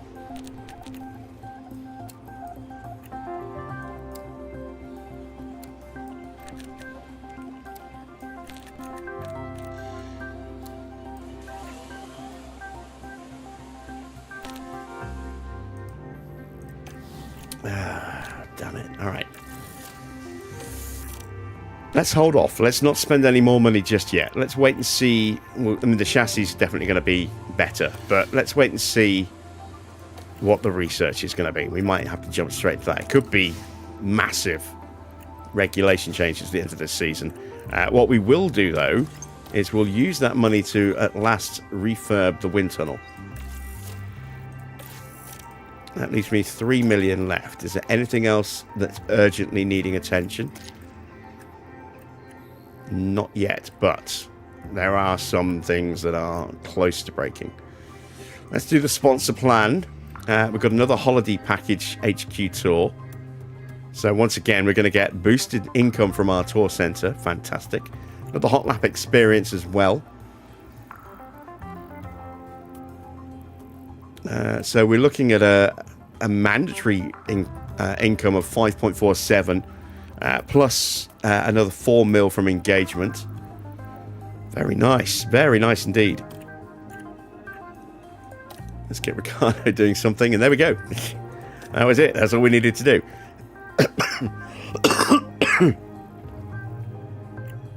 Yeah, that's it. That's all we're going to do. That should be more than enough. So, sponsor plan is confirmed. Let's advance time.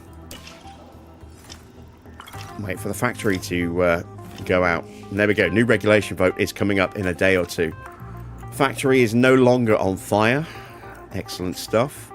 Is there a chance I'll get another underfloor in time?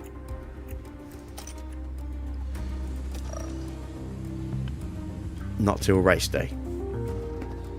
Damn. Just the one underfloor. Alright. Let's move to the regulation votes.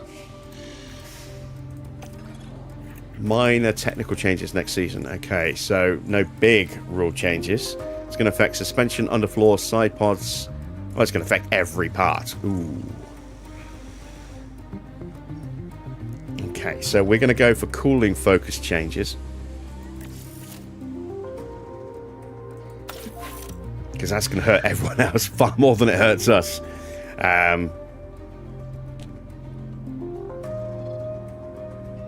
Might bring the pack back a little bit.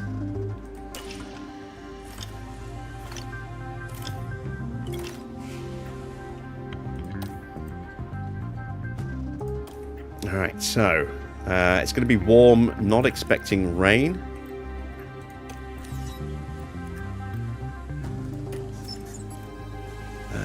China, there we go. So yeah, warm, very warm on the Friday for practice and sprint quali. Saturday, we're looking at some cloud cover, but still quite warm for the sprint and then main quali. A little bit cooler on race day. Evening, Clark, you are very late to the party because we are literally just about to end. But there we go. That is it for tonight's stream. So that is the current standings. Ocon's win tonight has put him top of the drivers' standings, ahead of Oscar and Lewis. We have dropped to 5th in the constructors. We're 19 points behind Aston. But definitely in touch with the teams in front of us at the moment. But that's as long as we keep scoring points. We do need more of those. Absolutely. So, fingers crossed, we can keep that scoring run going. Tomorrow, China sprint weekend could be good for us. We'll be back at the usual time of 8 p.m. So, hopefully I'll see you there. Don't forget, you can also check out the new logo tutorial that dropped on the channel earlier today. That's for Bugatti. We've got Mobile 1 going live on Wednesday. There'll be a Citroen tutorial going live on Friday, and plenty more planned for the for the week after that as well.